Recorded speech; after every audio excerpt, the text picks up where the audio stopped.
Hey everyone, welcome to FanFic Canon. Thanks for hitting play. I'm thrilled to bring this fan-made story to life for you. If you enjoy the ride and want more narrated fanfics, smash, subscribe, and tap the bell so you never miss an episode. And if you want audiobook of a novel of your choice, join my Patreon. Request any title that's freely available online, and I'll produce a full narration just for you. Now, let's dive into today's adventure. Harry, Professor Kate is famous. Ron held up the newspaper, eyes wide, almost shouting as he read the headline featuring Kate Lyle's name. That reaction was hardly unique. Nearly everyone in the Great Hall was talking about the same thing. It's not just fame, Hermione said, setting her paper down with a frown. Professor Kate is in trouble. Harry nodded, unease flashing across his face. I can feel it too. Look outside. A Hufflepuff girl by the window cried out. She had a round face and 2 golden braids, the kind of girl who looked as if she might burst into tears under pressure. Students rushed toward the windows. Outside Hogwarts, the sky was crowded. Wizards hovered in midair. Reporters floated on enchanted platforms. Elves in formal suits stood beside dwarfs carrying alchemical tools. Some were famous scholars. Others were well-known figures from the magical press. They had come from everywhere. For Professor Kate, someone whispered, elemental magic is completely new. Of course they wouldn't miss this. Harry and the others watched silently, anticipation and tension mixing in their chests. At the edge of the castle grounds, McGonagall stood with Hagrid and Filch, blocking the incoming crowd. They had expected attention. They had not expected this. Thousands of people had arrived overnight. If these people chose to force their way in, Hogwarts would be in serious danger. Professor McGonagall, we request an exclusive interview with Professor Kate Lyle.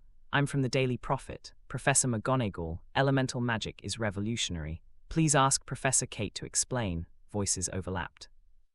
Polite requests mixed with impatience. McGonagall's patience wore thin. She raised her wand. Quiet, her voice echoed across the grounds.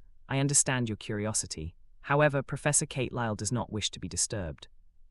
If you want answers, Hogwarts will announce a public lecture after internal arrangements are complete. Now leave. Some listened, others did not. A few wizards pushed forward, slipping past the outer wards. Hagrid's face darkened. He raised his crossbow. Oi, back off, you're making a real stupid decision. Filch spluttered angrily. They should all be punished for trespassing. More people followed. McGonagall clenched her jaw. I just hope, she muttered, they don't anger Professor Kate, because if they did, she wouldn't stop him. The intruders spread into the castle, stopping students at random. Where's Kate Lyle? What is elemental magic? Have you learned it? Some barged straight into a potions classroom. Are you Professor Kate Lyle? Did you invent elemental magic? Can you demonstrate? The classroom froze. Students stared in disbelief. Standing at the front was not Kate Lyle. It was Professor Severus Snape. Silence fell like a blade. Snape's expression darkened to pure fury. Silence. Magic surged. The air itself stiffened. Who allowed you to enter my classroom? Leave. No one moved. Snape raised his wand. Wingardium Leviosa. The intruders were lifted into the air, flailing. Wind. Several voices followed instantly. Wind spirit curse. Slytherin students didn't hesitate. The wind exploded forward. The reporters and wizards were blown clean out of the classroom, slamming into the corridor wall. Snape didn't even look at them. Prefects, he said coldly. Escort students back to their common rooms. No contact with outsiders. He turned and strode out. Outside, the situation was worse. Reporters, elves, and wizards crowded the courtyard. Snape stepped forward, wand in hand. Stop. His voice was low, deadly calm. Entering the castle is forbidden. Any further attempts will be treated as intrusion. Some recognized him and halted immediately. Severus, an elf, said carefully, we only want to meet Professor Kate Lyle. Snape's eyes flicked toward him. Elvis. The School of Elemental Magic is not here. If you value your safety, he added quietly, do not disturb him. Then where is it? A reporter asked, smiling eagerly. Snape ignored her completely. The smile faded. She stepped back into the crowd. Snape remained where he stood, silent and immovable. And somewhere deeper in the castle, Kate Lyle continued his work, unaware or uncaring. The storm gathering around his name was only just beginning. Outside the School of Elemental Magic, the crowd was finally forced to stop. Every wizard, reporter, and scholar who had broken into Hogwarts had been driven here, and yet none of them could take a single step further. 30 statue warriors stood in silence before the entrance. They were tall, carved from enchanted stone, their bodies covered in glowing runes. Each one held a weapon, and every gaze was locked onto the intruders as if they were enemies. No one doubted it. If they moved forward, these statues would attack. The reporters could only stand at a distance, snapping pictures, frustrated and helpless. None of them dared test the statues directly. Some wizards tried a different approach. They mounted broomsticks and rose into the air, attempting to bypass the entrance from above. They failed. A transparent wall of wind formed instantly. The moment they drew close, violent gusts threw them backward. A few nearly lost control and almost fell from the sky, forcing them to retreat in panic. Hagrid watched the chaos with clear satisfaction. "Reckon Professor Cate's got a lesson ready for anyone who interrupts his class," he said with a grin, lowering his head toward McGonagall. McGonagall allowed herself a small smile. If they can't even get close, they won't be disturbing him. Filch hurried over, clutching Mrs. Norris tightly. "These people are a bad influence on the students. They should be driven off immediately." Before McGonagall could reply, Snape landed beside them using a flying charm. His expression was cold and sharp. He hadn't spoken a word yet, but his presence alone silenced nearby chatter.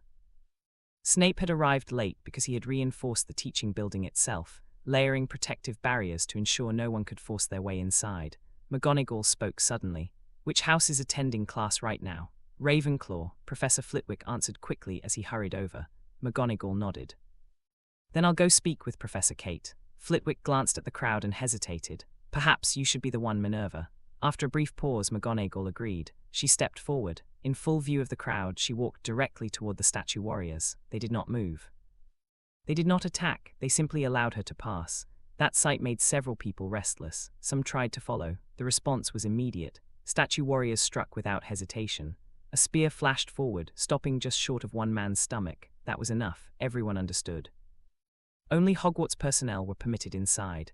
Inside the School of Elemental Magic, Kate Lyle continued teaching as if nothing unusual were happening. Ravenclaw students listened intently. Though curious about the noise outside, not a single one left their seat. McGonagall's arrival drew their attention. It confirmed what many had already guessed. All of this chaos was for one person, Kate Lyle, and that only deepened their admiration. A professor whose presence could ignore the Ministry of Magic and the auras entirely. McGonagall approached him. "Professor Cate, may we speak?" Kate smiled calmly. "I know why you're here. If you think it's necessary, I can escort everyone who broke into Hogwarts out." McGonagall nodded, then added carefully, "Could you use a gentler method? Some of them have special identities." Kate nodded without hesitation. "That won't be a problem." A six-pointed magic array appeared beneath his feet. McGonagall's eyes narrowed slightly. She had seen this formation once before, but still did not fully understand it. A crystal ball materialized in front of Kate. He placed his hands upon it. Through the crystal, Hogwarts appeared from a godlike perspective. "Wind Spirit," Kate said softly, "heed my call." Wind Spirit curse. Small winged beings formed on the magic array, wind elves. They shot outward, flying beyond the walls of the School of Elemental Magic. Outside, the crowd gasped. Palm-sized elves with glowing wings descended upon them. At first they were stunned, then the wind surged. Before anyone could react, the crowd was lifted into the air, completely losing control of their bodies.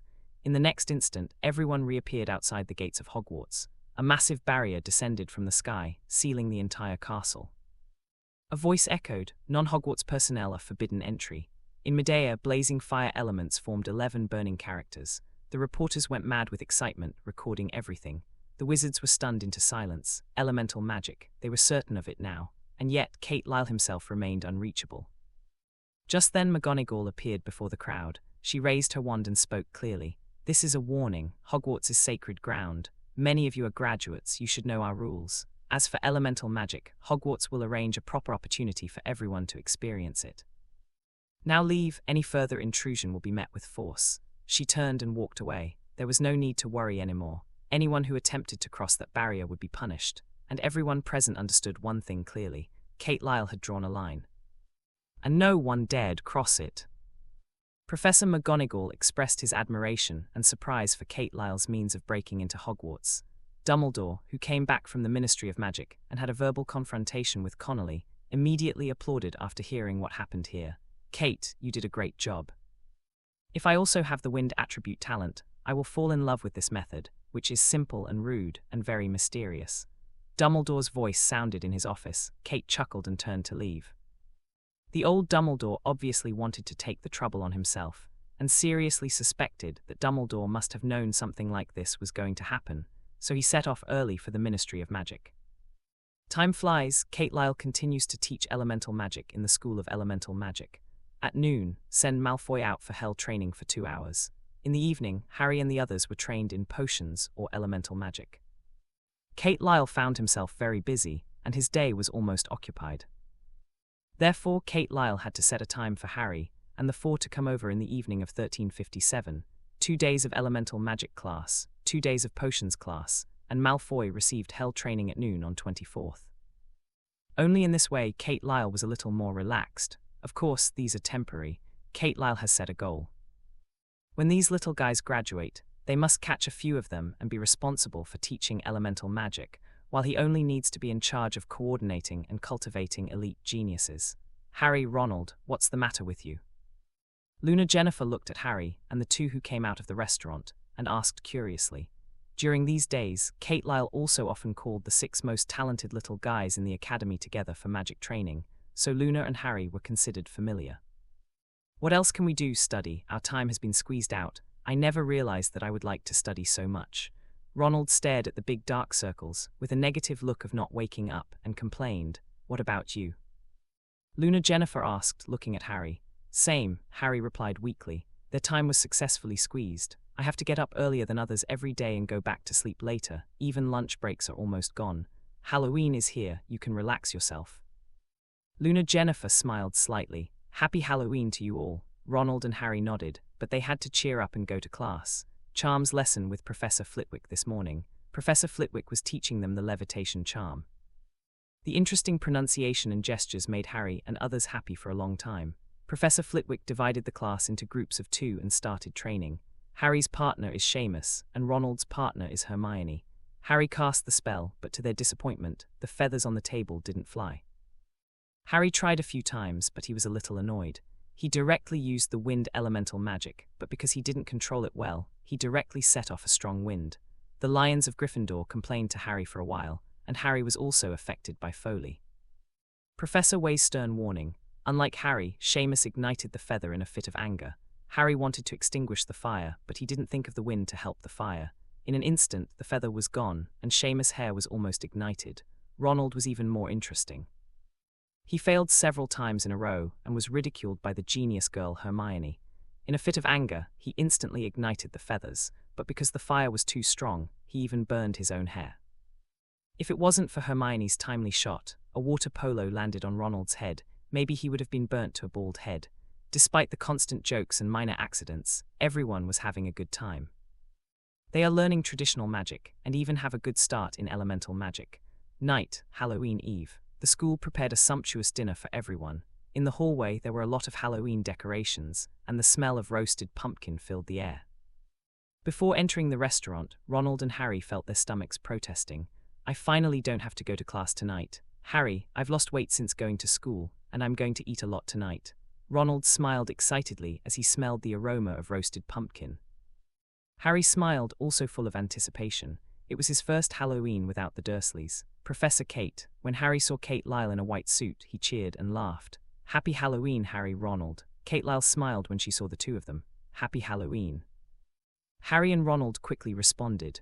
What about Hermione? Don't the 3 of you get together often? Kate Lyle asked with a slight smile. Harry and Ronald looked at each other, and then Ronald said, I don't know, she seems to have taken a step ahead. We are not together. Kate Lyle smiled, then looked at Ronald playfully and said, Did you quarrel? No, absolutely nothing. Ronald quickly denied. When Kate Lyle heard this, doubts flashed in her eyes. According to the development of the plot, Hermione hid in the toilet and cried for a long time because she heard Ronald say something that disliked her. But now the 3 of them have a deep emotional bond, so they shouldn't quarrel. Immediately, Kate Lyle looked at the professor's seat. Neither Professor Quirrell nor Snape was there. Will the plot develop as the story says? Snape wasn't what he used to be. Thinking of this, Kate Lyle looked at Hagrid, who was drinking again, wondering if Lu Wei would be abused by Snape. Well, maybe she might have been delayed somewhere. Well, now let's go in and enjoy our dinner. Kate Lyle used her head to kill, rubbed the heads of the 2, and then walked towards the professor's seat. Kate Lyle is undoubtedly very popular and greeted him one after another. Harry smiled, arranging his somewhat messy hair, looking innocent and cute. Ronald looked at Kate Lyle enviously, and then looked inside the restaurant, forgetting everything else. Colorful Halloween decorations, gorgeous and beautiful. On the long table, all kinds of delicacies were arranged, exuding a tempting aroma, comparable to a school entrance banquet. Seeing this, Harry and Ronald couldn't wait to meet Neville and the others, and then sat down together, feasting on their own dinner. And just as Harry and Ronald were enjoying the delicious food, they saw Professor Quirrell suddenly push the door open. His face was full of panic, and then he staggered and fell to the ground, which attracted everyone's attention. Professor Quirrell stammered and panicked. "There are trolls, they're in the dungeon. Dangerous. There are trolls and they're in the dungeon. Dangerous." After Professor Quirrell finished speaking, he passed out immediately. Suddenly, the teachers and students in the restaurant were all in a mess. Several timid girls screamed even more. "Trolls, there have been giant monsters in the school, and it seems that there are not one or two. In the students' world, trolls are as dangerous as dark wizards. The fear instilled in them from childhood invades their psychological defense at this time." After a little surprise and panic, Malfoy's eyes flickered, and he looked at Harry. Dumbledore saw the flustered students, so he had no choice but to stand up and wave his wand, releasing several purple fireworks attracting everyone's attention, and then cast a loud curse, saying, "Quiet." At this time, the students all fell silent and looked at Dumbledore. "Prefect," Dumbledore immediately said in a deep voice, "lead the students from their respective houses back to the dormitory immediately." Gryffindor, Percy began to organize deftly. "Come with me, don't get lost. First-year freshmen, as long as you follow me and listen to my arrangements, you don't need to worry about the trolls suddenly appearing and hurting you. Of course, if you want to be the troll's rations, you can refuse my arrangement." Percy led the people and quickly left the restaurant. Harry and Ronald were also about to leave with the team, but at this moment Malfoy stopped Harry. "Malfoy, what do you want?" Ronald stared at Malfoy and said in a bad tone, "Harry, let's have a contest." Malfoy ignored Ronald but looked at Harry and said, "It happens that there are trolls in the basement, so let's compete to see who can knock down the troll faster." "How can that be? It's a giant monster." Professor Quirrell fainted from fear. Ronald stopped immediately after hearing that.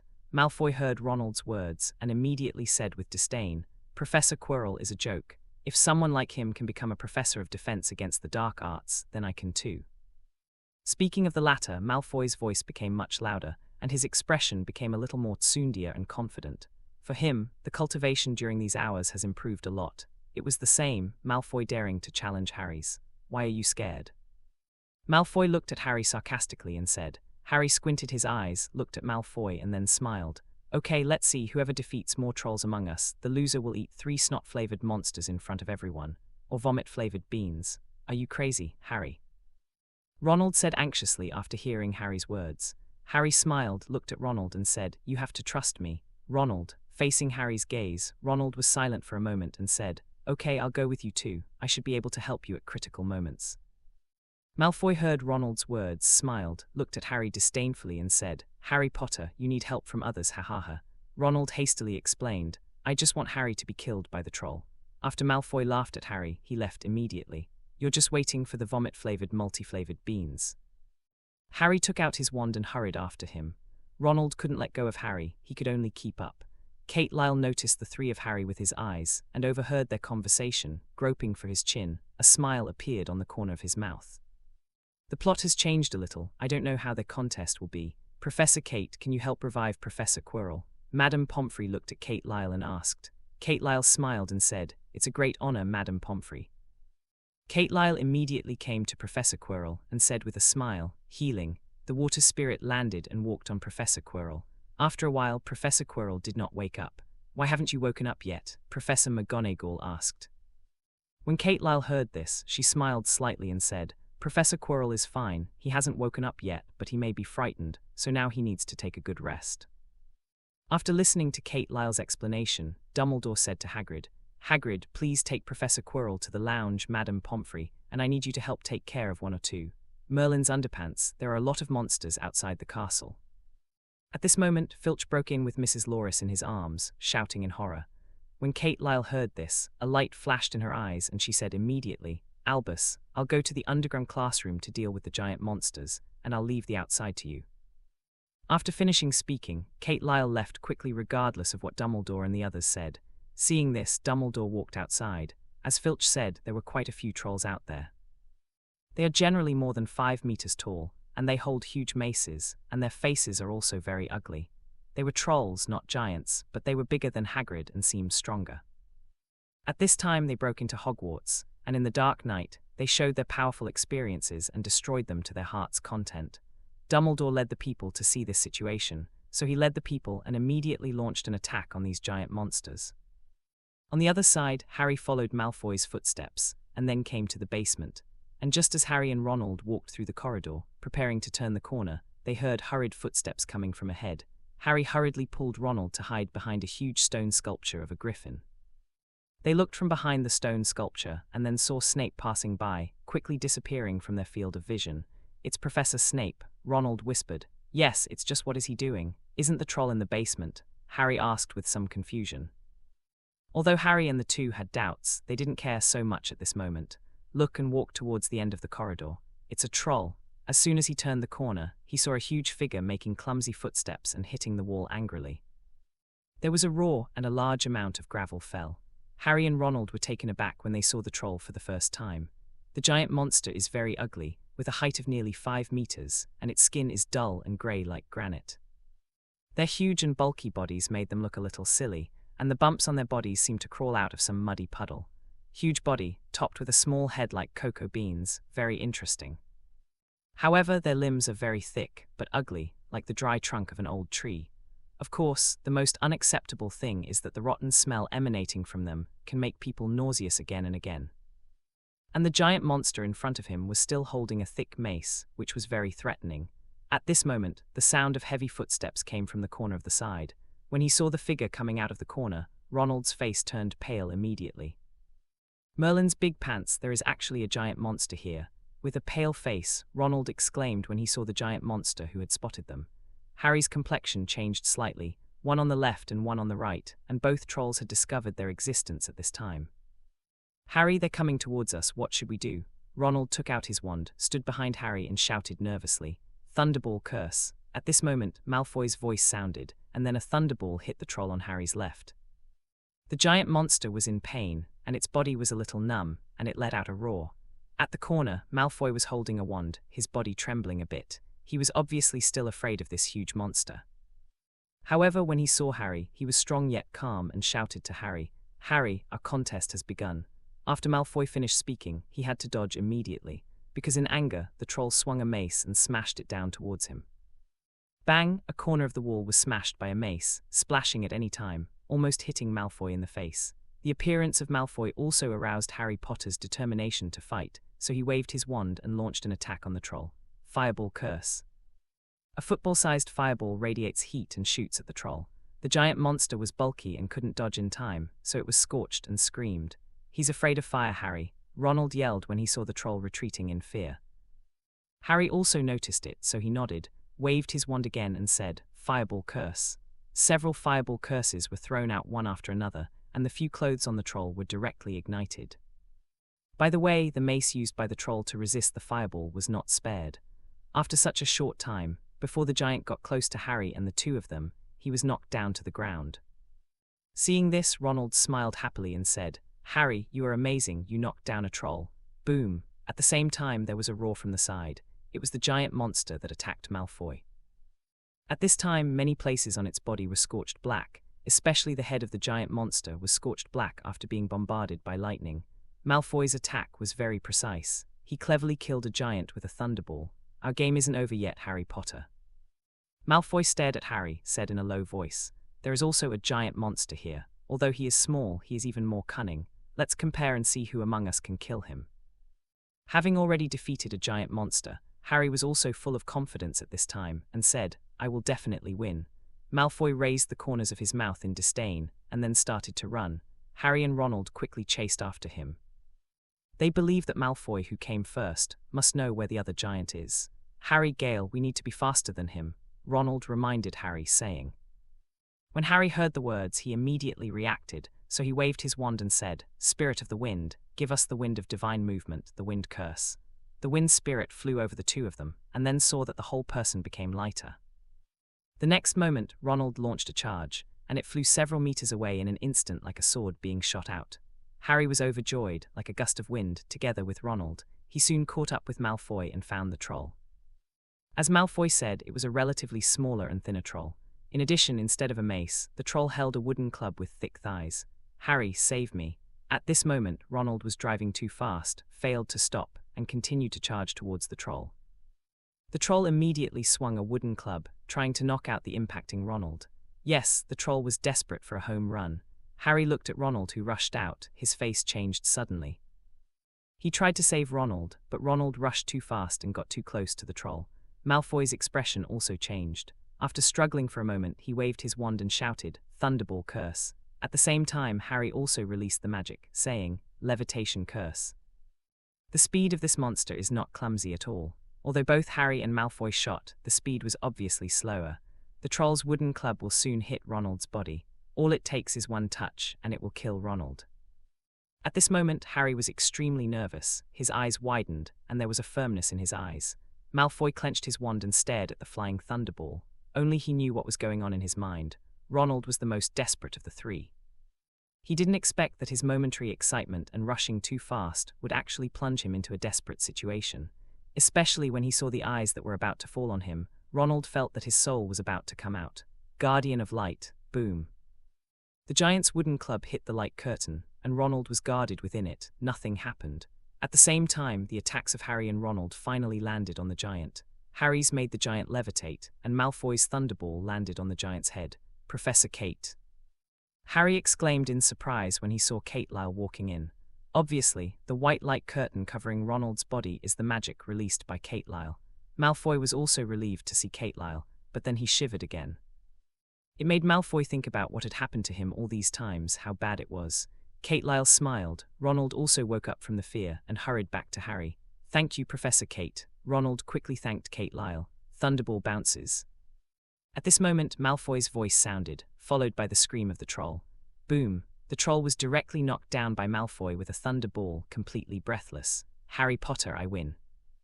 Malfoy withdrew his wand, then looked at Harry proudly, and said with a smile, "Harry Potter, don't forget our promise. I will find you 3 vomit-flavored beans. Remember, eat these 3 pieces of vomit in front of everyone. Ha ha ha." Malfoy was extremely proud and excited, and then happily went to prepare vomit beans for Harry. Harry's face was pale, even ugly. Thinking of the multi-flavored beans of vomit, I couldn't help but want to vomit. Ronald, Harry regretted so much, why he didn't take action to defeat the troll just now.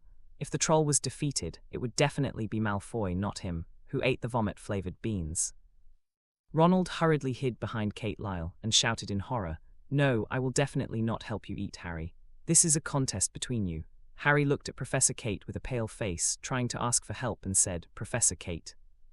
Kate Lyle laughed and said, "I can't help you, Harry. This is an agreement between you two. We're going to be people who keep our promises. However, don't worry, I will definitely support you. For example, I'll use a crystal ball to record the scene of you eating vomit-flavored beans." When Harry heard this, he wailed for a moment. "Professor Kate Tilda, there were only 3 giant monsters in the basement, and they were all wiped out by Harry and Malfoy." Of course, the contest between Harry and Malfoy ended with Malfoy winning, and Harry had to eat vomit-flavored beans. This is a scene that people look forward to. Kate Lyle directly destroyed the corpses of the 3 giant monsters, and then walked out of the basement with Harry and Ronald. Thunderball curse. Back on the ground, Malfoy did not leave immediately, but participated in the battle against the troll. The number of giant monsters is more than imagined, and they come from all directions. These giant monsters are different from giants. They are generally between 3 meters and 5 meters tall. Compared with giants, they are more flexible. And these giant monsters, once they entered a state of anger, were still very ferocious. It was obviously unusual for them to gather here at this moment. They seemed to be purposefully and organizedly wreaking havoc in Hogwarts. "It's him." Ronald heard Malfoy's voice and found that Malfoy was fighting a 5-meter-tall monster. This giant monster was very strong and powerful, not to mention eating a few thunderballs from Malfoy, and even attacked with a thick mace. The power of this giant monster is stronger than expected, and it is more resistant to beating. When Harry Potter heard Ronald's words, he also noticed Malfoy, and immediately rushed out with his wand in his hand. The annoying Malfoy has become so powerful. He lost to Malfoy carelessly just now, and Malfoy must not be allowed to continue to be complacent this time. Ronald looked at Harry, who was rushing out. His face changed slightly, and he immediately chased after him, complaining at the same time, "Merlin's underpants, why do I have such a brother who always likes to go to dangerous places to join in the fun?" Kate Lyle looked at Harry and Ronald, who were going away, then looked at Malfoy, who was on the side, and said with a smile, "It's really interesting, look at this. The fight between them will continue for a long time." In addition, what interested Kate Lyle was that although Malfoy continued to fight against Harry, at such an age, in order to defeat Harry and make everyone look up to him, Malfoy actually changed his personality. Kate Lyle didn't mean to stand here to admire, and soon joined the battle. A powerful giant monster, in the hands of Kate Lyle, basically solved it with one move. A fireball storm can directly ignite a giant monster. A storm of sharp blades directly broke the giant monster's limbs and lost its combat power. Even if one only needs to practice the Mad Thunder curse, a giant monster can leave with hatred in the baptism of thunder. Malfoy dodged in a bit of embarrassment, finally defeated the giant monster, and then leaned against a large rock panting. Fireball bombardment, wind blade cutting. Harry's voice sounded. Malfoy stood up quickly and looked at Harry. The next moment Malfoy clenched his fists, his eyes gleaming with unwilling anger. Because at this time Harry Potter also defeated a giant monster, and it seemed easier than him. Dual attribute magic is not the strongest Harry Potter. Malfoy didn't want to see Harry Potter's excited and smug look at this moment, so he turned and left. Harry, look, this is my masterpiece. At this time, Ronald cheered excitedly, because he also defeated a troll. This giant monster is a bit pitiful. Its thigh and arm were pierced by the ground thorn, and it lost its combat power directly.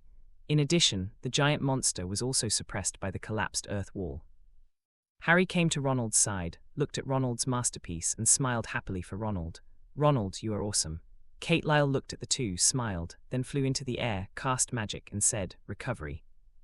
Then, within the sight of Kate Lyle, the buildings destroyed by the trolls quickly restored to their original state under the envious eyes of Harry and Ronald. After finishing these, Kate Lyle brought Harry, Ronald, Dumbledore, and others together. Dumbledore, Professor McGonagall, Professor Quirrell, Flitwick, and other Hogwarts school professors gathered together. Except for the troll that had run away, all others were killed. Professor Snape, what's the matter with you? Filch asked when he saw Snape approaching and found that Snape's thigh was injured. Kate Lyle looked at Snape with some surprise when she heard that. Injured? With Snape's strength, the three-headed dog shouldn't be able to do anything to him, right? Thinking of this, Kate Lyle immediately looked at Professor Quirrell.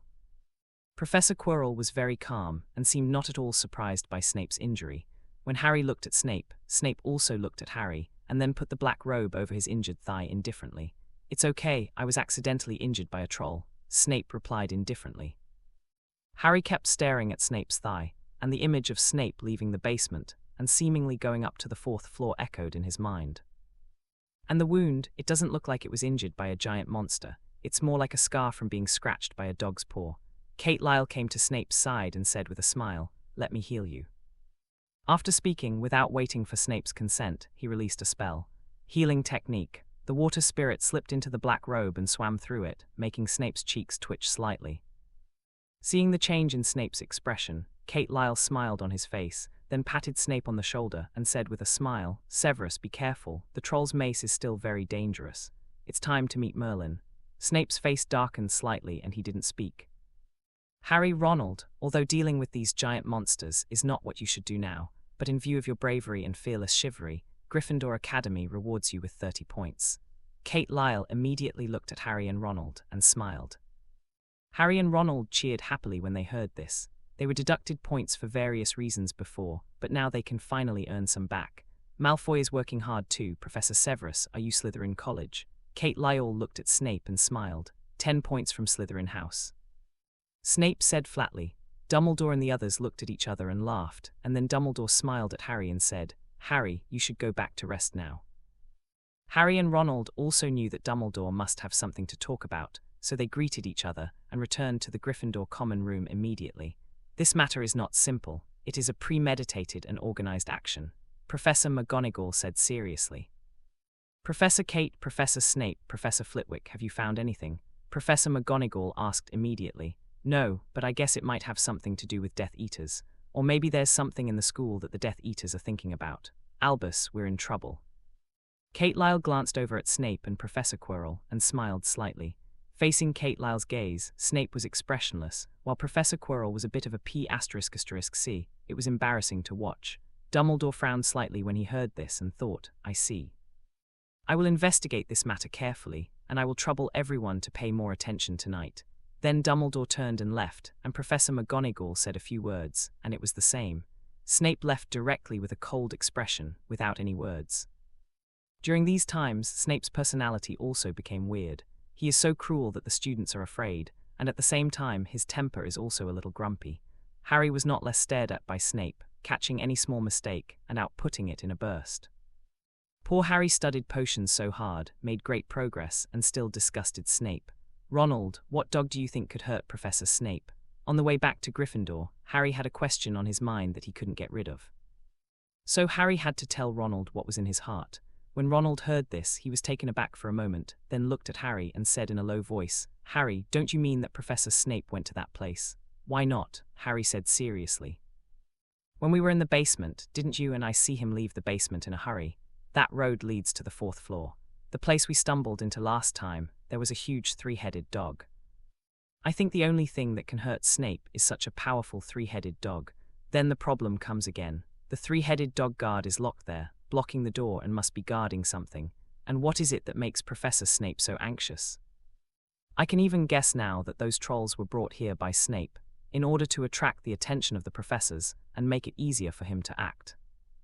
Ronald heard Harry's analysis in a logical manner, opened his mouth wide, widened his eyes, looked at Harry incredulously and said, "Harry, are you serious?" Harry heard this, looked at Ronald and said, "Do you think I'm joking?"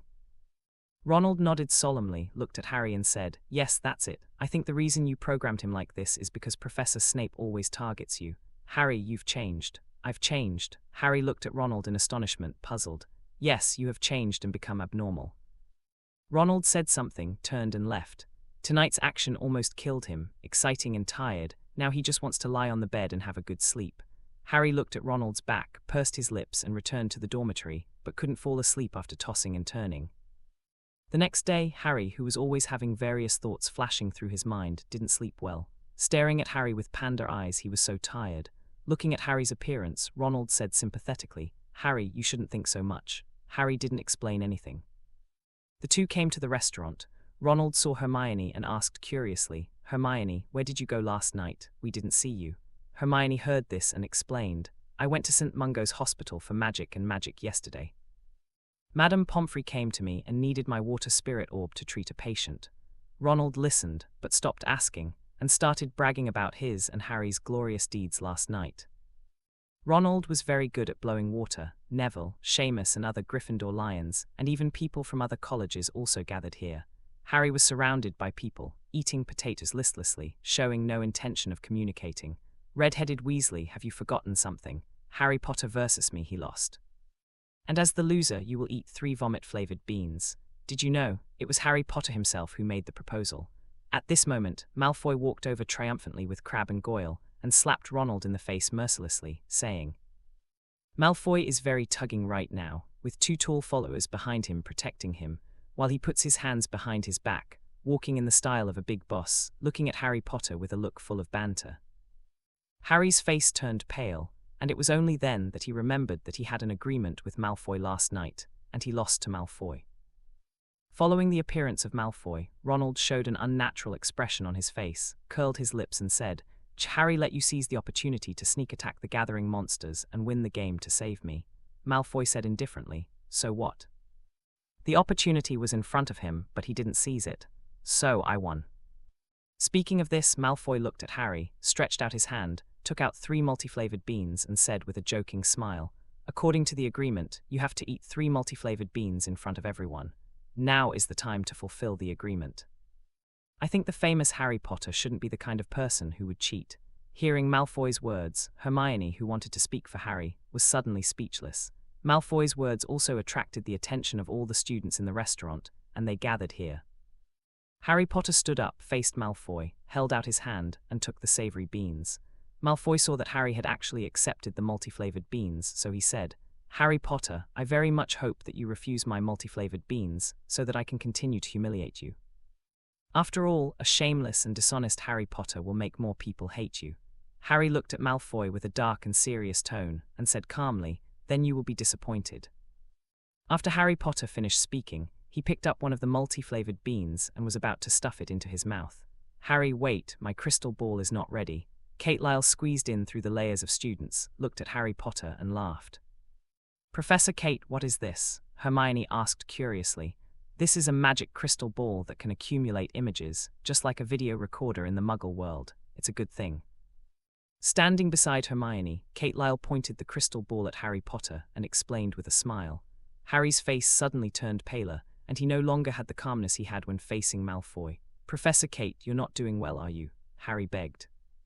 Kate Lyle laughed and said, "Harry, you have to believe that this will be the best memory of your childhood." Everyone understood what Kate Lyle meant, so they burst out laughing. Harry was helpless in order not to break his promise, so he had to close his eyes and eat the vomit multi-flavored beans. Vomit. As soon as he ate it without chewing twice, Harry uncontrollably vomited. Seeing Harry's embarrassed appearance, even Ronald and Hermione couldn't help laughing at this moment. 3 in a row, Harry only felt that his stomach was empty, and he was unable to vomit, and he had no appetite for the delicious food on the table. Kate Lyle recorded all the pictures, and the smile on her face never stopped.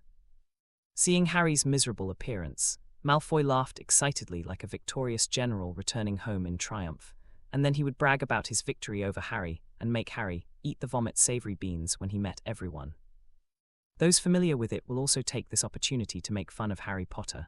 "Harry, are you all right?" Hermione asked worriedly, looking at Harry Potter, who was leaning against the wall, taking small steps. "It's okay, I'm fine," Harry said weakly with a pale face.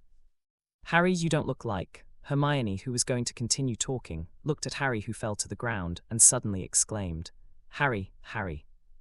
Harry didn't expect that he would be so miserable. 3 vomit beans directly put him in the hospital, and even was recorded by Kate Lyle again. "Professor Kate, if you're like this, Harry will become a joke in the future." Hermione looked at Kate Lyle holding a crystal ball and said. Kate Lyle smiled slightly when she heard this and said, "This is a precious memory, trust me, you will be grateful to me in the future." There are no cameras or video recorders in the Muggle world here. It's not that easy to record your life, especially in the form of video. Looking at the crystal ball in Kate Lyle's hand, Ronald agreed with Kate Lyle's words very much and said with a smile, "This is really great. Is the image recorded in this crystal ball permanent?"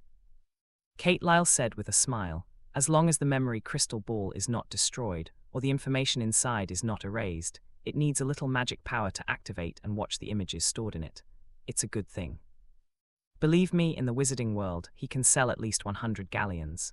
Of course, if you produce energy, it will be cheaper. After all, rare things are expensive."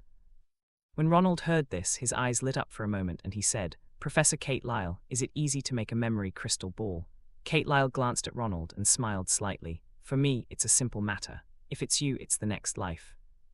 The excited Ronald turned into a frosted eggplant in an instant, and he was stunned. "Okay, you guys go back to rest and let Harry lie down for a while. He's just a little weak physically. Of course, you can understand it as a psychological effect." Kate Lyle laughed. "Harry, you should pay attention to rest. For the afternoon class, let Hermione ask for leave for you for the time being." After speaking, Kate Lyle took the crystal ball and left with a smile. "Harry, I can't help you. It's destined to be a good memory for you." Before leaving, Hermione looked at the despairing Harry, covered her mouth with a chuckle and left. Harry waved helplessly, bid farewell to Hermione and the two, and then lay down on the bed to rest. Harry, who was lying on the bed, gradually fell asleep, but this dream did not bring any good luck to Harry. Instead, there was a voice that kept echoing in Harry's mind. "Here, Harry Potter. Here, Harry Potter."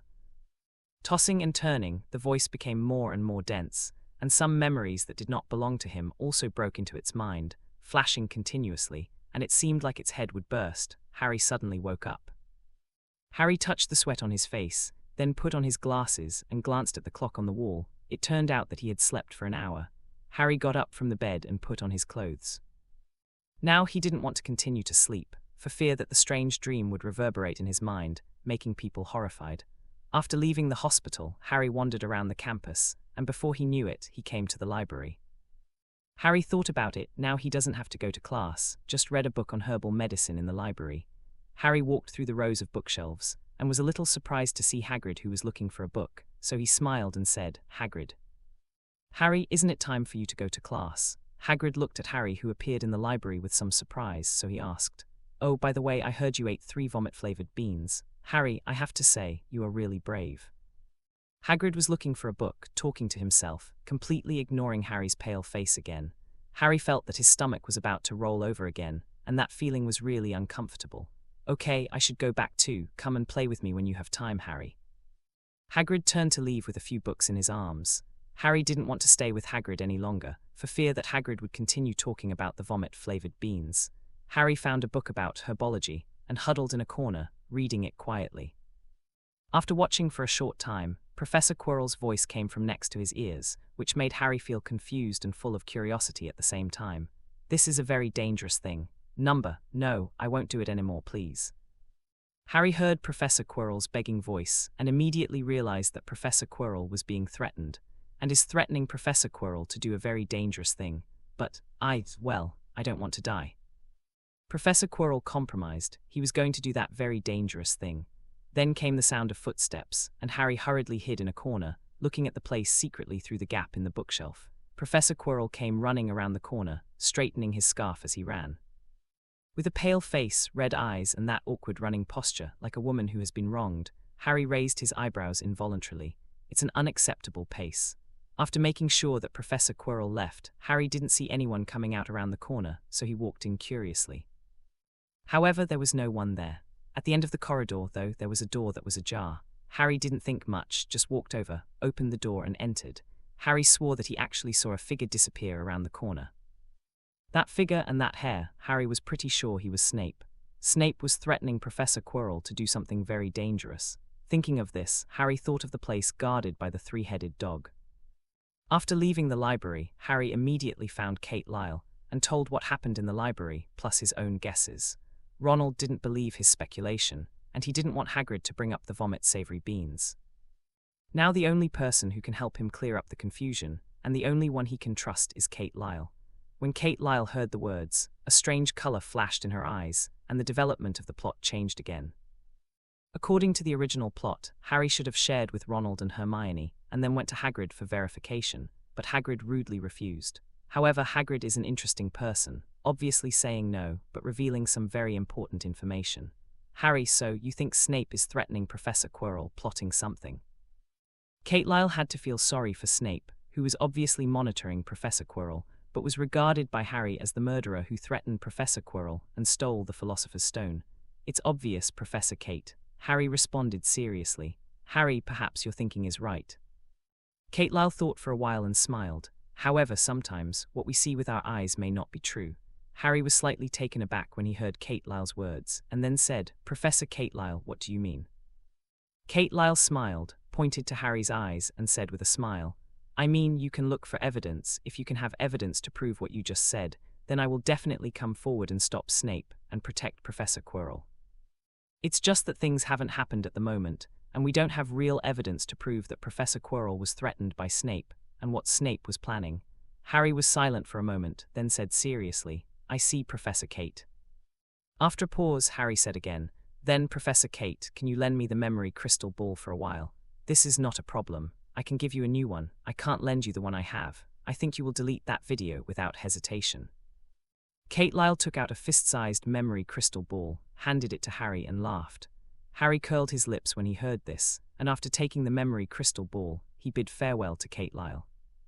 In a grove at Hogwarts, Neville held a book in his hand and was looking for the herbs mentioned in the book. Neville murmured while collecting herbs again. These days, after attacking Kate Lyle's guidance, Neville is trying very hard to change something. Therefore, he is also studying very hard, although he will still forget some. However, Neville firmly believed that if you forgot, you should write it down again. Of course, the reason that supports Neville to do this is because Neville is similar to Harry. He always messed up experiments time and time again because he forgot something, and became the worst scolded by Snape after Harry. People, just as Neville was immersed in it, a figure ran over from a distance, and weeping could be heard obviously, as if he had been wronged.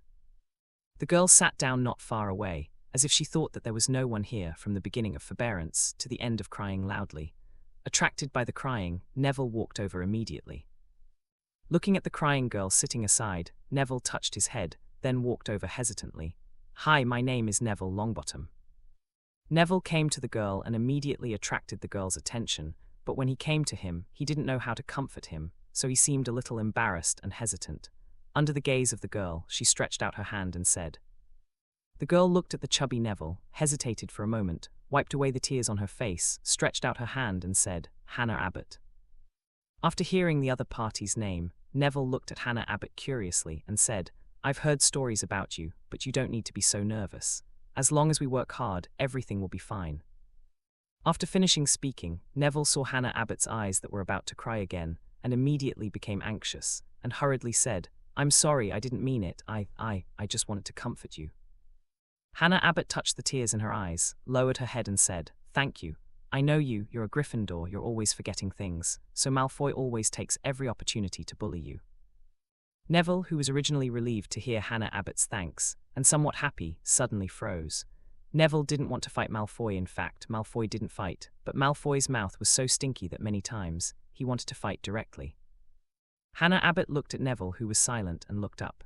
The fat boy in front of him immediately realized that he said something he shouldn't have said. "Sorry," Neville smiled a little far-fetched and said, "It's okay, I'm used to it."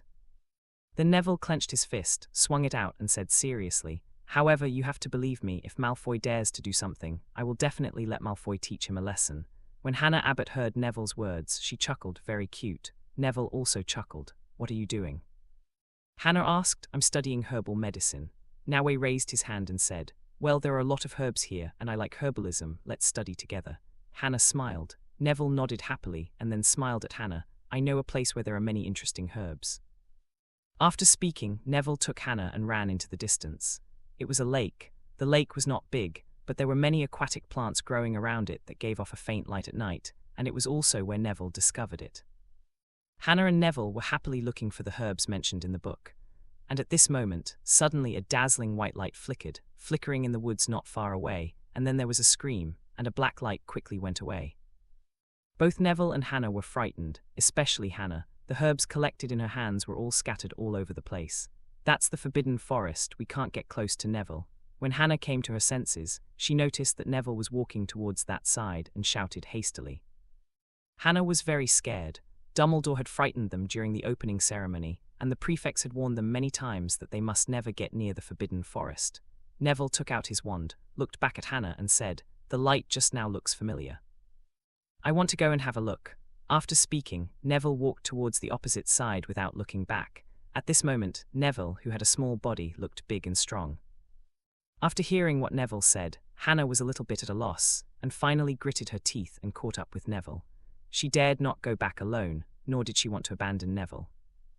Neville was the first person to comfort her, and also the friend who made Hannah feel very good. The two approached carefully. The trees in the Forbidden Forest were tall and full of primitive flavor, but at the same time, they were also very dangerous. Because there are some special existences living here. "Neville, I heard from others that there are werewolves here who can eat people. There are centaurs who are very good at archery and divination. We can't go too deep." Neville's hands trembled a little, as if the wand might fall from his hand at any moment.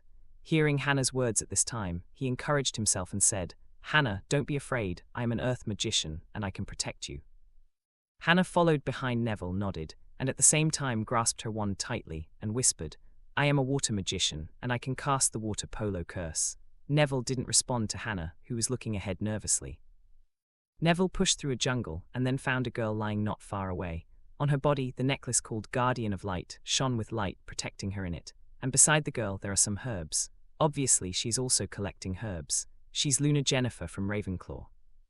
Hannah pushed aside the leaves and recognized the girl lying on the ground immediately.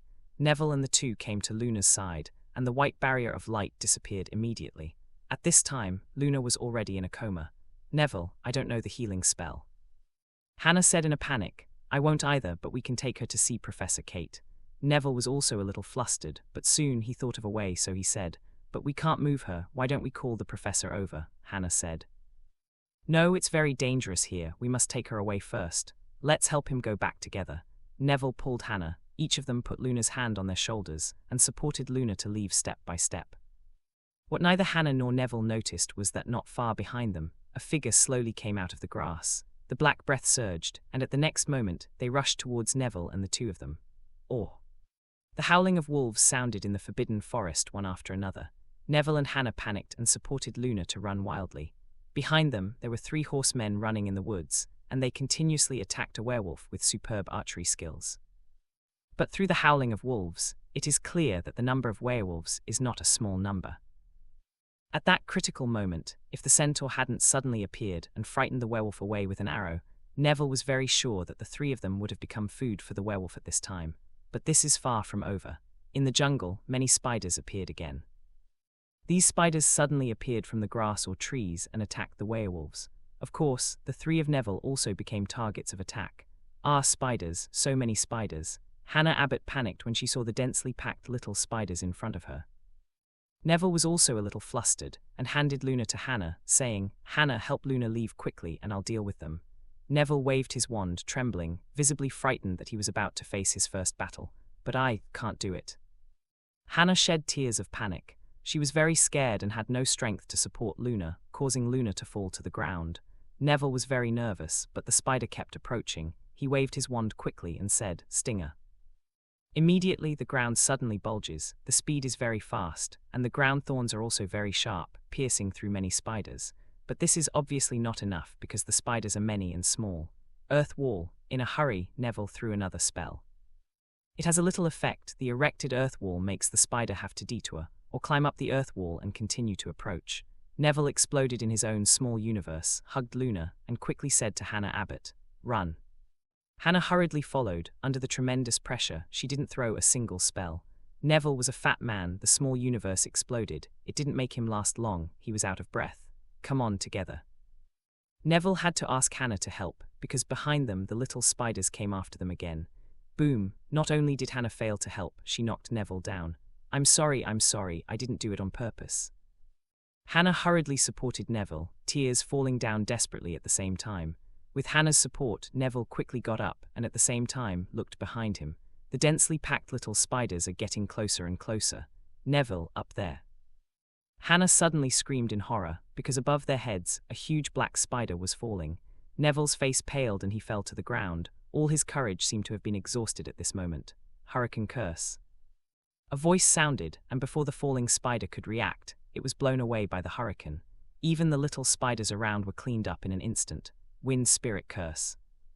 Neville, Hannah, and the unconscious Luna were wrapped in a gust of wind the next moment, and quickly flew out of the forbidden forest. Kate Lyle looked at the three of them, released a spell again, and said, "The light of purification." The light flickered, and Neville and Hannah quickly calmed down from the panic. Kate Lyle immediately came to Luna's side, checked Luna's physical condition, and frowned slightly.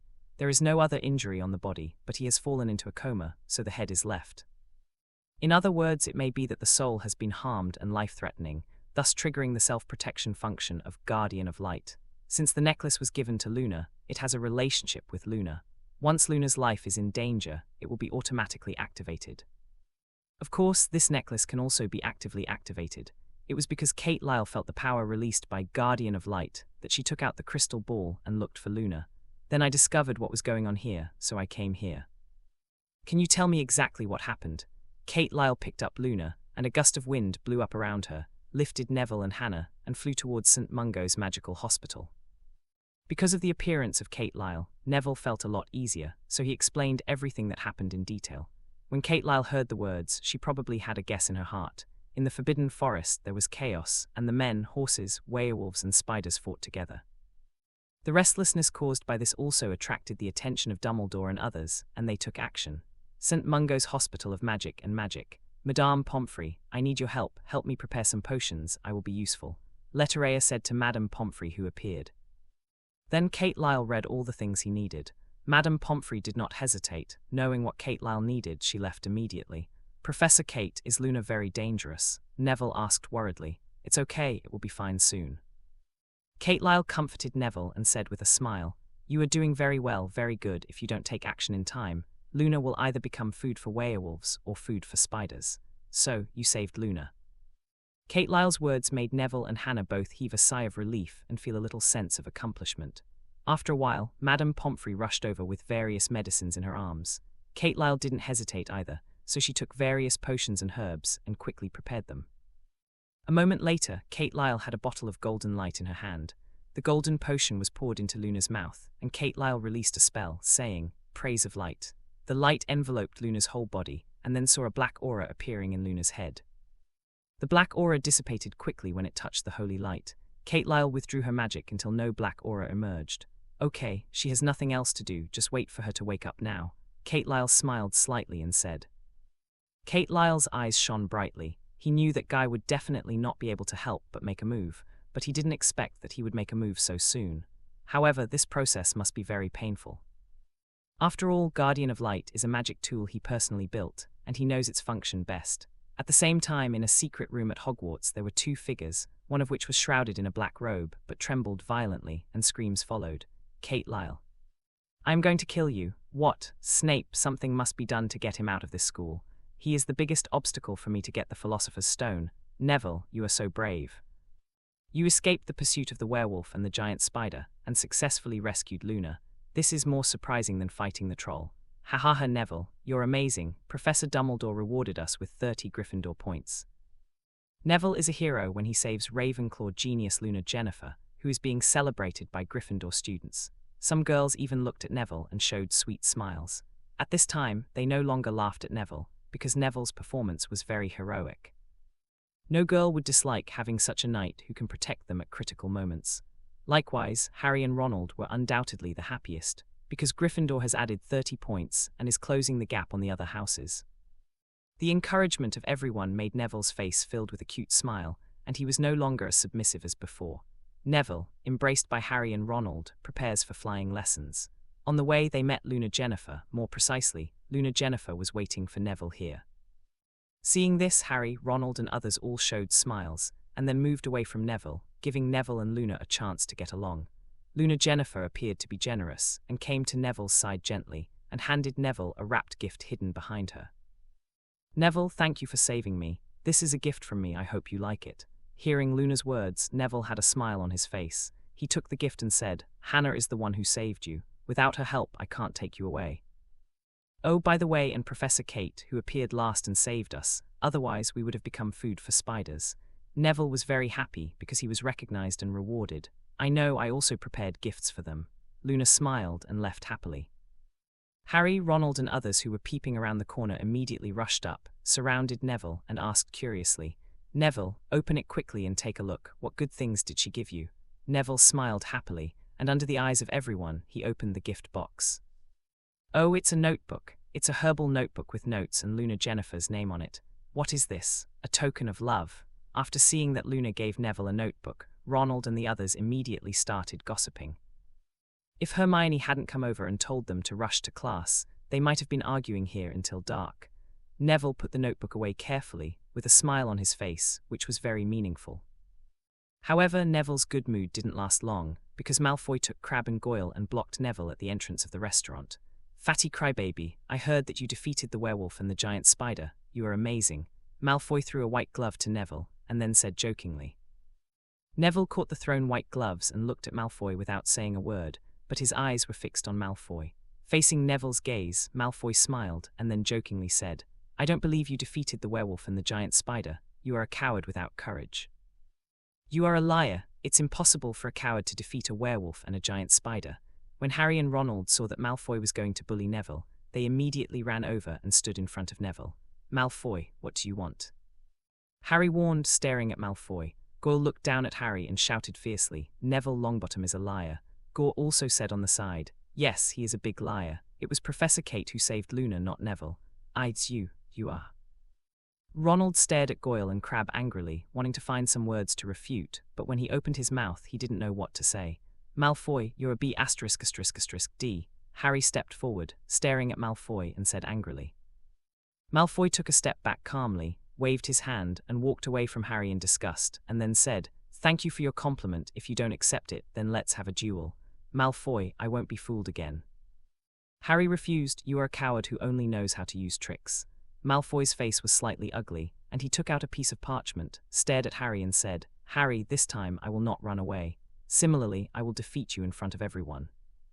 Ronald, Harry and Neville looked at the parchment in Malfoy's hand and couldn't help but widen their eyes curiously. Elemental Magic Dueling Club. Ronald read, "That's right, it was established today, the Elemental Magic Dueling Club organized by Professor Kate." Malfoy said seriously, "Neville, I officially challenge you. I want everyone to know that you are a liar who has no courage to fight." Harry didn't expect that Malfoy would relentlessly trouble Neville, so he said, "Malfoy, I want to challenge you. According to the rules of the dueling club, Neville took my white gloves, so Neville must duel with me." Malfoy's mouth curled up and he said with a playful smile, "When I defeat the crybaby, I will challenge you, yes, Harry." Neverton was stunned for a moment, looking at the white gloves in his hand, a little astonished. This white glove was obviously thrown by you. I don't even know what the white glove is for. At this moment, Harry took Neville's white glove and threw it to Goyle. Goyle caught it without thinking too much. Goyle, I want to challenge you. Harry stared at Goyle and said in a deep voice. Galton was instantly annoyed by Harry, grabbed his white gloves, stared at Harry viciously and said, Harry Potter, I will make you regret it. It's you who should regret it, Goyle. Harry ignored Goyle's threat, then looked at Malfoy and said in a deep voice, He can't beat me, either you fight me or I beat him. I think you shouldn't really want to see your little follower get beaten to the ground by me. What did you say? Goyle was so angry that he wanted to roll up his sleeves and smash Harry's glasses with his huge fist. Malfoy stretched out his hand, stopped Goyle, looked at Harry and jokingly said, Harry, you're doomed. Malfoy put down his harsh words, took Goyle and Crabbe into the restaurant and laughed loudly to the people inside. Tomorrow at 7 o'clock in the evening at the Elemental Magic Dueling Club, I will have a duel with the big liar Neville. Everyone is welcome. Come and watch. Ha ha ha, listening to Malfoy's words, Harry and the others looked particularly ugly. Gryffindor's common room. After dinner, the Gryffindor first-year students gathered here, and Harry and Neville became their focus. The reason for this is because Malfoy made a big announcement that they were going to have a duel. So at this time the whole of Hogwarts knew. Harry, Neville, are you ready for battle? Hermione slammed the flyer on the table, staring at Harry and Neville, and said, What is written on the leaflet is about things in the city of the Elemental Magic Dueling Club. There are corresponding rules and rewards above. For example, in terms of rewards, there will be a point ranking every year, and the top 3 people can get random magic tools or certain potions. And according to different point rewards, points rewards can also be exchanged for corresponding herbal medicines, and even magic tools. In addition, in the top 10 rankings, according to the number of colleges a student belongs to, for every one more student, the college will receive 5 college points, which will contribute to the college ranking in each semester. The setting of these rewards is to drive students to actively participate in it. A person's growth can only stand the test in constant battles. Kate Lyle just needs them to move, otherwise, when the war breaks out, they will not only be afraid to fight, but also become cannon fodder. Of course, the challenge is not just a challenge. For example, if the challenged person is willing to accept white gloves, then the challenge is basically established. Of course, it's okay for those who don't come to participate after receiving the white gloves, but in this way, his reputation will be rotten. In addition, in order to avoid bullying the small by the big, when one party is clearly strong enough, it cannot challenge the weak and cheat the points. 1 point can be obtained for each point challenge victory. If you can accept the challenge of the arena and win 5, 10, 15 and 20 rounds in a row, you can get 3, 5, 7 and 10 extra points respectively. In addition to these rules, there are other rules. For example, the etiquette that needs to be performed before a formal duel. Harry, I support you, defeat Goyle, then defeat Malfoy, and bring glory to us Gryffindor. Ronald waved the flyer in his hand and said with a smile, In addition, there are many benefits to winning a duel to gain points, such as herbs, potions, and even magical magic tools, wands, etc. Almost every student has a flyer in their hands, and they are very excited about the rewards in the duel club. Therefore, they also discuss the points reward in private. When Harry heard this, a smile appeared on his face and he said, I'm ready, I will definitely make Malfoy look good tomorrow, and let the people of Slytherin know that we Gryffindor are the best. Ronald stepped forward and clapped hands with Harry as a sign of encouragement, then looked at Neville and asked, Neville, what do you think? Neville was a little nervous when asked by Ronald, but he hesitated and said, I will beat Malfoy. Obviously, Neville didn't have that kind of self-confidence, so he was a little depressed. Neville, you need to be more confident, defeat Malfoy, and tell him loudly that you are not a liar. Hermione looked at Neville and said solemnly, Neville, don't be afraid, Malfoy just likes to blow water, he can't beat you. Ronald patted Neville on the shoulder and smiled. Neville smiled a little far-fetched and said hesitantly, but I only know 2 spells. Hermione took out her notebook, stared at Neville and said, What kind of magic do you know? Let us help you refer to it and formulate a strategy. Yes, let's discuss a countermeasure together to overthrow Malfoy. Ronald agreed upon hearing this. The Lions of Gryffindor gathered together, enthusiastically began to plot how to defeat Malfoy. On the other side, the Slytherin Common Room. The Slytherin Common Room is located at the bottom of the Black Lake and is part of the Hogwarts Castle Dungeon, which is also known as the Slytherin Dungeon because it is dark and gloomy. To enter the lounge, you need to say a password to the stone wall, but for them, they prefer to use pure breed as the password. The space of the Slytherin common room is long and narrow, and the architectural space has extended to the bottom of the big lake. The faint green lighting makes the whole space appear dark green, giving people a mysterious feeling like a shipwreck underwater. Since the main body of the lounge is at the bottom of the lake, giant squid can often be seen through the windows here, and sometimes more interesting creatures. So although it is dark, it is much more interesting than other lounges. At this time in the Slytherin common room, Malfoy and other Slytherin seniors were training Goyle. Malfoy knew very well that Goyle was no match for Harry, so he had to do something. For example, make Harry ugly, or even beat Harry if you can. And he had to beat Neville. A guy who was bullied by him has now become a hero and is admired by others, which makes him very jealous. Therefore, he said that Neville was a liar, and he wanted Neville to accept his challenge. In this way, he could justifiably defeat Neville and step on the opponent's reputation to rise to the top. That night, almost the entire Hogwarts school students were discussing the dueling club. Of course, the discussion is more about the battle between Malfoy and Neville, Harry and Goyle, and even between Malfoy and Harry. In such discussions, the twin brothers Freya and George were the most active, because they have started to walk in every dormitory, started lobbying, and made bets. The duel between Harry and the others was the first duel at the beginning of the establishment of the dueling club. This aroused everyone's attention and curiosity.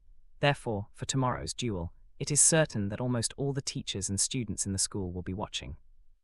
The next morning in the restaurant, Harry, Neville, come on. Harry, come on. Harry, work hard, we are all optimistic about you.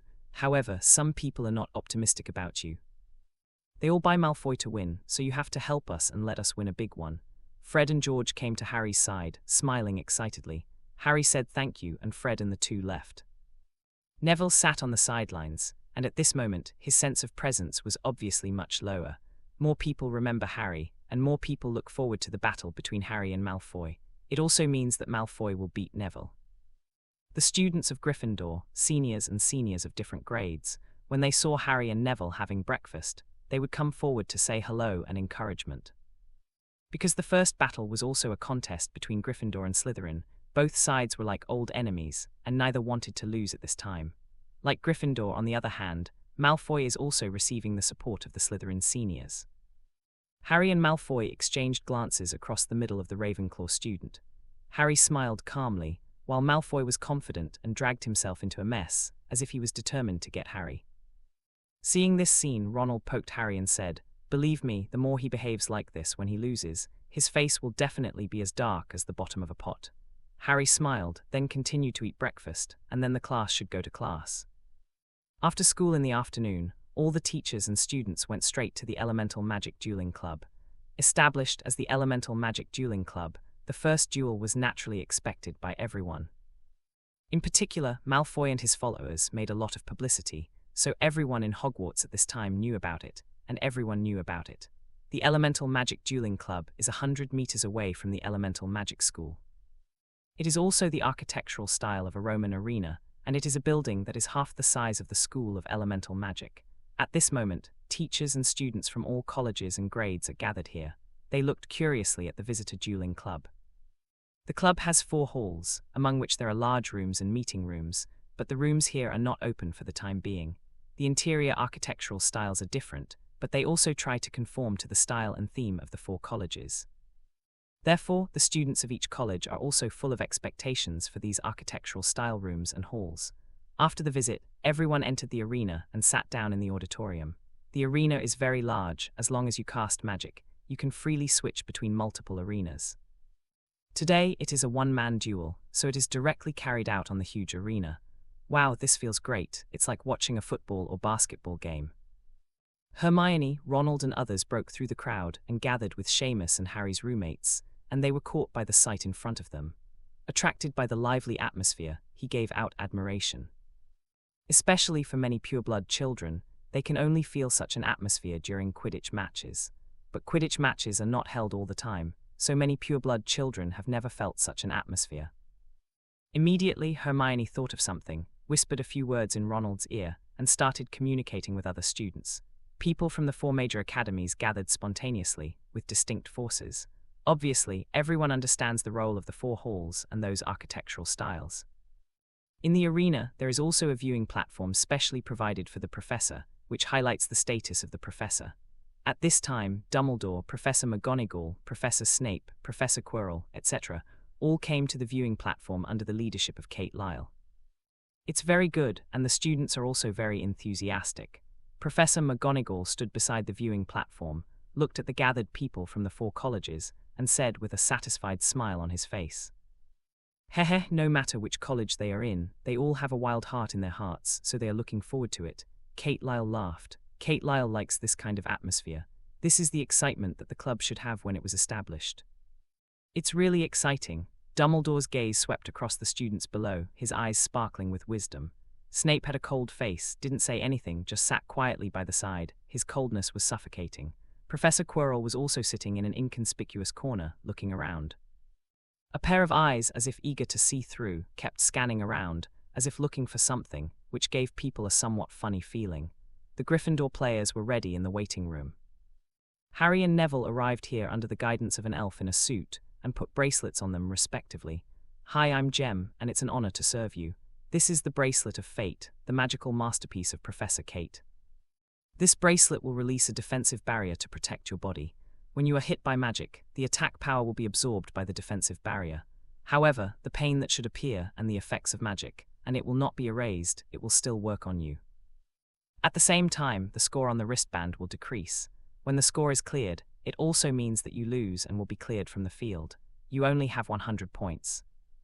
Depending on the magic, once you are hit, you will be deducted different points accordingly.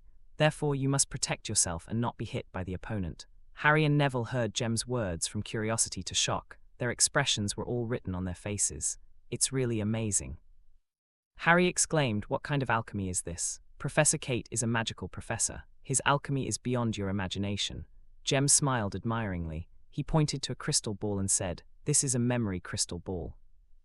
Players who have not reached the playing time need to stay in the lounge and cannot go out, but players can follow the live game here through the memory crystal ball." Harry and Neville were taken aback for a moment when they heard the words, and then a little pleased. They are also very worried and concerned about the specific situation of the battle outside. "It's just that I'm afraid of being locked up here, and I don't know anything about the outside world. Now with this crystal ball, it will undoubtedly be much more convenient." Jem smiled, then looked at Neville and said, "Neville Longbottom, are you ready? The match will officially start in 3 minutes. If you are ready, then come with me." Neville was taken aback for a moment and became inexplicably nervous. Harry looked at Neville, put his fist on Neville's chest, lightly hammered it, and said with a smile, "Neville, believe in yourself. You are a strong and brave lion." Neville's eyes were slightly red. He wiped his eyes with his sleeve, took a few deep breaths, and Neville said seriously, "Harry, I can do it. I will definitely defeat Malfoy." Hearing Neville's words, Harry laughed, stretched out his fist again, and cheered, "Come on." Neville bumped fists with Harry tactfully and said with a smile, "Come on." Jem looked at Neville and Harry with a smile on his face and said, "You are really cute children. I hope you can have a good fighting experience and return home victorious." In the player lounge of Slytherin, Malfoy and Goyle had also put on the Bracelet of Fate and learned about its function. Holding wands, their eyes are full of confidence that they will win. "Draco Malfoy, are you ready?" Elf Scott looked at Malfoy and smiled slightly. "The game will officially start in 3 minutes. If you are ready, just follow me." Malfoy tidied up his clothes and said calmly, "I don't need to prepare at all. Neville is a liar, and I will trample him hard. I will let the Lions of Gryffindor know that we Slytherins are the strongest." After hearing Malfoy's words, Scott had a dark smile on his face and then began to sing. "We come from the quagmire, we are full of ambition, we yearn for power, we are strong and calm, we are elegant and self-reliant, we never sorry, we are Slytherins." Malfoy and Goyle showed smiles on their faces, and at the end they kept up with the rhythm of Elf Sko and also hummed, "Power-hungry, ambitious boy, Slytherin will help you reach the top. Elemental Magic Dueling Club." In the eyes of everyone, Kate Lyle jumped out from the professor viewing platform. A pair of silver-white wings appeared above the arena with Kate Lyle. At the same time in this arena, with Kate Lyle waving her magic wand, square stones about 1.5 meters high appeared irregularly on the huge arena. In addition, a weaker version of the Whomping Willow appeared in some areas of the field, and as a result, the entire field changed accordingly. Seeing Kate Lyle appearing in such a way, especially at such a moment when all the teachers and students of the school gathered, everyone's eyes were gathered, and they cheered loudly. The ghost floating in the air looked at Kate Lyle as if seeing Jesus. At this moment, they all became quiet and became Kate Lyle's fan. The reason for this is all because Kate Lyle is so handsome at this time. With a white suit, a high-value face, and huge silver-white wings flapping slowly, exuding a holy light, just like an angel. Professor McGonagall stood up from his seat, looked at Kate Lyle, his eyes widened in shock, put his hands on his face, and exclaimed, "Oh, Merlin's beard, you have been burned, Kate's wings, you are so beautiful. You're so handsome. Professor Kate, I love you." A certain pair of dark-skinned twin sisters stared at Kate Lyle with bright eyes and cheered wantonly. Hannah Abbott stared at Kate Lyle and murmured with fascination, "Professor Kate, my angel. Nice, he's so handsome, he's my god." Hermione Granger slapped Ronald hard, screaming excitedly. Ronald was in pain, and his eyes were attracted by Kate Lyle, and he was envious. Whoa, Merlin's underpants were burned, Birdman. Oh no, an angel appeared. Quick, record it.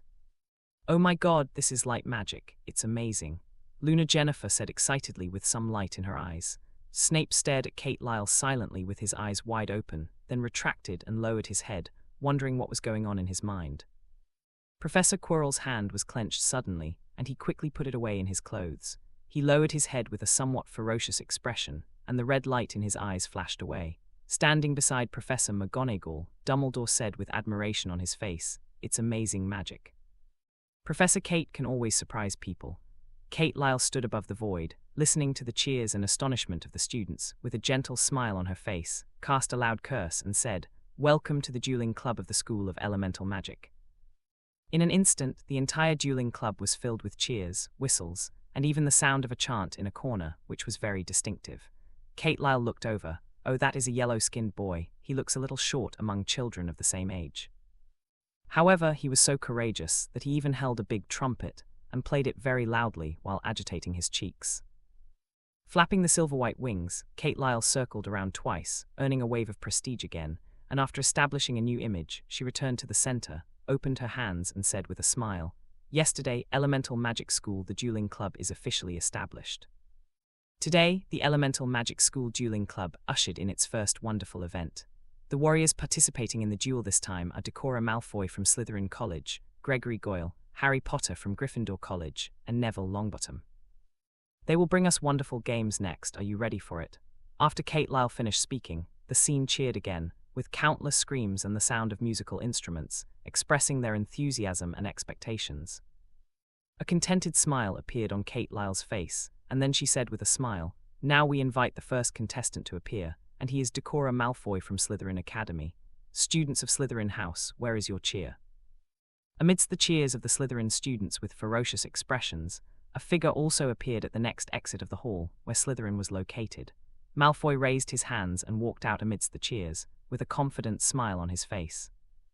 At halftime, Malfoy turned around to look at Slytherin Academy, cast a loud curse, and said, "Slytherin." Facing Malfoy's call, the Slytherin snakes all stood up and responded to Malfoy, resounding their cries throughout the audience. "We come from the quagmire, we are full of ambition, we desire power, we are strong and calm, we are graceful and self-reliant, we never regret, we are Slytherins." Malfoy spread his hands, feeling the incoming wave, enjoying it very much. Snape's eyes, looking at Malfoy, watching the responses of the Slytherin students, there was a gleam in his eyes, and the corners of his mouth curled up slightly. On the side of Gryffindor College, Ronald curled his lips as he watched the responses of the Slytherins, and then mobilized the other students. Kate Lyle glanced at Malfoy, with a smile on her face. This Malfoy can do it, and he even knows how to create momentum for himself. However, among other things, this trick is really good, and the careerists in Slytherin are also very powerful. Now I would like to invite the second contestant. He is the hero who recently successfully rescued his classmates in The Werewolf and Giant Spider. He is a boy from Gryffindor Academy. Neville Longbottom, Kate Lyle shouted amid the cheers of the crowd, and then under the gaze and expectation of the Gryffindor Lion. In an instant, the Lions of Gryffindor screamed. They tried to make their voices resound throughout the dueling club and spread farther away. Neville Longbottom came out from the passage. He had a chubby figure and looked like a ball from a distance. And Neville Longbottom was not as relaxed and confident as Malfoy, and he seemed a little nervous under everyone's attention. Therefore, Malfoy looked at Neville Longbottom on the opposite side, full of disdain, and said, "You are a liar. I will trample you hard in front of everyone." Neville Longbottom shrank when he heard Malfoy's words, as if he wanted to shrink himself into a ball. Hermione looked at Neville and immediately patted Ronald, looking a little anxious. Ronald also reacted immediately, so he cast a loud curse, brewing emotions, and said loudly, "Gryffindor." Neville Longbottom heard Ronald's voice and quickly turned to look at Ronald. At this time, the teachers and students of other colleges also looked at Gryffindor. Facing the gazes of the crowd, the Gryffindor Lions did not disappoint them either. They responded to their enemies with loud and upright voices, like a lion king in the forest. "In the face of desire, we never hide from it. We are brave, we are decisive, we are righteous, we seek truth, we fight evil, we are Gryffindor." In the lounge of Gryffindor, Harry Potter listened to the cheers outside and looked at the scene outside through the crystal ball. He couldn't help clenching his fists. His face was filled with laughter and excitement. This is Gryffindor. A feeling of identification from the depths of his soul made Harry Potter very comfortable, and thus strengthened his idea of defeating Malfoy. Arena. Kate Lyle came between the two, suspended in the air, and said with a smile, "Draco Malfoy, Neville Longbottom, are you two ready?" "Ready." Malfoy said confidently. Kate Lyle immediately looked at Neville. Neville took a deep breath, looked at Malfoy firmly, and said in a deep voice, "Ready, Professor." Neville was greatly encouraged by Ronald's cry and Gryffindor's support, so at this time he didn't want to let them down either. "Since everything is ready, let's perform the ceremony." After Kate Lyle finished speaking, she flapped her silver-white wings and soared into the sky. At the same time, a magic barrier enveloped the entire duel field. The existence of the enchantment is to prevent the magic in the duel from attacking outside the arena and hurting the audience. Neville and Malfoy looked at each other, then held their wands up in front of each other and bowed to each other as a sign of respect, and then they each took 10 steps back. This is the etiquette that needs to be strictly enforced when dueling between wizards. Thunderball Curse. As soon as he stopped, Malfoy cast magic on Neville without hesitation. Although Neville was half a beat behind, he still waved his wand and formally accepted Malfoy's challenge. Earth Wall Curse. An earthen wall rose to block the incoming Thunderball, and Neville also took advantage of this opportunity to retreat quickly. Malfoy saw Neville, who was retreating, with a wicked smile on his face. He hurried to catch up and shouted, "Neville Longbottom, you are not only a liar but also a coward." Neville did not launch a counterattack against Malfoy's taunt and provocation, but quickly hid behind the stone and then moved again. Everyone looked down at the arena. Malfoy might not know what Neville was thinking, but as the audience, although some people still ridiculed Neville as a coward, more people were looking forward to it, because they understand this is definitely Neville's strategy. Malfoy came to the outside of the messy stones, looked at Neville, who suddenly disappeared after following several times, and was stunned. At this time, he also realized that the other party wanted to use the stones to play hide-and-seek with him. "Neville the big liar, do you think I can't do anything to you because you're hiding in there? It's useless, I'll catch you. I'll let you experience the wonderful feeling of being zapped by lightning. You can't hide, these stones can't hide your bloated body. You just wait, I will step on you with a perfect score." At this time, Malfoy was like a lunatic who was a bit self-indulgent, moving quickly among the stones, while stimulating Neville, who was hiding with words, while quickly catching Neville's figure with a somewhat weird and exaggerated expression. On the audience stage of Gryffindor, Hermione, Ronald and others stared closely at Neville, who was moving. According to their battle plan last night, Neville would use the earth wall to cover Malfoy's sight, and then launch a sneak attack. Unexpectedly, under Kate Lyle's shot, stones that could confuse the view appeared directly in the arena, which was also convenient for Neville. Now, whether Neville can seize the opportunity and defeat Malfoy depends on Neville himself. To stab, Thunderball Curse. At a certain moment, Neville suddenly rushed out from behind the stone and attacked Malfoy, who was looking for him. Malfoy reacted extremely quickly, immediately cast a spell, then quickly hid among the stones, approaching Neville in another direction. After all, Neville was a little fatter, and his reaction speed was half a beat slower, and the Thunderball just hit it. Neville was sent flying a meter and hit the ground, screaming, "Merlin's underpants, Neville has been hit, 10 points off his bracelet of fate." Ronald looked at the big screen, looked at the bracelet of fate that belonged to Neville, and 10 points were directly deducted, and he exclaimed nervously, "Neville, run!" Hermione shouted even more anxiously, because Malfoy seized the opportunity and was approaching quickly. Neville's face was slightly pale and he was a little flustered, but he got up quickly. Thunderball Curse. Around the corner, Malfoy spotted Neville and quickly waved his wand. Unfortunately, Neville dodged and ran again. Neville burst out of the small universe and ran very fast. At the same time, he circled around, looking for opportunities, and released magic. To stab, the ground thorn exploded from the ground, and Malfoy's face changed suddenly. He wanted to dodge immediately, but it was too late. In order to chase Neville, he never expected that Neville would suddenly shoot him back. Malfoy was knocked out and then hugged his feet, feeling a sharp pain. There was no bleeding or injury, but the feeling of being attacked by magic was real. Malfoy, 10 points. In the Gryffindor lounge, Harry Potter saw that Malfoy was hit by Neville. He immediately clenched his fist and waved excitedly, shouting, "Yeah, that's great." Seeing Malfoy in pain, Harry Potter felt a bit of joy in his heart. This also means that Gryffindor may be winning. Malfoy looked at the score of the Fate bracelet, which became 90 points, and his face was slightly ugly. Neville, who was supposed to be in his hands, actually made him feel such pain, and he was deducted 10 points. This is simply unforgivable. I want to give full marks to the one who tramples you under my feet. Great chance, Ronald and Hermione exclaimed when they saw that Malfoy had been recruited. However, Neville's next performance disappointed them very much. Because Neville did not continue to attack at this time as they planned, but hid behind the rocks and gasped violently. "Merlin's big underpants, you won't have that damned old problem," Ronald shouted angrily, holding his head in his hands. The first-year Gryffindor lions howled even more. The perfect routine was left behind by him. Malfoy clenched his fists and ran again with a somewhat ferocious expression. "Neville, I swear, I absolutely want you to look good." Malfoy was furious, and with his wand in hand, he rushed in again. Thus, Neville and Malfoy kept chasing and counterattacking among the messy rocks. The students in the auditorium, watching the battle between the two, breathed nervously and stared closely.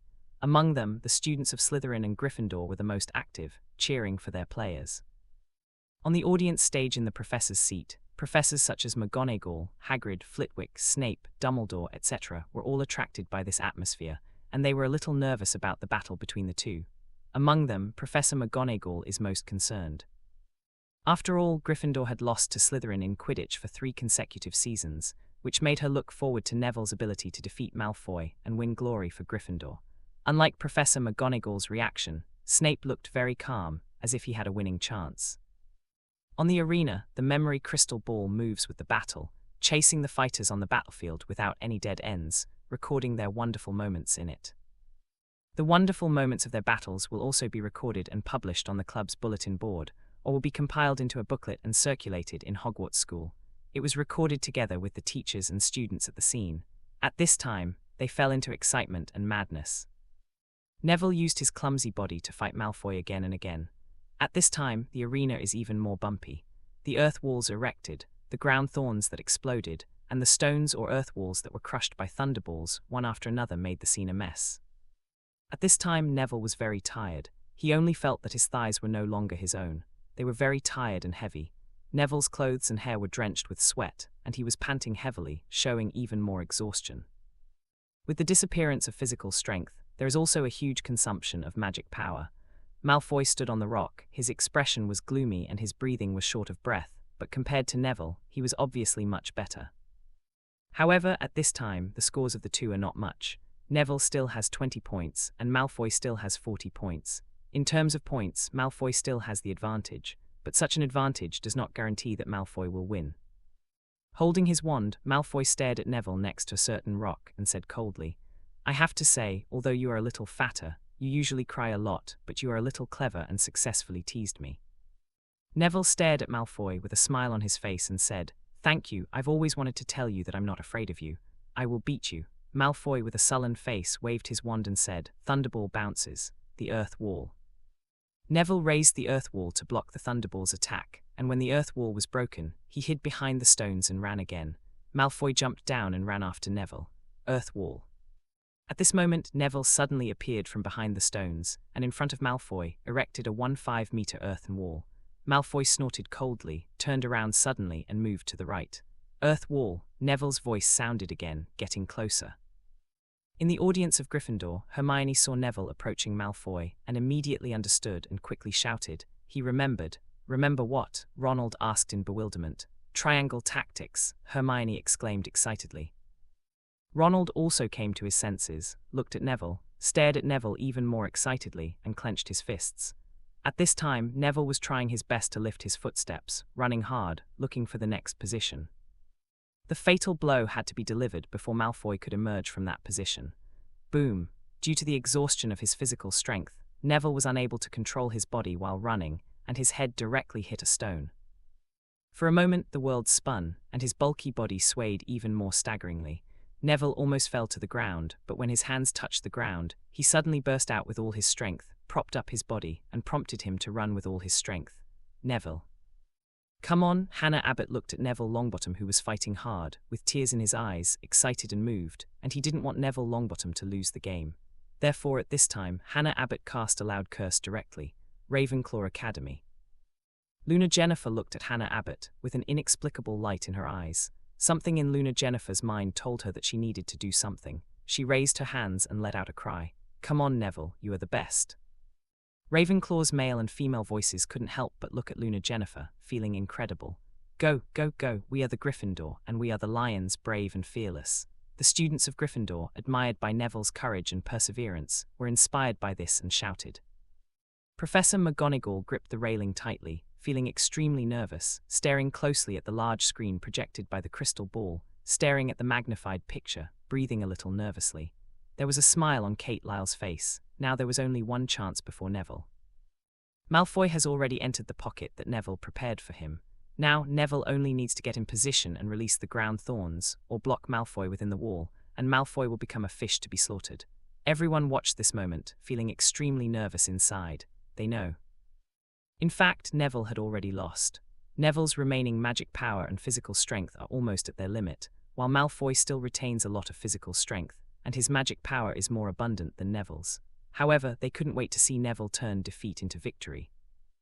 At this moment, Neville had various voices echoing in his mind. They are all supporting him. He was running, and at the same time he was also laughing, and his eyes were red. The water droplets, whether it was sweat or tears, ran across the cheeks and swayed in the air. At the same time, in Neville's blurred vision, he seemed to see the appearance of that figure and thus raised his wand. Earth thorns bloom, thunderball bounces. Two voices sounded almost at the same time. Neville staggered and waved his wand, and his body fell uncontrollably. Bang, bang, bang. The thunderball precisely landed on Neville's body, and the powerful thrill of lightning made Neville tremble. In an instant, Neville's body appeared 100 meters away, and a holy white light also landed on Neville's body. The next moment, Neville woke up. Neville Longbottom's score is cleared, and the battle is defeated. Winner, Draco Malfoy. Kate Lyle picked up Neville and came to Malfoy's side. A ray of holy light also fell, bringing Malfoy back to his best condition in an instant, shouted. In an instant, the air of the dueling club was filled with cheers from the Slytherins, as well as students from other houses who supported Malfoy. A slight smile appeared on Malfoy's face, but his indifference soon fell. On the occasion of the final decisive battle, Neville's magic shifted. Moreover, that magic is very powerful. If Neville's magic hadn't shifted, then he might have lost, or the two of them would have been cleared out of the game together. But whether it was a draw or a loss, it was unacceptable to Malfoy. But even if he won now, Malfoy couldn't be happy because he almost lost to Neville. What made Malfoy even more upset was that Neville, who had already lost, still became a hero. Listening to Kate Lyle's words, Neville looked dull, opened his mouth and looked in the direction of Gryffindor. There were countless things to say, but nothing came out. Neville, you are the best, you didn't lose, you didn't embarrass us, Gryffindor. Called Hermione, using a loud curse, comforting the sluggish Neville. Hermione's voice sounded, and Neville's expression changed slightly. Soon Neville couldn't help crying. Neville, you are the best. Neville Longbottom, you are a hero. Neville Longbottom, you are the pride of our Gryffindors. Gryffindor's cheers sounded at the scene, and Neville's heart was greatly relieved and maintained. At this moment, Neville no longer felt that he was alone. He cried so happily, Slytherin passage. Malfoy returned to the common room, looked at the approaching Goyle, stared at Goyle with a gloomy face and said, Goyle, no matter what method you use, you must find a way to defeat Harry. If not, then find a way to consume his physical strength and magic power, understand? Goyle nodded heavily and shouted loudly, Malfoy, don't worry, I will definitely make Harry look good. In Gryffindor's passage. Harry Potter looked at Neville Longbottom approaching, with a smile on his face, stepped forward to give him a hug and said with a smile, Neville, well done, you are very brave, very strong, you almost died, get rid of Malfoy. However, don't worry, I will kill Goyle, avenge you, and defend the honor of our Gryffindor. Neville Longbottom was very happy, and at this moment he was still in tears. Hearing Harry Potter's words, tears came down his nose and he hugged Harry Potter tightly, shouting, Harry, I'm a brave lion, they support me, and I have everyone's support. I'm not alone anymore. Harry Potter let go of Neville Longbottom, held out his thumb and said with a smile, "Yes, you are not alone. Harry, are you scolding me?" Neville Longbottom stopped crying suddenly, but looked at Harry with teary eyes and said. Hearing this, Harry couldn't help being stunned. "What? Did I scold you?" Looking at Harry's appearance, Neville said hesitantly, "But I'm just..." In the center of the arena, Kate Lyle was floating in the air, once again presiding over the match, and her voice resounded throughout the dueling club. "Thank you, Draco Malfoy and Neville Longbottom, for bringing us a wonderful battle." Next, Gregory Goyle from Slytherin Academy. After exiting Slytherin, Goyle came out, flaunting towards the other houses, waving his hands and showing off his big muscles. "Slytherin!" Goyle roared, putting on a strong and fierce look. The voice of Slytherin Academy resounded through the entire dueling club again. They cheered, excited and full of anticipation. If Goyle also defeated Harry, then Slytherin's reputation and honor would be raised to another stage. Fame and honor are undoubtedly what careerists like them love. Kate Lyle glanced at Slytherin College, then looked at Gryffindor College, and said with a smile, "Now we invite the boy who lived, Harry Potter, a genius with dual elements of wind and fire magic." Ronald and the other Gryffindor Lions chanted their slogans again, and used this as an opening to welcome Harry Potter's appearance. Harry Potter walked out of the passage, looking around, and countless pairs of eyes gathered together. Although there was some pressure, they were full of excitement.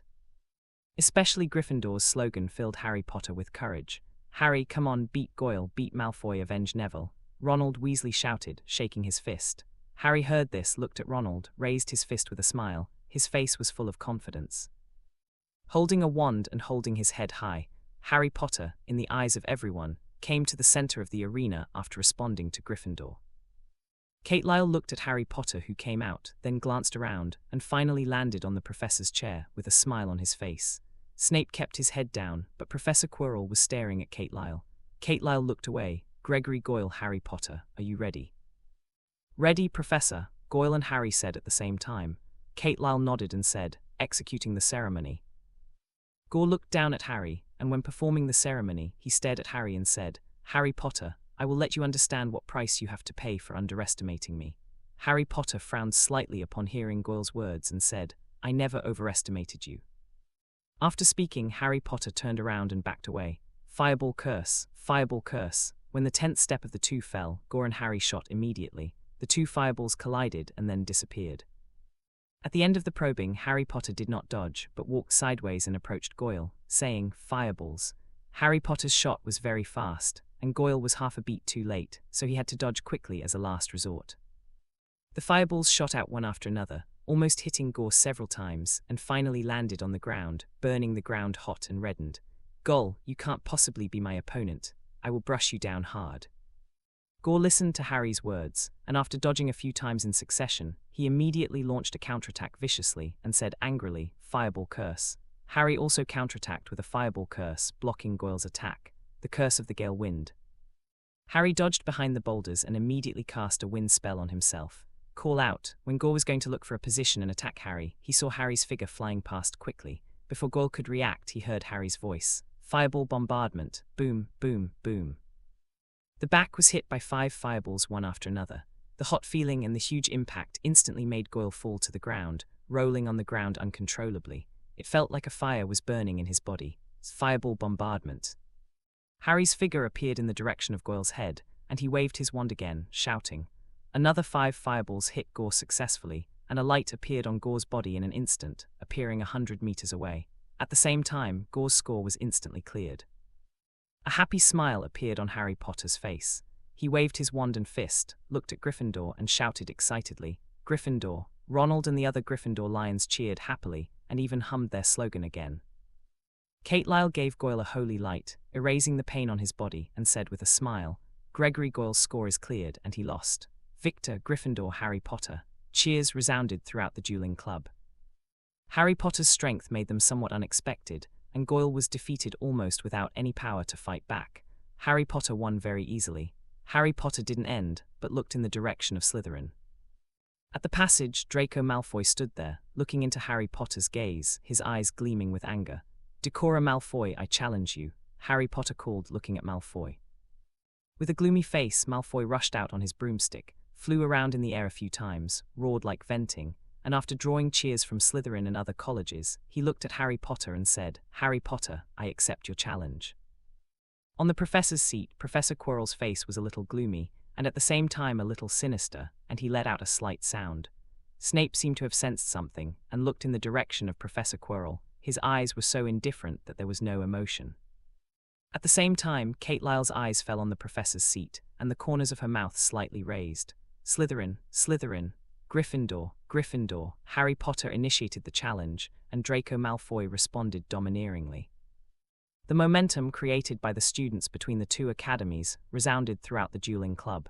They are full of expectations for each other, and for the next battle, Professor's seat. Dumbledore looked at the students who were looking forward to it with a smile on his face, and said, "Kate has done something very meaningful for Hogwarts students. The Bracelet of Fate is a magical invention. Its defense mechanism allows students to fully utilize their strengths and advantages and continue to grow in real competition. I can see that when they graduate, they will become the ultimate top power in the magic world." Upon hearing this, Professor McGonagall smiled and said, "Albus, besides elemental magic, other subjects are also important." Dumbledore laughed and said, "Of course, learning and development in all aspects is also very important. Regarding the arrangement of teaching courses, we also need to rearrange them. Try to take care of them in as many aspects as possible. They'll be complaining, Albus." Hagrid laughed as he overheard Dumbledore and Professor McGonagall talking. "We're thinking about their future, Hagrid," Flitwick said supportively. The other professors smiled more or less when they heard this. Regarding the battle in front of them, to be honest, they also want to participate in it, especially in such an atmosphere. The battle will be more passionate. In the middle of the arena.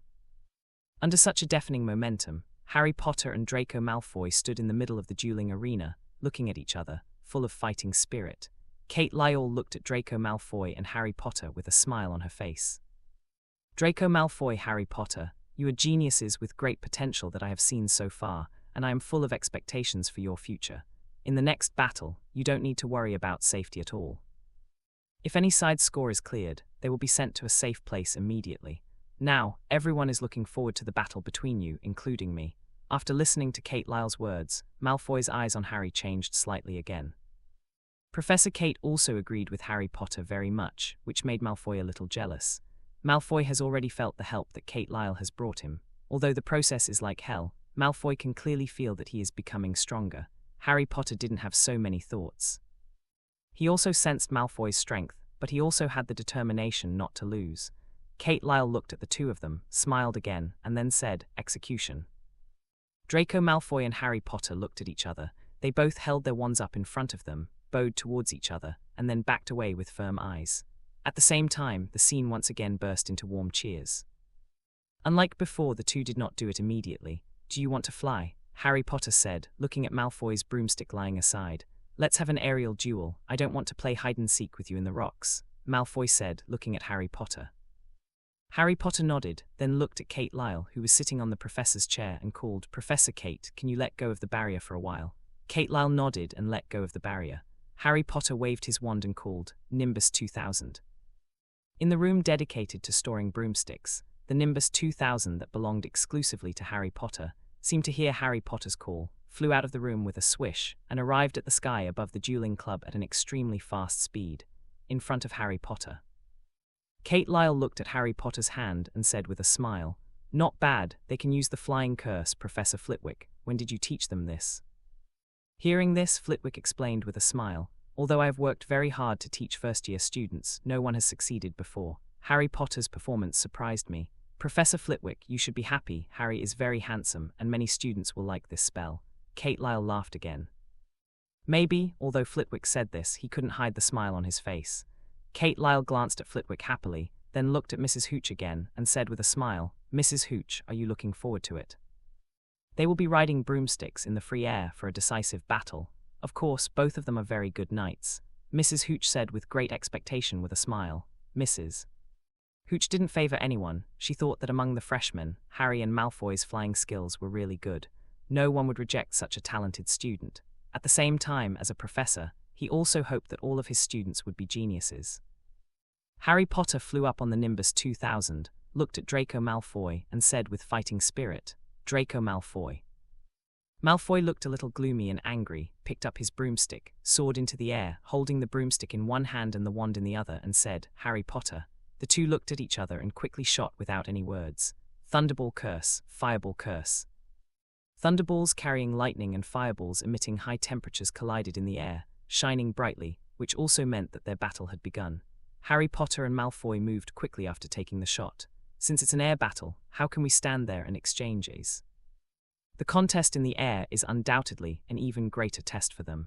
However, the two are full of confidence in their riding skills.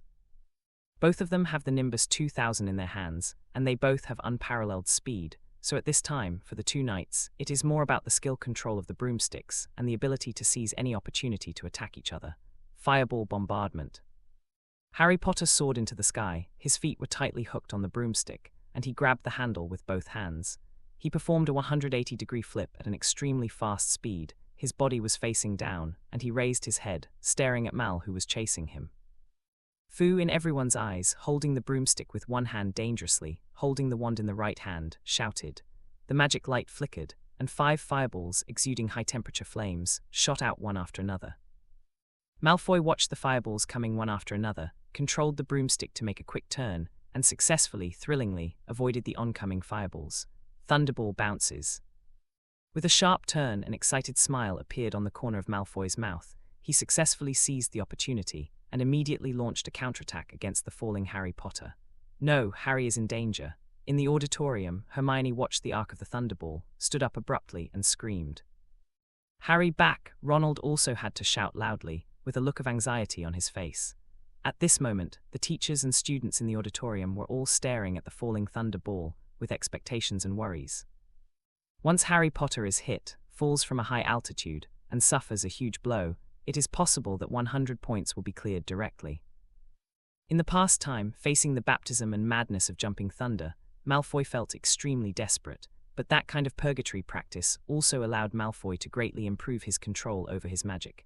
Not long ago, Malfoy also passed a test given to him by Kate Lyle. That is to enter the water among hundreds of jumping mines, hit a stone axefish with one blow. Therefore, Malfoy is very confident that his Thunderball bounce will definitely hit Harry Potter. Boom! Out of 5 Thunderballs, 2 were successfully hit. 20 points were deducted from Harry Potter. Harry Potter let out a scream, and the numbness and tingling sensation made his hands almost let go of his broomstick.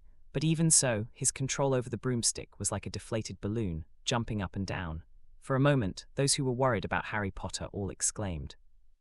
Hermione held onto Ronald's hand tightly, extremely nervous and worried. Snape's face was sullen, his indifferent eyes moved following Harry Potter's figure. Professor Quirrell smiled, and his eyes were filled with anticipation. Professor McGonagall leaned out as if to rush out and catch Harry Potter. Professor McGonagall was full of expectations for Harry Potter, but the results in front of her made her a little hard to accept. Malfoy looked at the fallen Harry Potter with a smile on his face, but that's not enough. In the first magic class, Harry's performance made him envious and jealous for a long time. So waving his wand again, Malfoy yelled, "Thunderball bounces! Thunderball bounces! Thunderball bounces!" Malfoy didn't want to give Harry Potter any chance, so he condescendingly shot Harry Potter one after another. All of a sudden, dozens of Thunderballs fell one after another, covering a wide area. Enduring the pain, Harry Potter tried hard to control the broomstick. Get up, fly up. Harry Potter held on to the broomstick tightly, trying to fly up. With a hideous expression on his face, he shouted angrily. Yes, Harry Potter at this moment is angry. He didn't want to just lose like this, it would be too embarrassing. What's more, if you lose like this, it will be even more tragic than Neville. It's getting closer and closer to the ground. 5 meters, 4 meters, 3 meters, 2 meters. Bang, bang, bang. The speed of the Thunderball was also very fast, and the sound of hitting the ground burst into roaring sounds one after another, splashing a lot of dust. The roar sounded, and everyone's breathing became rapid. Even someone has started looking for Harry Potter in other parts of the venue. Has Harry Potter lost? Have all those lightning balls hit? Harry Potter should have fallen to the ground and the score was cleared. At this moment, everyone's thoughts changed a lot. Some were anxiously looking forward to it, some gloated about it. Even some of the Slytherin students started to celebrate. Even Malfoy was full of expectations at this time. If Harry Potter lost directly, then he would beat Harry Potter with a perfect score, which is definitely an achievement worth showing off. Harry Potter's points were being subtracted. 70, 60, 50, the numbers stopped changing. In other words, Harry Potter wasn't out yet. Malfoy looked at the score that had stopped beating, and the smile on his face froze. Then he looked at the ground where Harry Potter was, waved his wand without hesitation, and said angrily, "Thunderball bounces." Call out. At this moment, a gust of wind blew away the dust that blocked people's vision, and Harry Potter flew out riding the Nimbus 2000. Fireball bombardment. Harry Potter's appearance and counterattack immediately made those teachers and students who supported Harry Potter cheer again. On the professor's seat, Hagrid even jumped up, waved his fists, and shouted, "Gug gug, Harry, you are amazing." Hagrid's tonnage is huge, and this jump directly shocked Kate Lyle and others on the professor's bench. Professor McGonagall even had a bad heart and shouted at Hagrid, "Merlin's beard, my heart is about to burst from your fright." Hagrid smiled awkwardly, then looked at Fei Tian, and shook his fist at Harry Potter, who was attacking Malfoy. His face was full of excitement and joy. Watching Harry Potter fall and Malfoy's subsequent attack just now made Hagrid so worried that he wanted to rush up and save Harry Potter. After successive waves of output, Harry Potter controlled the broomstick, dodged Malfoy's attacks one after another, and even led Malfoy to fly around the arena. At this moment, Harry Potter already understood that there was a big gap between him and Malfoy. At least, Malfoy is better than him in magic control. Windblade Curse. Harry Potter flew at a low altitude, and with the help of stones blocking his line of sight, Harry Potter immediately cast wind magic on Malfoy, who was chasing after him. Malfoy was caught off guard, and didn't see the incoming wind blade, which landed in Malfoy's hand. The number on the fate bracelet has changed to 85 points. In pain, Malfoy let go of the broomstick with both hands, and lost control of the broomstick for a moment, almost hitting a rock. Under such acceleration, hitting a hard rock is definitely more painful than being hit by lightning balls one after another. The timid person subconsciously covered his eyes, while the daring person clenched his fists in an exclamation. Snape narrowed his eyes even more. Kate Lyle showed a playful smile. Boom, Malfoy chose to jump off the broomstick, and with the huge impact, Malfoy was rolled out for a few meters. The score dropped to 65 points compared to Harry's advantage. It was only 15 points more. Although Malfoy felt the pain and was dizzy, he stood up immediately. While staggering, his eyes quickly searched for Harry Potter's position and saw the broomstick falling among the messy stones. Fireball bombardment, fireball bombardment, fireball bombardment. Harry Potter imitated Malfoy and seized the opportunity precisely, and the fireballs fell overwhelmingly. Without any hesitation, Malfoy rushed into the rocks, which would help him avoid falling fireballs and retrieve his broomstick. Windblade Curse, Fireball Curse. Harry Potter rode a broomstick, controlled the speed and direction, and condescended to attack Malfoy one after another. Malfoy was in a panic at this moment. With the fireballs falling 1 meter away, the scattered sparks, and the high temperature, he seemed to be in a sea of flames. In addition, the invisible Windblade Curse is extremely sharp. If a stone is hit, a part of it will be cut off directly. The splashed stones splashed on him even more, and his score kept dropping -1. The situation reversed in an instant, which made Malfoy extremely embarrassed and unwilling. Gryffindor, Gryffindor, Harry Potter, Harry Potter. Cheers continued to ring out, and they continued to support Harry Potter. Draco Malfoy, who was running in a panic, became angrier and clenched his fists. Draco Malfoy, holding a broomstick in his hand, was constantly looking for opportunities. Floating Curse. Swinging his wand, Draco Malfoy manipulated the rubble in front of him and floated up, blocking Harry Potter's view. Malfoy found the opportunity, got on the Nimbus 2000 and soared into the sky. Everyone's eyes lit up when they saw Draco Malfoy's operation. Especially those professors. As a first-year freshman, it is not surprising that they can use the levitation spell. However, being able to use the floating spell and control the movement of many objects is a bit of a feat. Harry Potter's view was blocked and he didn't waste his magic attack. Secondly, seeing Draco Malfoy soaring into the sky, Harry Potter unexpectedly landed on the ground and dropped his broomstick on the ground. Everyone was surprised by Harry Potter's move. What everyone had to admit was that Harry Potter's flying riding skills were very good, even much better than many senior students. Compared with Draco Malfoy, the two are evenly divided. In the air, Draco Malfoy noticed Harry Potter, who had lost his broomstick, and he felt offended and humiliated. "Harry Potter, are you ready to surrender?" Malfoy looked down at Harry Potter and said angrily. Upon hearing this, Harry Potter looked at Malfoy and said with a smile, "Until I beat you, I won't lose." Immediately in the eyes of everyone, Harry Potter waved his wand and chanted, "Son of the wind, give me wings to fly, fly 9 days, flying curse." In an instant, a gust of wind blew around Harry Potter, and immediately Harry Potter felt a pair of invisible wings. Harry Potter's heart moved, and his whole body immediately flew up, The speed was so fast that the Nimbus 2000 couldn't do it much better. The puzzled people were exclaiming, full of curiosity, marveling at how Harry Potter did it. Of course, compared to these, they are more envious. But Hermione and Ronald, who had already experienced it, immediately reacted. It's Professor Kate's flying spell. Merlin's big underpants. Harry actually learned this. Ronald and Hermione exclaimed, and the people around them were full of curiosity and asked questions. Draco Malfoy looked at Harry Potter, who could fly without the help of a broomstick, and the jealousy and envy in his eyes became more and more out of control. Controlling the broomstick, Draco Malfoy charged at Harry Potter. After Harry Potter quickly adapted to controlling the wings to fly, he looked at Malfoy with determination.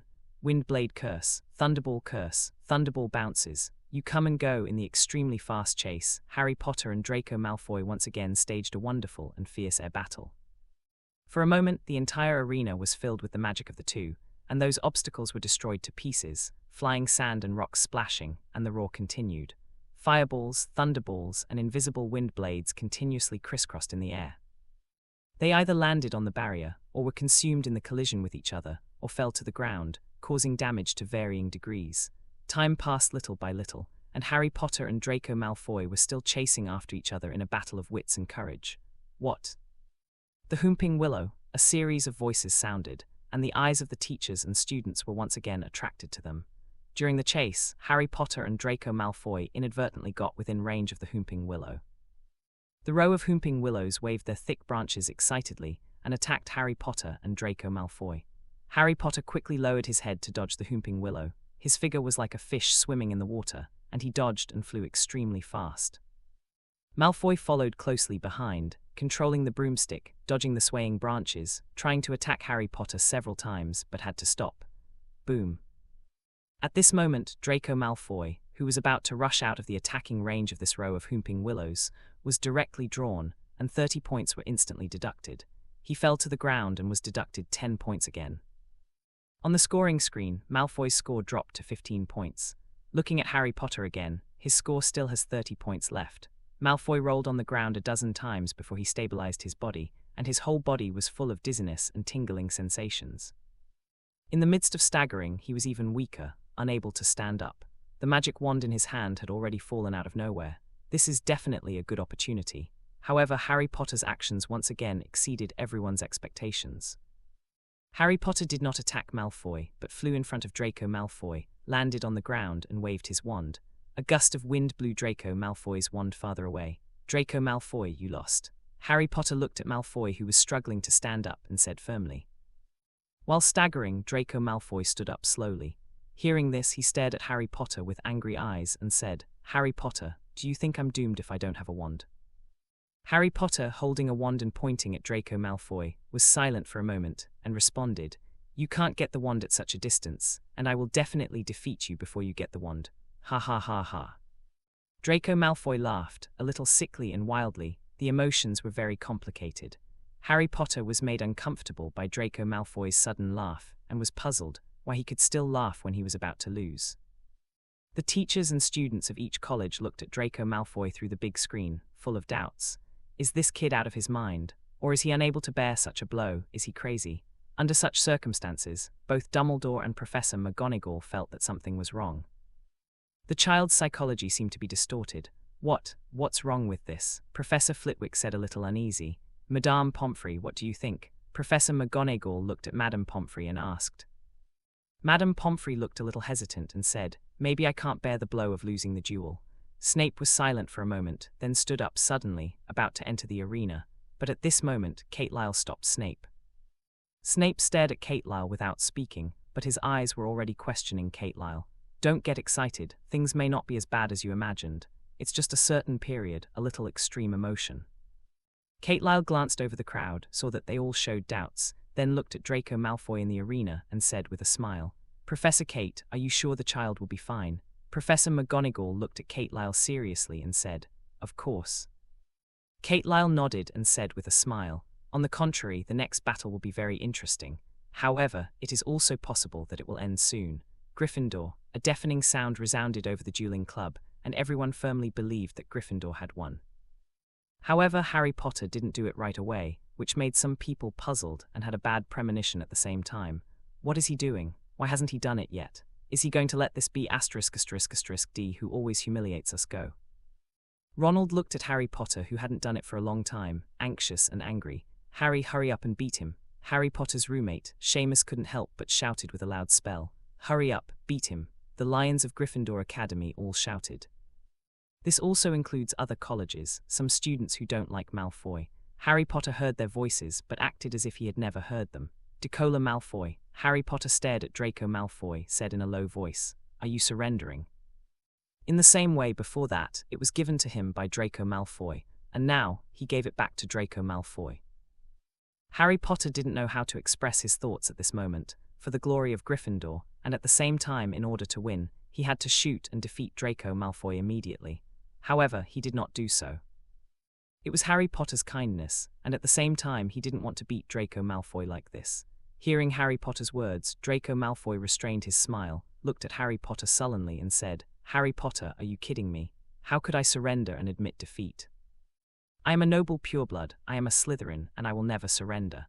Draco Malfoy's gaze was so determined, so persistent, and so angry. The opponent obviously still has no wand and he has no chance of winning, so why is he still so determined? This made Harry Potter wonder where Draco Malfoy got his confidence. Harry Potter shook his wand, pursed his lips, and said in a deep voice, "I'll let you accept reality." Harry Potter felt that he had to deal a severe blow to Malfoy, so that you could clearly understand your situation. Fireball bombardment. 5 fireballs the size of washbasins shot out at an extremely fast speed. The distance of a few meters is enough to take down Draco Malfoy. Harry Potter's shot made those who supported Malfoy feel a burst of despair and regret. Those who supported Harry Potter cheered happily. They were so determined that Malfoy had absolutely no chance of fighting back. But just when everyone thought the victory had been decided, they saw thunder flashing on Draco Malfoy's body, and his figure disappeared in an instant. The output of the fireball combo was completely emptied, and it fell to the ground, exploding with a bang bang bang, behind.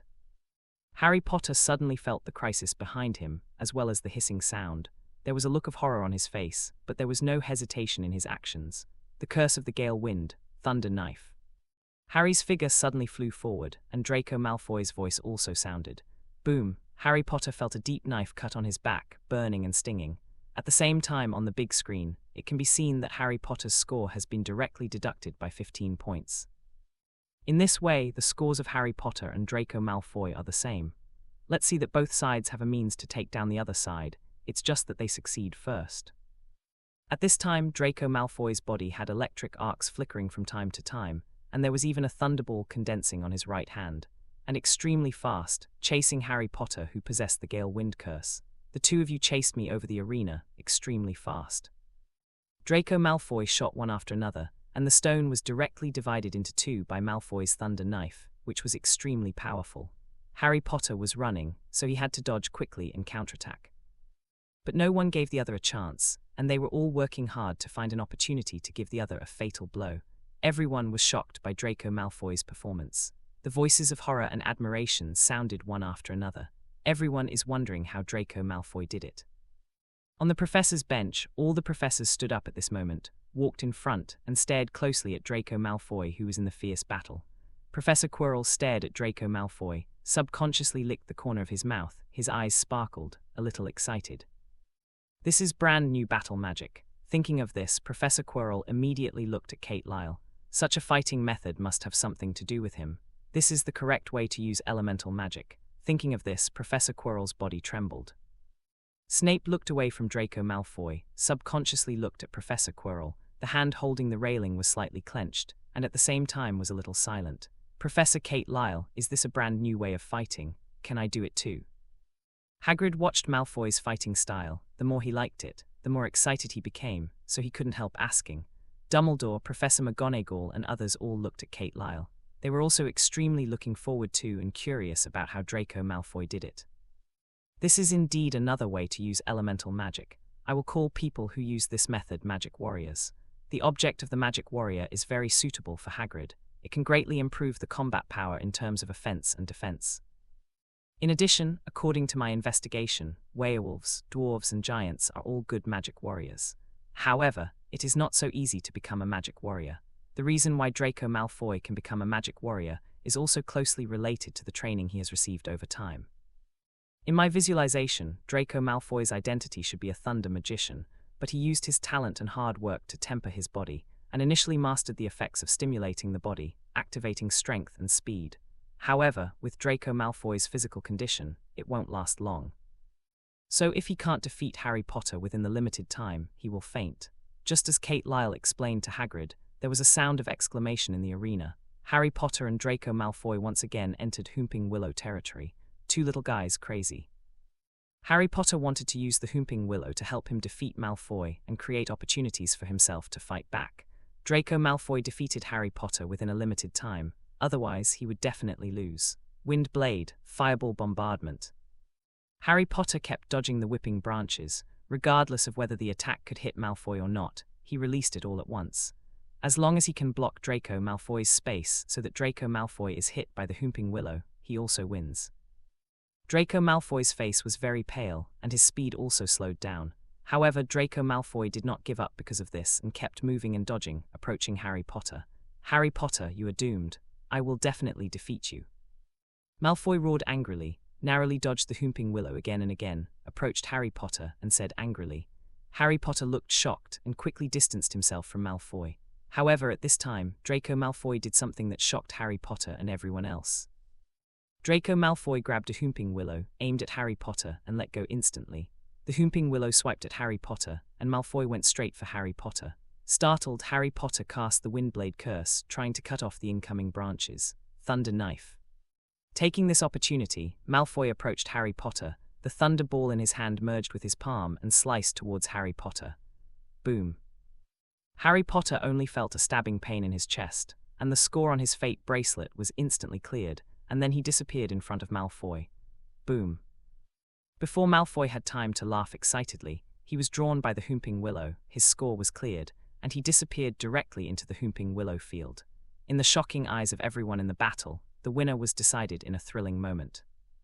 The successive shocking reversals made everyone want to stop, and at the same time made people excited and lamented. Harry Potter, I win. Enduring the severe pain, Malfoy stood up from the ground, shed tears of excitement, looked at Harry Potter, and cried out uncontrollably. However, as soon as he finished speaking, Malfoy fell headlong to the ground. Malfoy, who fell to the ground, was pale and his brows were tightly knit together.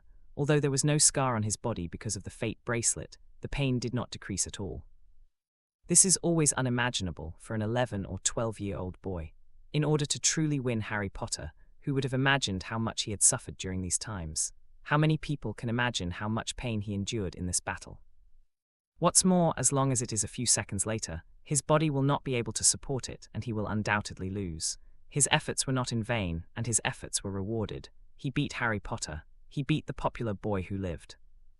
He defeated the geniuses in Hogwarts with double magic attributes. He would have the same fame, honor, and fortune as Harry Potter. Harry Potter looked at Draco Malfoy, who fell to the ground. His expression was extremely complicated and shocked, and he couldn't calm down for a long time. With dual magic attributes, he actually lost to Draco Malfoy. It was beyond his imagination. However, after thinking about it carefully, a bit of bitterness appeared on Harry Potter's face. If you want to say why you lost, after all, you are too confident. He was too confident, and under such circumstances, Draco Malfoy had no ability to resist. So he returned to the ground and stood in front of Malfoy. If after Malfoy was hit by the Whomping Willow, he shot immediately and cleared Malfoy out, he would have won. However, where do so many regret medicines come from in this world? Where do so many ifs come from? Harry Potter took the lead to clear the score and lost. Draco Malfoy wins. Kate Lyle flew into the battlefield, and the holy light fell on Draco Malfoy and Harry Potter, driving away the pain on their bodies, and helping them recover their physical strength, and immediately made the final judgment. Kate Lyle's final verdict made Slytherin and those who supported Malfoy cheer excitedly. In the end, they still won. Gryffindor was on the verge of dying, with no motivation at all. Ronald and Hermione stood there, looking at Harry Potter with complicated emotions. In the lounge of Gryffindor, Neville Longbottom sat there blankly, looking at the crystal ball. In his heart, he didn't know what he was thinking, as if his soul and vitality had been sucked out of him. But a moment later, Neville Longbottom left the lounge. In the arena, Madame Pomfrey, Draco, please take care of me. Kate Lyle controlled Draco Malfoy, who fell asleep and did not wake up, and said to Madame Pomfrey, who rushed over. Madame Pomfrey hugged Draco Malfoy and left quickly, along with Snape. As the Dean of Slytherin Academy, Snape was very satisfied with Malfoy's performance, and even brought into full play the Slytherin Academy training. Such a genius must be polished and polished. In particular, the new method of using elemental magic filled Snape with anticipation. Kate Lyle looked at the lost Harry Potter, stepped forward and patted him on the shoulder, and said with a smile, "Don't be discouraged, you have actually performed very well, and you also have a talent that is not inferior to Malfoy. It's just that your use of magic is still somewhat insufficient. The talent is yours, and it is even more enviable. However, you must remember that no matter what kind of talent you have, if you can't develop it, it will only be a flash in the pan in the end. No matter how good the talent is, it will become mediocre and useless." But why did I still lose to Malfoy? Harry Potter heard Kate Lyle's words, his eyes were red, and he couldn't help but shed a few tears and quickly reached out to wipe them off and said, "Because he suffered more than you and paid more than you." Kate Lyle looked at Harry Potter and said with a smile, "This is something you have never experienced before, and you can't even imagine. Do you know what is supporting him to do this?" Kate Lyle paused, then asked, "What is it?" Harry Potter asked curiously. "Because of you." Kate Lyle pointed to the lightning scar on Harry Potter's brow and said, "Your fame and talent make him extremely jealous, so he has been working hard to defeat you. Now that he has fulfilled his wish, what about you?" Harry Potter was slightly taken aback when he heard Kate Lyle's words. Then his eyes lit up. He looked at Kate Lyle and said, "Professor Kate, the reason why Malfoy became so strong is that you taught him magic yourself. So please also ask Professor Kate to help me. I also want to become stronger." Kate Lyle smiled and said, "I can help you, but it will take some time. However, during this period, I can teach you how to use wind magic and fire magic flexibly. Also, mentality is very important. You have to learn to adjust your mentality, you know." Harry Potter nodded heavily, with a smile on his face. Kate Lyle looked at Harry Potter's smile, then stretched out her hand to touch his head, and said with a smile, "Come on, where the person can grow up quickly, in addition to the influence of external forces, it also requires personal efforts and persistence. Go, your partner is coming for you." Kate Lyle looked at Neville Longbottom, who came out of the Gryffindor passage, and motioned. Harry Potter looked at Neville Longbottom approaching, with a smile on his face. "I'm sorry, Neville, my carelessness and failure let Malfoy win. However, you must believe in me, I will definitely defeat him." Harry Potter looked at Neville Longbottom, who was walking up to him, and said with a smile. Upon hearing this, Neville Longbottom stepped forward and hugged Harry Potter, then let go of Harry Potter and said with a smile, "Thank you, Harry, but I don't think I need you to avenge me, because I will become stronger and defeat Draco Malfoy." Neville Longbottom's eyes were very determined. He clenched his fist and waved it, looking fierce and cute. Seeing this, Harry Potter smiled, then stretched out his hand, hooked Neville's shoulder, and waved to Ronald and Hermione in the audience. Looking at Harry Potter, who was waving his hands, Ronald could still laugh, and couldn't help curling his lips to Hermione, and said, "This guy, he can still laugh after losing. Doesn't he know that he just lost the duel and let our Gryffindor disgraced?" Although Hermione was in a complicated mood, but seeing Ronald complaining blindly at this moment, she said, "Ronald, if you have the ability, then you can go to Malfoy for a duel. If you don't have the courage, don't talk nonsense. Also, don't mention Malfoy in front of Harry and Neville. They didn't lose." Hermione warned Ronald and left in a hurry with anger. Ronald looked at Hermione, who was going away with a look of incredulity. What did I do wrong? A week had passed since Harry Potter's duel with Draco Malfoy. In the past 3 days, everyone's recognition and expectations for the dueling club have not diminished at all, and have even become more and more lively. Every time after class or after school in the afternoon, within the 3 hours allowed to open, there are students from various colleges fighting duels almost all the time. The existence of the Fate bracelet allows them to truly experience the joy and pain of fighting. It won't leave scars on the body, but it has real synchronous pain. To a certain extent, it also affects the combat power of the players. Therefore, at this time, you still need to compete with perseverance. If you can't persist in such pain, you don't need to wait until the 100 points are cleared, and you will admit defeat.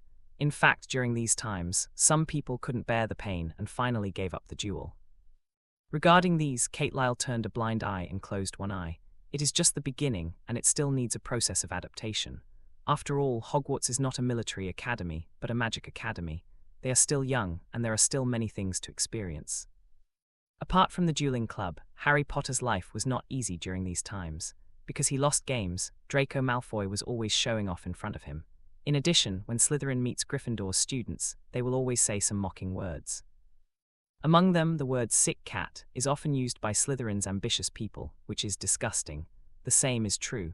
Harry Potter also made Gryffindor. Some of the people kept talking behind their backs, and some even pointed at Harry Potter directly. It should have been possible to win, but because of Harry Potter's carelessness, he finally missed this opportunity, allowing Malfoy to turn defeat into victory. Of course, not everyone was so unfriendly to Harry Potter. Everyone is smart. Harry Potter and Draco Malfoy gave them a wonderful fight, and Draco Malfoy's changes, even they will be caught off guard. Draco Malfoy in that state is too powerful. The course continued, but Kate Lyle did not take a break. The emergence of the profession of magic warrior has opened the eyes of professors such as Dumbledore and has promoted it within Hogwarts. And even such an incident, I don't know how to spread it to the outside world. Everyone is full of curiosity about the profession of magic warrior, which also makes elemental magic appear in major magazines and daily newspapers again. Among them, the most reported is the profession of magic warrior, which has greatly improved the combat power of werewolves, dwarfs, giants, and other races. So what kind of improvement is it for humans? Therefore, for the first magic warrior to appear, Draco Malfoy, everyone is also full of expectations, and they all want to interview. The same is true. Draco Malfoy has also been in the limelight these days, which is enviable. In the face of overwhelming publicity, there are also people who gather outside Hogwarts, but they have learned the previous lessons, and no one is good at it. Because of all these, Kate Lyle once again appeared in front of the vision of the magic world. On this day, Draco Malfoy's father, Lucius Malfoy, as the director of Hogwarts, entered Hogwarts and came outside Kate Lyle's small bungalow. Clang, clang, clang. A bell rang on the fence outside the small bungalow. Kate Lyle came out to greet him, looked at the person and asked curiously, "Sir, what's the matter?" Kate Lyle didn't know Lucius Malfoy, but if the other party could enter the barrier and appear here, it wouldn't be easy. Of course, Kate Lyle is not afraid of any conspiracy or assassination by the other party. Lucius Malfoy took off his hat, bowed slightly to Kate Lyle, and then said with a gentlemanly smile, "Professor Kate Lyle, I am Draco Malfoy's father, and I am also the principal of Hogwarts." One of the board members, Lucius Malfoy. When Kate Lyle heard this, she understood who the other party was. Kate Lyle waved, the fence opened, and said with a smile, "Come in and have a seat." Lucius Malfoy chuckled, stepped forward, stretched out his hand, and said, "It's a pleasure and an honor to meet you in person, Professor Kate." Kate Lyle briefly shook hands with Lucius Malfoy, walked inside, and said, "I'm just kidding. As a school manager, it's very easy for you to see me." One Kate Lyle snapped his fingers, and 2 cups of coffee boiled in the hot sand lightly fell on the table, saying, "Turkey's unique coffee tastes very good." Lucius put his clothes aside, picked up the coffee unceremoniously, put it to his mouth, sniffed it, tasted it, and said with a smile, "It's rich and mellow, it's really delicious." It seems that Professor Kate still likes coffee very much. "It just so happens that I know several coffees that taste good. I'll bring them to you someday." Kate Lyle smiled slightly and didn't say whether to accept or not. Seeing this, Lucius Malfoy put down his glass, looked at Kate Lyle and said, "Professor Kate, I'm only here on behalf of the school board members, and I want to ask you about magic warriors, so I don't know, Professor Kate, can I be more specific?" Kate Lyle looked at Lucius Malfoy and asked with a smile, "Mr. Malfoy, have you asked Draco about magic warriors?" Lucius Malfoy looked at Kate Lyle with a slightly surprised expression, and his eyes shifted immediately, saying, "Actually, I asked him, but his answer does not allow me to make a judgment. I want to know more about the training methods, influence, and explosive combat power of magic warriors." I don't think anyone is more familiar with the existence of the magic warrior profession than Professor Kate. Speaking of the back, Lucius Malfoy looked at Kate Lyle, a little serious. "Sorry, Mr. Malfoy, I can't answer your question right now. The profession of magic warrior, at present, except for Draco, there are not many people in Hogwarts College who can meet the standard except perhaps Rubeus Hagrid. Therefore, magic warriors will not be practiced in Hogwarts for the time being, and the relevant training methods will not be announced. If you came here this time just to ask about this, then I'm sorry, I should rest." After listening to Lucius Malfoy's words, Kate Lyle had a smile on her face and looked at Lucius Malfoy with a little more playfulness. "So can't wait to get the training method of magic warrior. With the current strength of the Death Eater's army, among them werewolves and trolls are good combat powers. If they obtain the training method of magic warriors, the strength of the Death Eater's army will undoubtedly be improved by several stages as a whole." Lucius Malfoy didn't expect Kate Lyle to refuse so directly and so simply. But Lucius Malfoy had to find a way to obtain the appearance and training method of the magic warrior, so it was not good to cause unnecessary unhappiness with Kate Lyle. "Excuse me, Professor Kate Lyle. Maybe we need some time to be rational and let our minds go." "Then, see you next time." Lucius Malfoy also left simply, without hesitation or hesitation at all. Too much hesitation will only appear too obvious. After Lucius Malfoy left the small bungalow, he did not leave Hogwarts immediately, but came to a quiet edge of the Forbidden Forest where few people came. "Have you got the training methods for magic warriors?" A hoarse voice sounded, and then a black-robed figure emerged from under a certain big tree. "No, but he said that Hagrid has the qualifications to become a magic warrior. Maybe we can find a breakthrough point from Hagrid." Lucius Malfoy responded calmly. "Besides Hagrid, there's one more, Lucius." A hoarse voice sounded, and Lucius' face changed slightly. "No matter what method you use to train magic warriors, you must get it." After the man in black robe finished speaking, he turned into a black gas and disappeared. Lucius Malfoy was silent for a moment, and then left. "Professor Kate Lyle, I'm very glad to be doing an exclusive interview for you about elemental magic and magic warriors." Kate Lyle accepted a personal interview with the forecaster, explained elemental magic and magic warriors, and shared some elemental magic. After finishing the interview, Kate Lyle immediately participated in another sharing session, still related to elemental magic, and conducted in-depth discussions and exchanges. There are many people from the magic world who participated this time, including Olim Maxim, the principal of the Beauxbatons School of Magic in France, Igor Karkaroff, the principal of the Durmstrang School of Magic in Bulgaria, and Fudge, the Minister of Magic. Connolly, the famous alchemist Nicholas Flamel, etc. A banquet venue. Accompanied by Dumbledore, Kate Lyle met many celebrities in the magic world, and the conversations between each other and the two parties were basically just a little talk. They wanted to have an in-depth conversation with Kate Lyle, but the time was very limited, and there were too many people who wanted to have an in-depth conversation with Kate Lyle. "Albus, if possible, I really want Professor Kate Lyle to teach at our Beauxbatons School of Magic." Olim Maxim walked over, looked at Kate Lyle with a smile on his face, said. Olim Maxim was a fiery French beauty with a very handsome olive face, large, dark, watery eyes, and a very pointed nose. Her hair was pulled back in a shiny bun at the base of her neck.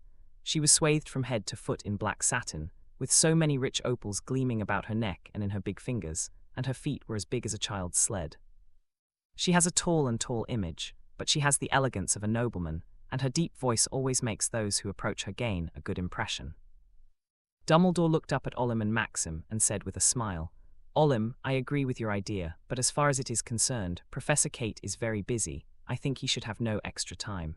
"That's not necessarily true." Olim Maxim looked at Kate Lyle and asked, "Professor Kate, I think I need your answer." Kate Lyle and Olim Maxim touched their glasses and responded, "Thank you very much, Ms. Olim, but as Albus said, I really don't have much time right now." "This is very regrettable news, Professor Kate." Olim Maxim responded with regret. "If there is a chance, we can still discuss with each other." Kate Lyle responded with a smile. Even though Kate Lyle was the main character of the reception, she didn't stay in the reception for long.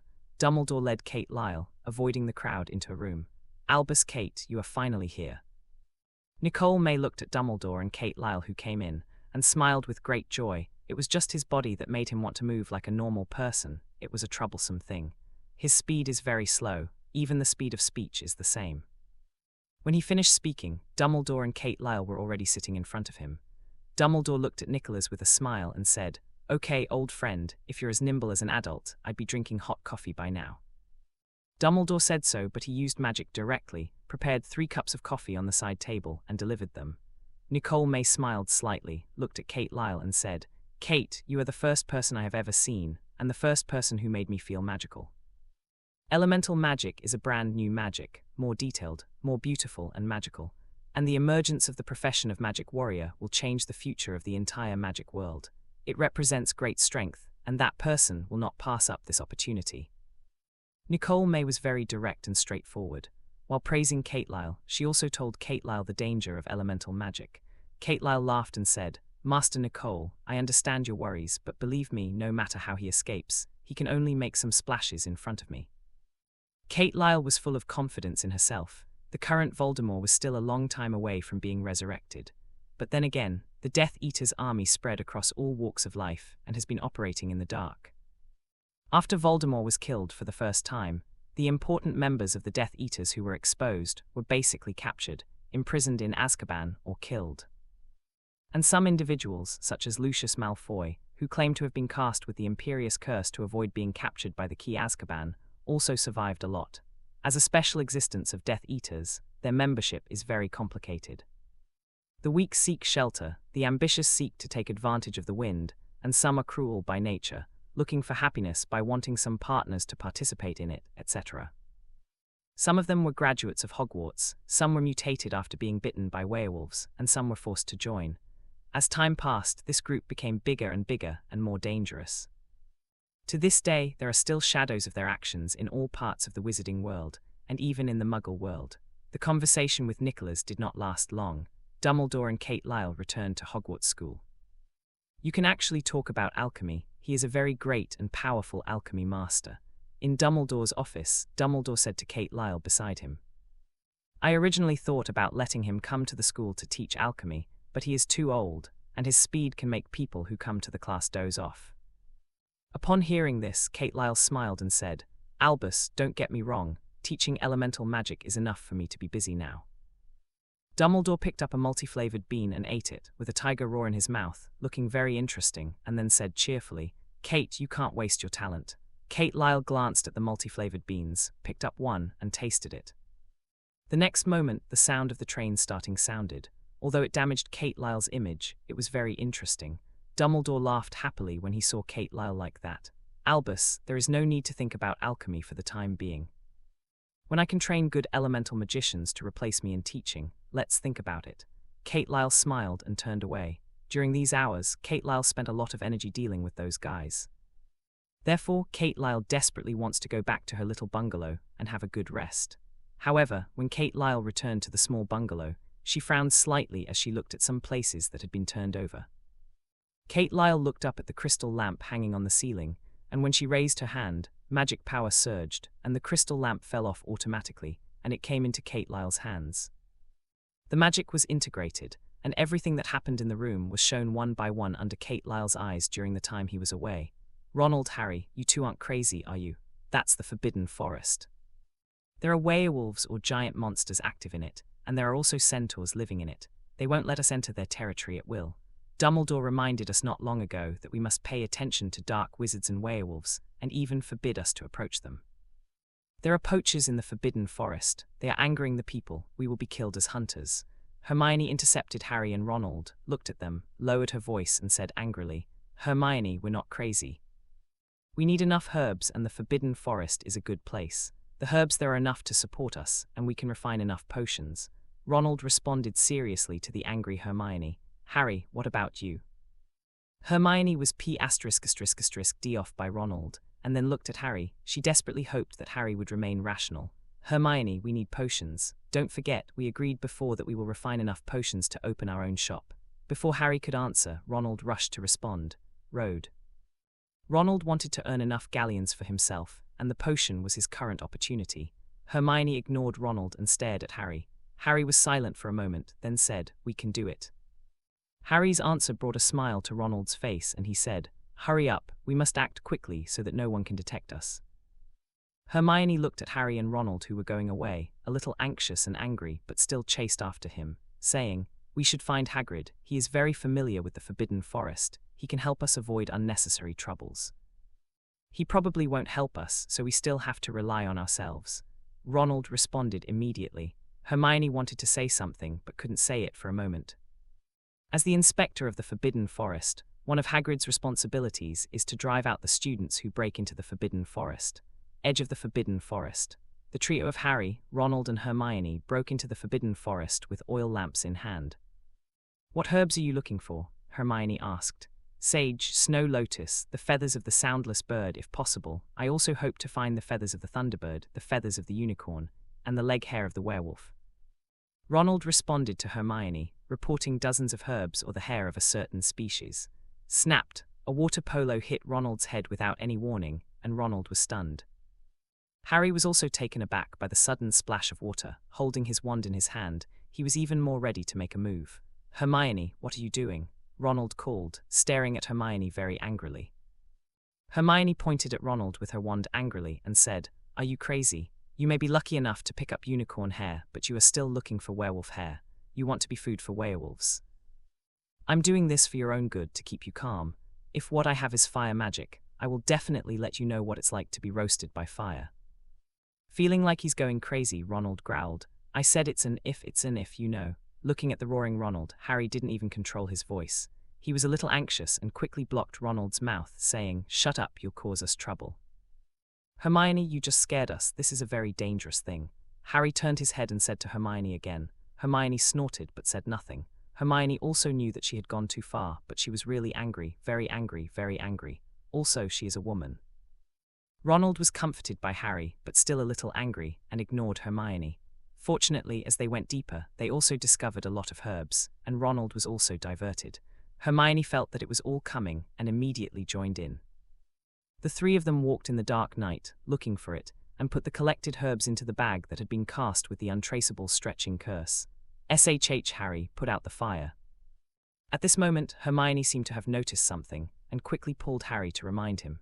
Harry was puzzled, but still extinguished the flame on the oil lamp, and Hermione pulled him under a big tree and signaled Harry not to speak.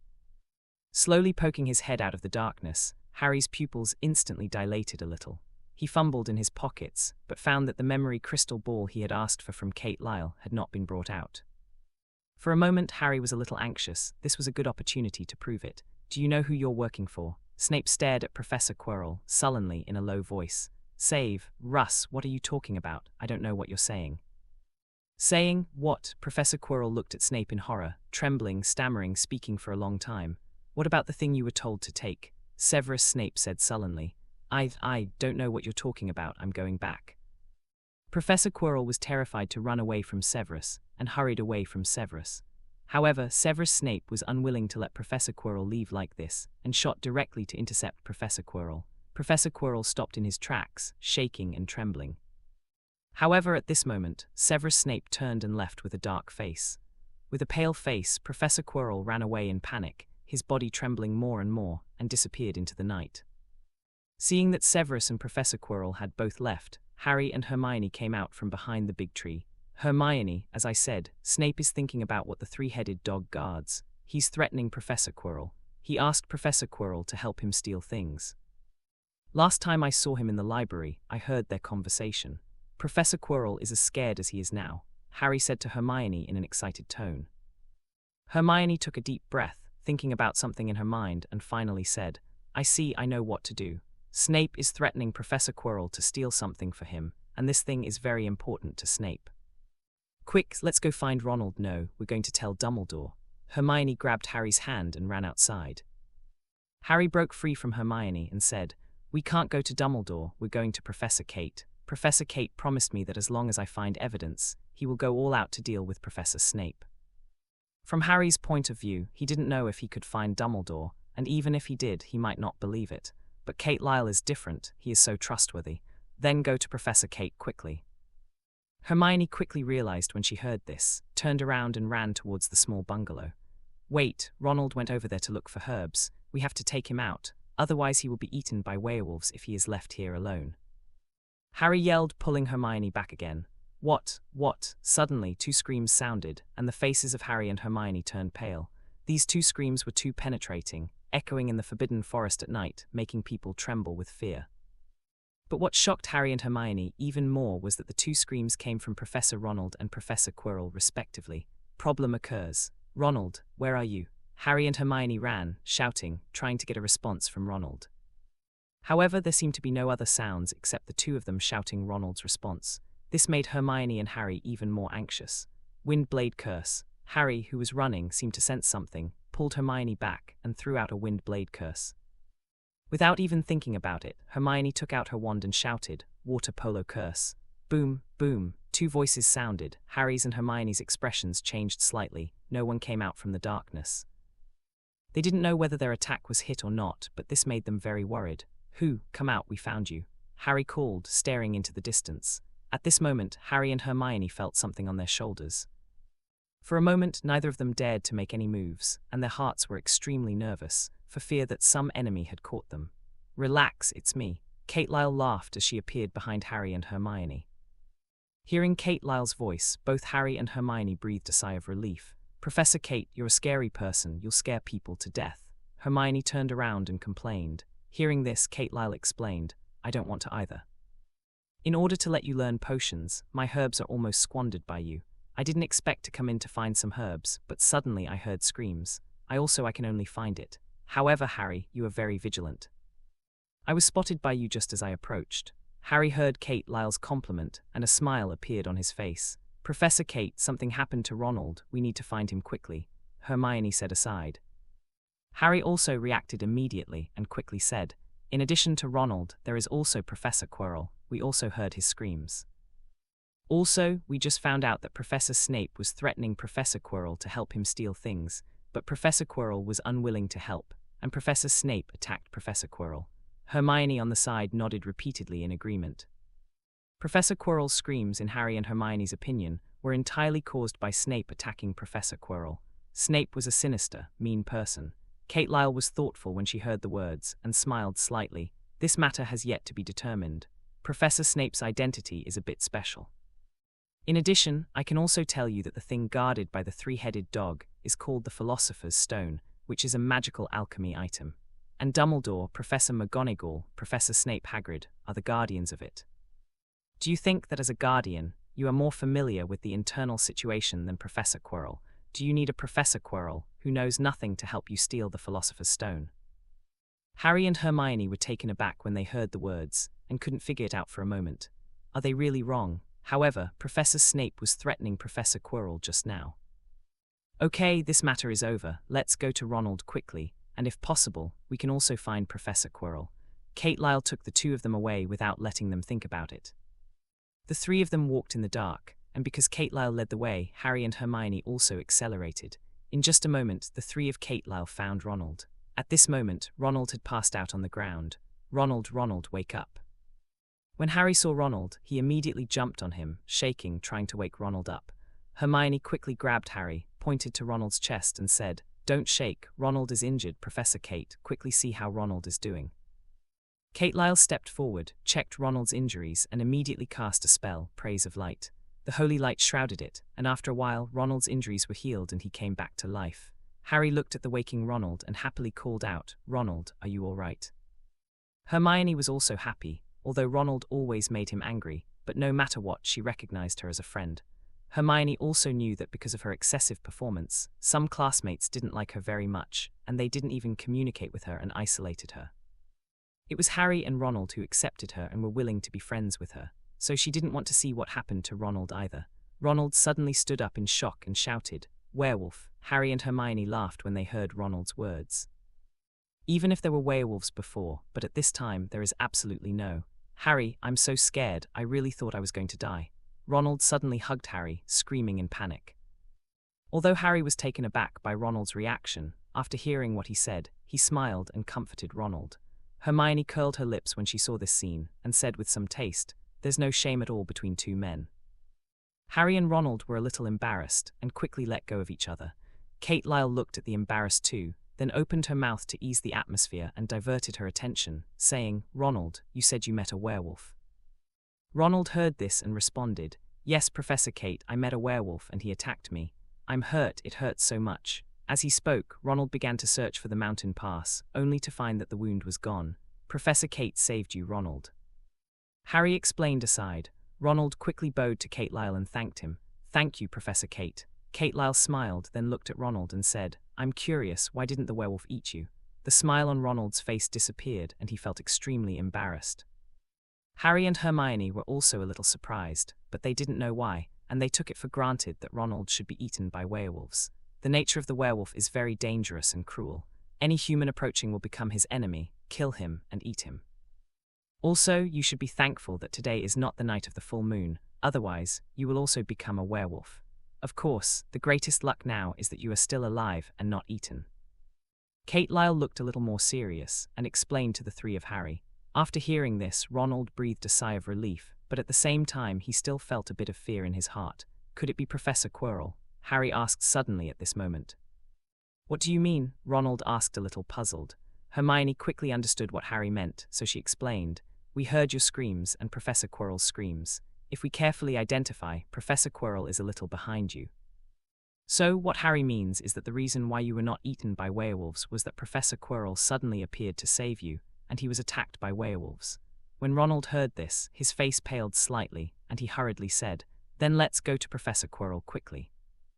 With Professor Kate here, we might still be able to save him." Overhearing their conversation, Kate Lyle could not help but silently lamented for Snape.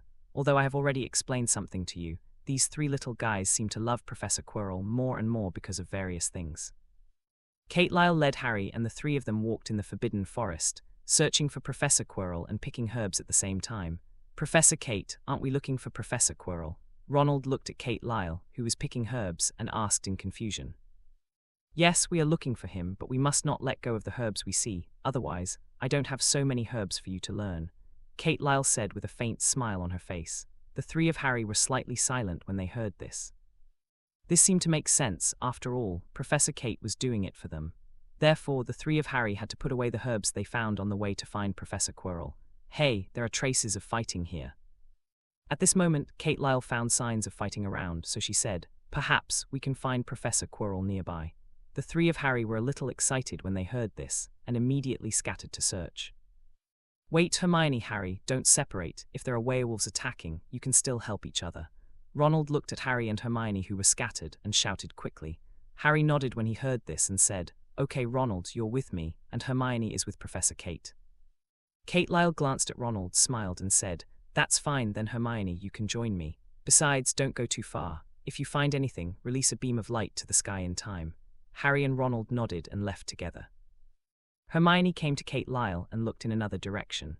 "Professor Kate, what is the Philosopher's Stone?" Hermione was always curious and puzzled after the thing guarded by the three-headed dog was the Philosopher's Stone, so she asked, "The Philosopher's Stone, that's an ominous thing. However, he also has a name called the Resurrection Stone.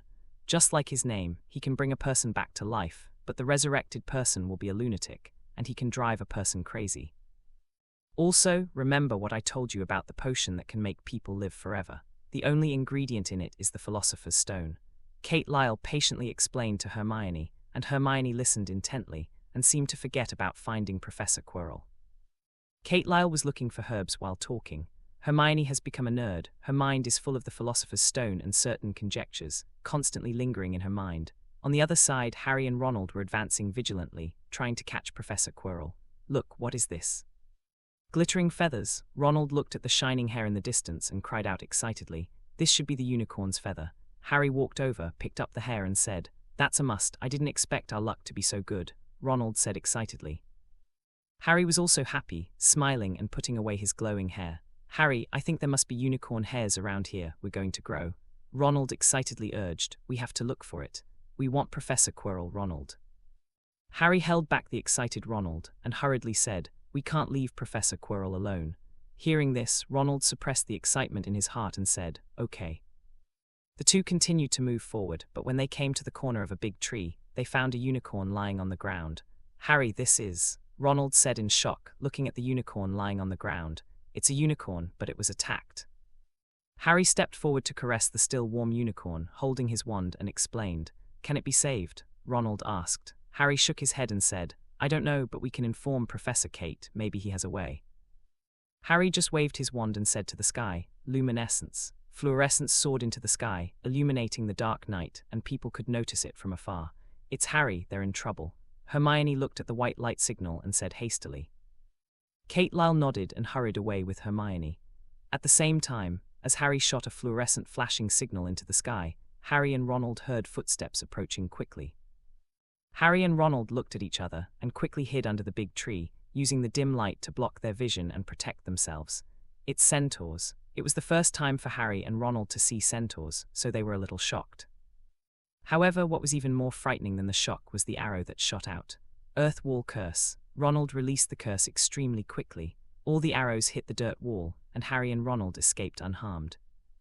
The running men and horses quickly separated to the two sides and attacked Harry and Ronald again. Windblade Curse. Earth Wall Curse. Harry and Ronald shot one after another, moved quickly, and escaped again. Catch them, and never forgive a hunter who kills a unicorn. An angry voice sounded from one of the men and horses, and the other men and horses responded with whistling sounds. The Curse of the Gale Wind. Looking at these extremely fast men and horses, Harry understood that they couldn't outrun them with their short legs, so he cast the gale wind curse on himself and Ronald. However, the speed of the people and horses is not slow at all, and their archery skills are also very precise and superb. Both Harry and Ronald tried their best to dodge the incoming arrows, but they were still blocked by men and horses. "Damn hunters, you will receive the most severe sanctions." A man stared at Harry and Ronald and shouted angrily. Ronald and Harry were scared, especially Ronald. But at this time, Harry knew very well that the more he was afraid, the more they would be regarded as hunters, so he argued, "We didn't kill the unicorns, we came here only when we heard the news. We are students of Hogwarts College." The irritable people had a moment of peace and stared at Harry Potter and Ronald. Then a centaur came out of it, and a fluorescent flash illuminated Harry and Ronald. "Are you Harry Potter?" Fiennes looked at Harry Potter and asked with some uncertainty. Harry heard Fiennes' words, hesitantly said, "I am Harry Potter, we are not hunters." After confirming that it was Harry Potter, Fiennes looked up at the sky full of stars, and said, "A boy who cannot escape his fate. Let's go, this is not the place for you to come. A lot of things have happened in the Forbidden Forest recently, it's very dangerous." Fiennes' voice fell, and the other men lowered their bows and arrows aimed at Harry and Ronald. Harry and Ronald hesitated a little, not knowing whether what Fiennes said was true or not. Shooting. Just in time, a voice sounded. Fiennes and the others pointed their bows and arrows in one direction and launched an attack without the slightest hesitation. The attack of the people and horses was very intensive. The extremely high attainments in archery also make the arrows they shoot very penetrating. The werewolf hiding in the darkness had no choice but to flee in a hurry in the face of the dense arrows. However, they didn't intend to leave. They hid in different corners, looking for opportunities, trying to launch an attack. "Harry Potter, you have to take your friends and get out of here quickly. These werewolves are not kind," Fiennes exhorted Harry Potter. Harry and Ronald also saw werewolves, and there were more than one. This shocked and scared both Harry and Ronald. However, their way back to Hogwarts was blocked by werewolves, so they can only join Kate Lyle. Harry and Ronald didn't know whether these centaurs would really let them go. However, at this time, they must also leave here quickly. Harry, to stab. Just when the two were retreating, trying to stay away from the werewolf, a werewolf jumped out from the corner of a big tree and rushed towards Harry. Ronald was anxious, reminding Harry, and hastily cast the magic again. The werewolf was caught off guard by the sudden spike, and immediately the spike pierced through his body. Harry also didn't expect that a werewolf would suddenly come out and attack him. "Thanks, Ronald." Harry breathed a sigh of relief, then thanked. "It doesn't matter who let me have the magic of the earth element, I should fight back to protect you." Ronald was very happy to be able to use magic to defeat the werewolf and save Harry.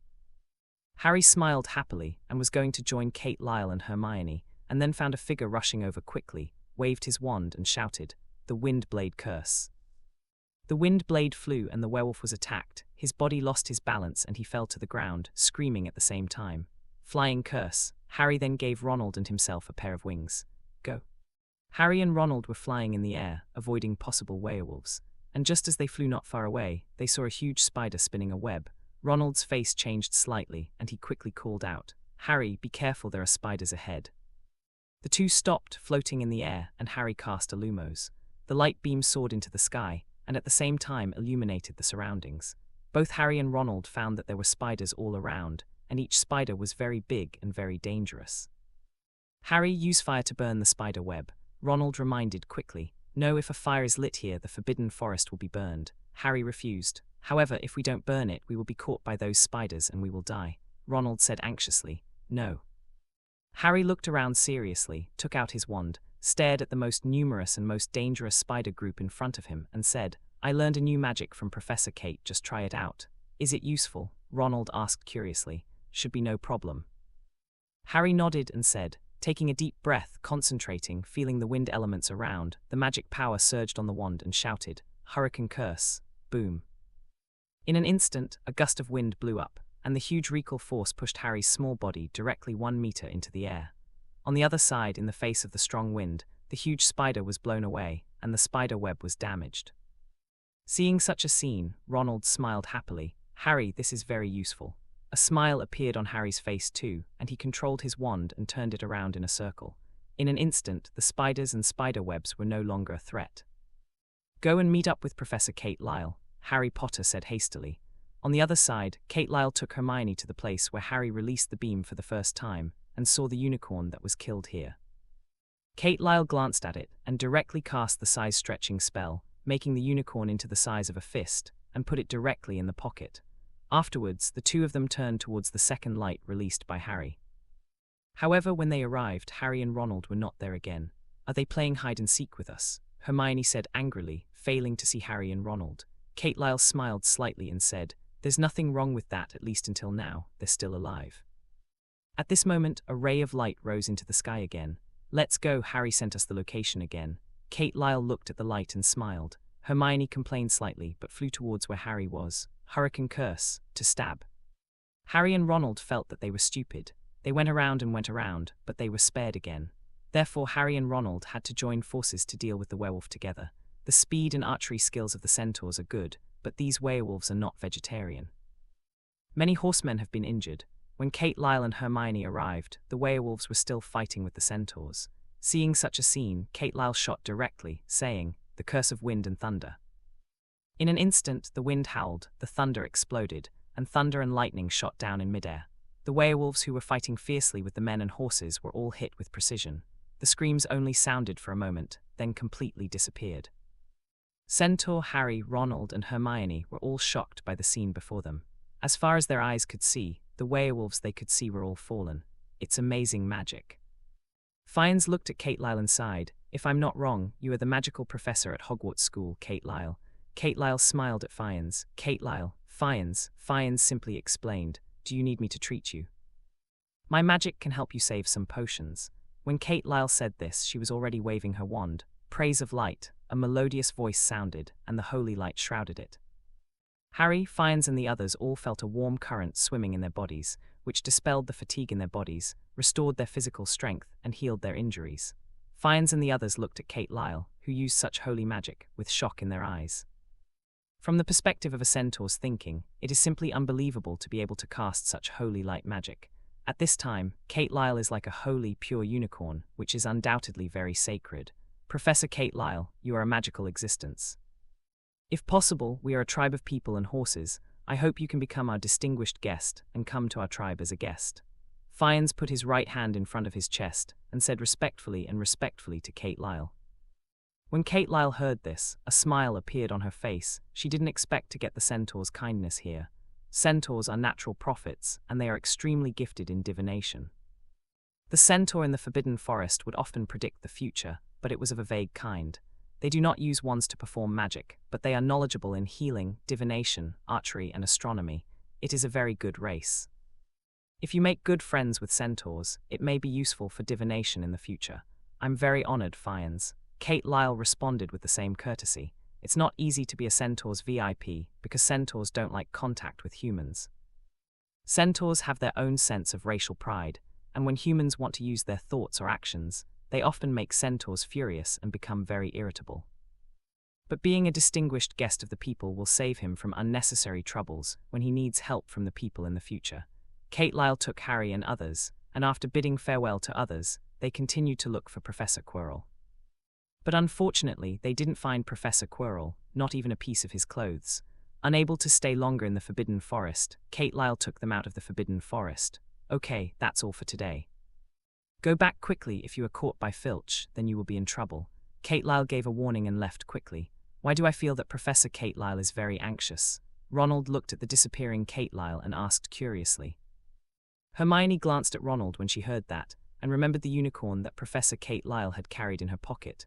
But regarding this matter, Hermione chose to keep it a secret. Unicorns, as special and protected magical animals, cannot be desecrated.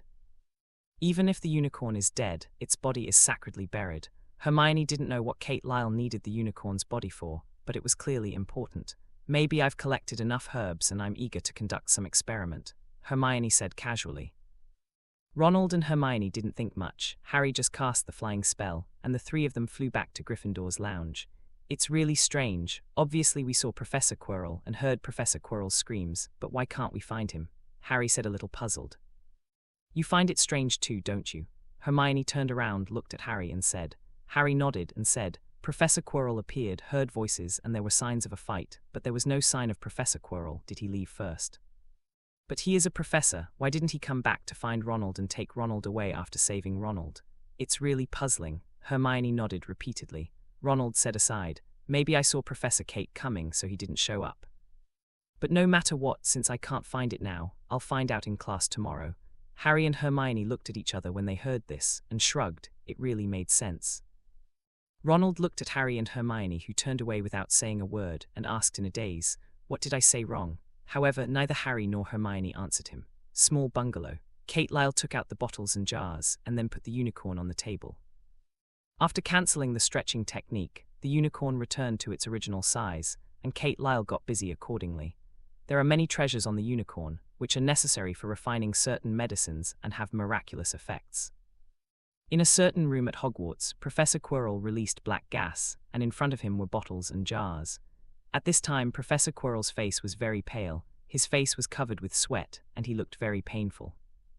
What is even more frightening is that there is an ugly face on the back of his head. You must hurry, Quirrell. The face suddenly opened, and a somewhat hoarse voice said, I've worked very hard, don't forget what you promised me. Once I get the resurrection stone for you, you have to leave my body.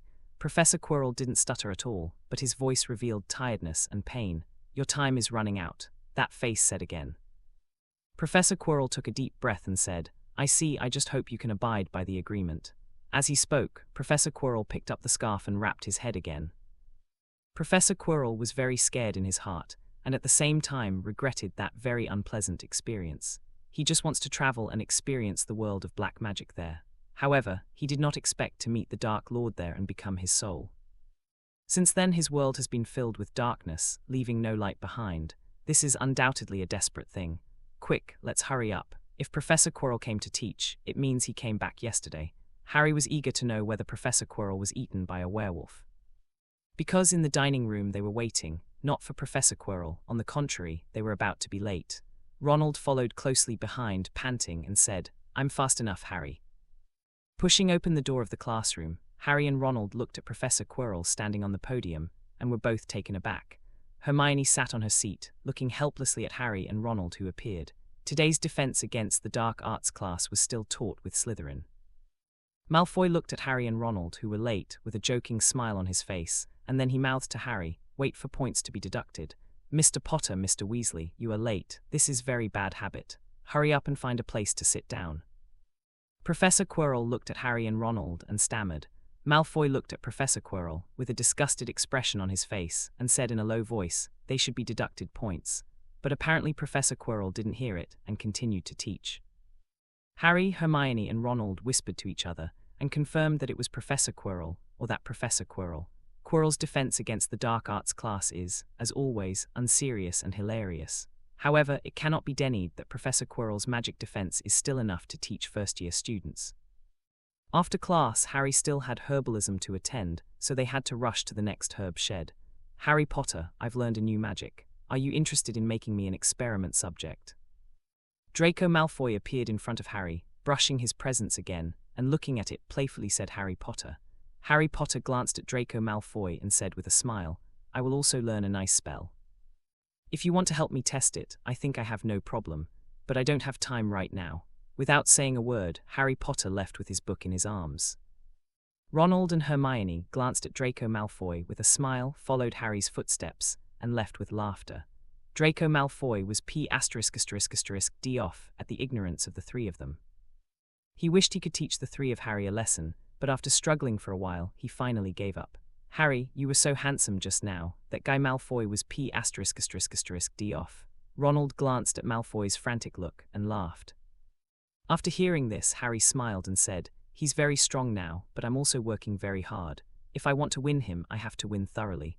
Before I don't have enough strength, I don't want to fight him yet. Maybe after class we can go to other seniors for advice and help us improve our strength. Hermione agreed. That's a good idea, Ronald, you have to go too. Hermione, you can also participate. There is also a group duel there. The fighting is more complicated and interesting. We can form a group, Ronald said hastily. What do you think our group should be named? Golden Combination? Thunder Combination? No, it's too ugly. Then the combination of multi-flavored beans. I really like eating multi-flavored beans. Ronald, I swear, your name is so ugly. Hagrid, you must learn to control your power. You are a giant, when should you explode? How? the magic of the earth element has given you a battle armor with amazing defensive power. What do you need to be afraid of? Your body looks bulky, but as long as you can run and control your body, everything will be flexible. Magic warrior is a profession with very powerful explosive power in close combat. If a magician can't stay away from you before your attack falls, then his world will fall into despair. Malfoy, what are you doing? Hurry up and strike with all your might to bring down Hagrid.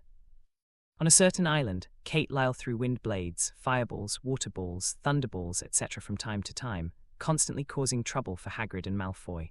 Hagrid and Malfoy are constantly using their own strength to fight. A magic warrior needs a certain physique. Secondly, he can mobilize his elemental power at any time and spread it all over his body. Without a wand, he can just use his hands and feet to release melee magic, or stimulate his body for defense and other assistance. This requires talent and perseverance. Not everyone can do it. The same is true, although the profession of magic warrior exists, there are not many of them, but it cannot be denied that their power is explosive. Strong strength and physical fitness are often the nemesis of a magician, especially when being close. Your wand may be disarmed first. A wizard without a wand is equivalent to having no combat power, just like ordinary people. Kate Lyle honed them very leisurely, and when necessary, Kate Lyle would personally show them the power of magic warriors. For example, Kate Lyle blasted a 3-ton stone with one punch, using earth elemental magic. From sunset to dusk, except for an hour of rest and half an hour of supplementary consumption, they are working hard to hone their bodies. Although Hagrid's bulky body is tired, his physical strength will undoubtedly be much better, but Draco Malfoy is terrible. His body is still developing, and he will soon be honed to the point where he has to rest and continue. Okay, let's stop here today, let's go back first. After you go back, follow the method I told you and pay attention to training yourself. Kate Lyle looked at the tired two and took them back to Hogwarts. Hagrid dragged his tired body, greeted Kate Lyle and left. Malfoy was kept by Kate Lyle and said, "Your body is still developing, you need to take it step by step, otherwise it will affect your growth. Do you understand what I mean?" Malfoy nodded and said, "Professor Kate, I understand, I will pay attention to rest." After Malfoy left, he returned to his dormitory. He desperately wants to rest now, and then go to fill his stomach. However, Malfoy just fell asleep on the bed, and then a cold breath enveloped his body, waking Malfoy up. Malfoy looked around, and then saw the figure in black robe hidden behind the curtain. "You seem tired, Draco." The joking voice gave off a very unfriendly feeling. Malfoy immediately stood up from the bed, stared at him, took out his wand and said in a deep voice, "Who are you?" "Who am I? Hehe, you don't want to know who I am." The man in black stared at Malfoy and sneered. "However, I'm very interested in how Kate Lyle can make you a magical warrior. Draco, you should tell me." Malfoy sneered, and immediately pulled out his wand from the side of the bed, pointed it at the man in black, and shouted, "Thunderball curse." The black-robed man also sneered, and quickly said, "Damn out." The thunderball collided with the magic that came from the lasing and was instantly cancelled out. "Disarm spell." Another voice sounded, and before Malfoy could make a move, his wand was snatched away. Malfoy's face changed slightly, and he immediately entered the magic warrior mode, and directly attacked the man in black. Damned! The man in black cast magic on Malfoy again, but in an instant, Malfoy avoided him and quickly approached the man in black. The man in black didn't rush and quickly cast a spell in front of him, saying, "Armor protection." Malfoy's thunder knife landed on the armor barrier, glowing with blue light, and they also fell into a stalemate directly. As expected of a magic warrior, this power is very strong. However, you are still too weak. Maybe after a few years when you grow up, you may be able to kill me. Looking at Malfoy's angry eyes, the man in black said with a smile on his face, "That's not necessarily true." Malfoy growled in a low voice, his right foot, which was shining with lightning, charged for a blow and said, "Thunder kick." The man in black looked at the thunder and lightning, and the eyes shrouded in the black robe shrank suddenly. He wanted to cast magic, but he suddenly realized that if he gave up his defense at this time, Malfoy's thunder knife would fall on him. But if he defended like this, then Malfoy's other attack would directly penetrate the armor and land on him. All petrified, there are many obstacles. At this moment, two other figures appeared in the room, casting magic directly on Malfoy. Malfoy's body began to petrify, but under the condition of lightning stimulating the whole body, the petrification effect was obviously affected. Malfoy looked horrified, but he couldn't stop it. The man in black, who was almost killed by Malfoy, immediately ran away. Boom. Malfoy's attack landed on the barrier, and the barrier sank in directly, almost breaking, and he himself fell to the ground, and his whole body entered a petrified state. "Take away," the voice sounded, and a person also came to Malfoy, grabbed Malfoy and left. "Come here, and without saying hello, I will take my students away. Isn't it too presumptuous?" Then a voice sounded, and the three men in black robes in the room immediately became tense, grabbed Malfoy and walked along the window, cast their magic shape-changing and left. Boom, boom, boom. There were successive collision sounds, and the three men in black robes did not appear in a distant place, holding Malfoy as expected. Instead, he bumped his head against the south wall and fell to the ground in great pain. For a moment, they were even more dizzy and seemed extremely desperate. Total petrification. A voice sounded, and before the three men in black could react, they were petrified. At the same time, a figure also appeared in the room. Malfoy didn't expect to be attacked, and the other party attacked him in order to get away to become a magic warrior. At the same time, it also made Malfoy realize that he would be in trouble, and this trouble will continue for a long time. Kate Lyle comforted Malfoy and said, "Don't be so nervous, this is Hogwarts. As long as you are in the school, you will be very safe." Malfoy heard what Kate Lyle said and asked worriedly, "Professor Kate, who are they?" "Death Eaters." Kate Lyle said, taking off the hoods of the three of them, revealing their appearance. Malfoy's face changed slightly. They turned out to be Death Eaters. Kate Lyle looked at Malfoy and said with a smile, "Draco, people have two sides. One side is bright and the other side is dark. The light shines on us to move forward, and the darkness tempts us to commit crimes. But if we can resist the temptation, then we are looking forward to the light. Those who have a bright heart will be helped and redeemed. Draco, I know you have some grievances with Harry Potter, and that's okay. I know that deep down in your heart you have a kind heart. Don't do irrational things because of some prejudice.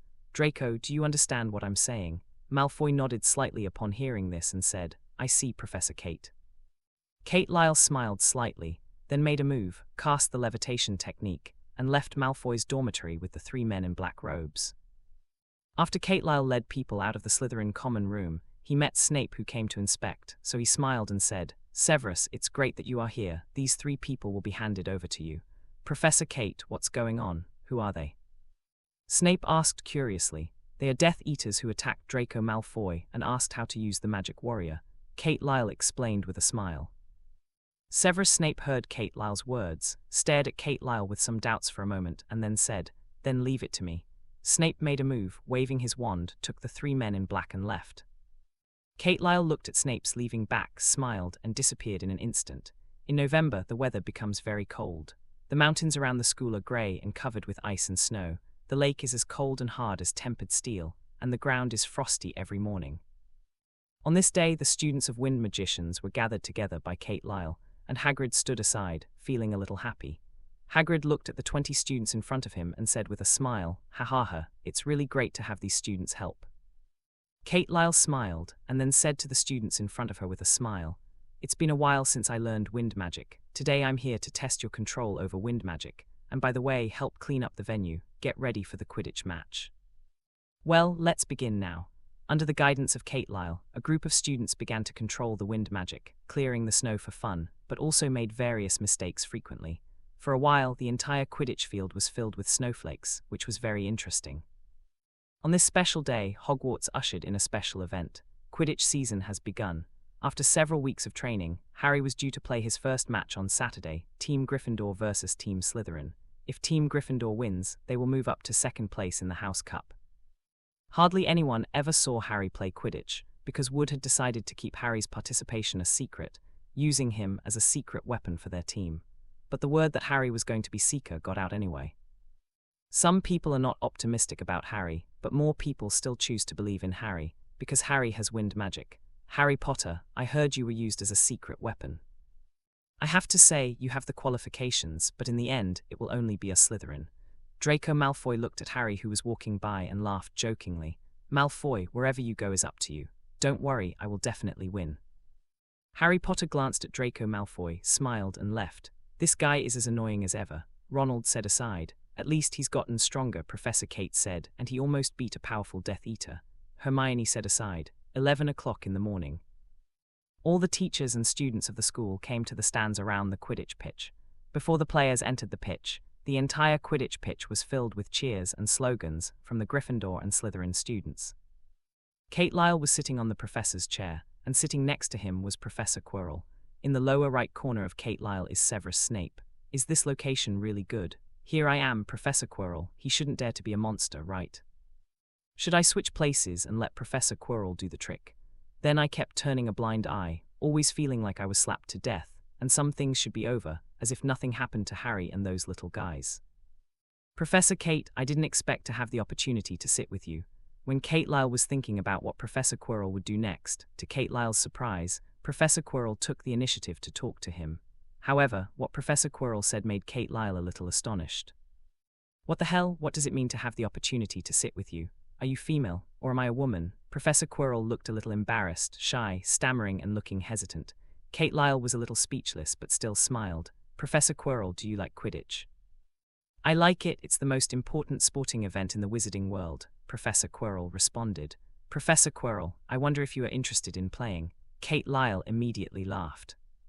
Professor Quirrell quickly waved his hand and said with a smile, No, I like it, but I don't know how to play. Kate Lyle thought for a while and said, Professor Quirrell, have you heard of Exorcism Potion? Professor Quirrell heard the words, thought for a while, shook his head and said, I haven't heard of it. Kate Lyle explained with a smile, the effect of the Exorcism Potion is very magical, and it has 3 important functions. First, anyone who has been cast with the Imperious Curse can use this potion to remove it by themselves without leaving any trouble. Second, when the moon is full, people who are injured by werewolves can take the Exorcism Potion within an hour to prevent mutations. Speaking of this, Kate Lyle looked at Professor Quirrell and said meaningfully, Third, when a person's body is controlled by another soul, the other soul can be forcibly driven away and obliterated. Professor Quirrell's hands hidden in his sleeves were tightly held together, and there was tension and expectation in his heart, and he seemed to be struggling. Professor Kate, are you kidding me? How can there be such a magical potion in this world? Professor Quirrell stammered, but he didn't know that there was a bit of tremor in his tone. Why not? This is the Exorcism Potion I created. Kate Lyle took out a small, 5-pointed star-shaped sealed bottle filled with red liquid and said confidently. Professor Quirrell looked at the potion bottle in Kate Lyle's hand, and his breathing became short of breath. Professor Quirrell looked at the Exorcism Potion in Kate Lyle's hand. It could be said that he wanted to see through it. I can't wait to grab it in my hand now, and then find a place where there is no one and drink him up. However, he couldn't do it. One is because of the strength of Kate Lyle, which made him clearly know that the gap between them cannot be resolved by force. He needs to find other ways to get the Exorcism Potion. In addition, at this time, his head is very painful. The man heard it. We have the same head and the same thinking. He can clearly know what I am thinking. Professor Quirrell, what's wrong with you? You look very uncomfortable. Kate Lyle looked at Professor Quirrell, whose cheeks were twitching like an epileptic, and asked with concern. Professor Quirrell's heart is very bad and very painful. He was thinking hard about one thing, and at the same time communicating with that person. Stop it, don't you want to expose it to everyone? Professor Quirrell's inner thoughts were restored, and a voice responded to him. Do you want it? Do you want it badly? And drive me out of your body? Quirinus, it is impossible for this world to have such a magical potion. He is doubting your identity, and he is testing you. Once you're exposed, you're ruined too. That person's voice kept echoing in Professor Quirrell's mind, and Professor Quirrell was also struggling incomparably. Finally, in the struggle, when Professor Quirrell felt his head burst and couldn't bear it, the voice also disappeared. Professor Quirrell regained his composure, but his forehead was covered with sweat. Professor Quirrell, your condition is not very good, Kate Lyle said while supporting Professor Quirrell, narrowing her eyes slightly. Professor Quirrell showed a somewhat far-fetched smile on his face and said, Thank you, Professor Kate, for your relationship. I'm just a little uncomfortable. Kate Lyle smiled and said, Since you're fine, that's fine. It's very lively on the opposite side. It will be more cordial if you stay with the students. After speaking, Kate Lyle got up and left. Professor Quirrell looked at the back of Kate Lyle leaving, and heaved a sigh of relief for some reason. On the other side, he glanced at Kate Lyle, who was leaving, and then at Quirinus Quirrell. Snape, who had dark circles around his eyes, was thinking about something, and his eyes were full of doubts. He heard the Exorcism Potion that Kate Lyle said. Does such a potion really exist? If it is fake, then is the potion in Kate Lyle's hand an Exorcism Potion with such a magical effect? Gryffindor, Gryffindor, Slytherin, Slater knew. At this moment, as the players flew into the stadium, there were enthusiastic cheers and shouts at the scene. The Quidditch match has officially begun. Mrs. Hooch, as referee for the Quidditch match, blew the silver whistle. As the narrator, under the supervision of Professor McGonagall, Lee Kyrodden gave a funny commentary, and then had to apologize quickly under the eyes and reprimand of Professor McGonagall. Because when Lee Kyrodden was explaining, he was always too excited and a little incoherent. Hagrid, Professor Kate. Ronald and Hermione moved to let Hagrid and Kate Lyle sit down. Professor Kate, why don't you watch the game in the professor's chair? Ronald asked curiously. They are too quiet without your passion and vitality, Kate Lyle said with a smile. Haha, yes, I think so too. Hagrid laughed with a telescope in his hand. Great, Gryffindor scored again. Hermione immediately cheered after watching Angelina score. In the court, Harry turned somersault, expressing his inner joy. On the court, Gryffindor's cheers resounding throughout the court, mixed with the roars and groans of the Slytherin snakes. Harry, protect yourself, you are our seeker, I don't want you to be attacked early. Wood came to Harry and reminded loudly. When Harry heard this, he smiled happily and said, I know, I will act after I find the snitch. After Harry finished speaking, he drove away on the flying broom. Bludger is very ferocious. He is like a strong man running wild, wandering without rules and purpose, and then suddenly he will attack the players on the court. Harry was almost hit by a bludger, but fortunately he managed to dodge and was sent flying by Fred. The match continued and both sides scored points. However, after Gryffindor's score gained a certain advantage, Slytherin's players also became dirty. They need glory and victory, and they began to charge and suppress the players. Just after the Slytherins had the upper hand and someone in Gryffindor dropped their broomsticks, the snitch appeared in Harry's field of vision. In the current situation, only by catching the golden snitch can we turn defeat into victory. Harry was chasing the snitch crazily. At this moment, Flint of Slytherin hit a bludger towards Harry, and another bludger flew towards Harry from the other direction. When such a thrilling scene appeared, all the teachers and students exclaimed, Merlin's socks, he is murdering. Lee Kyrodden screamed when he saw such a scene.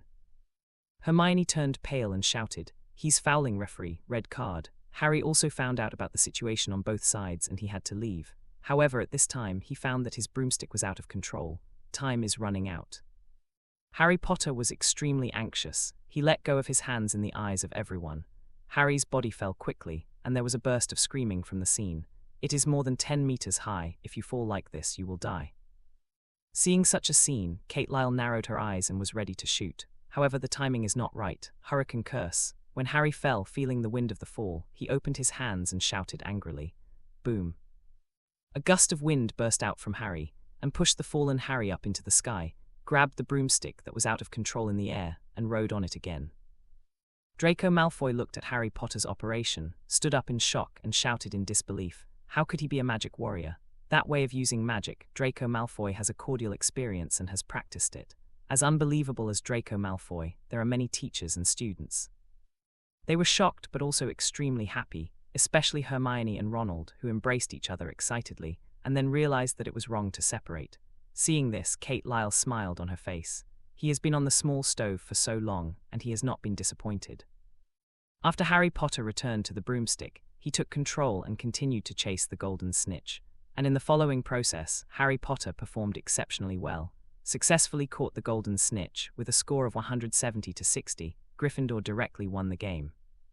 Harry Potter became a hero, lifted up by the students of Gryffindor writhing, in Kate Lyle's bungalow. Hagrid and Harry came to the small bungalow for tea together. Professor Kate, I found out that the reason why Harry's broomstick lost control is that Professor Snape was chanting a distraction spell.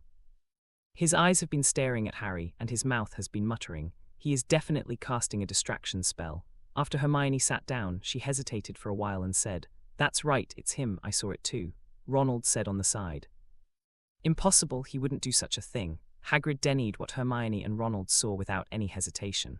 Harry, tell me, Hermione said to Harry a little annoyed. Harry nodded and said the troll that appeared on Halloween was put in by Snape. And then I saw him go to the 4th floor when the troll made a commotion. He wanted to pass the place guarded by the 3-headed dog, but he failed, was also bitten by the 3-headed dog. I think he wanted to steal the magic stone guarded by the 3-headed dog. Not long ago, in the Forbidden Forest, I saw him threatening Professor Quirrell, asking him to help him steal the Philosopher's Stone guarded by the 3-headed dog. And today, Hagrid, you should trust my technology, and he's Nimbus 2000, it won't be so. Easily out of control. How do you know about Lu Wei? No, how do you know about the Philosopher's Stone?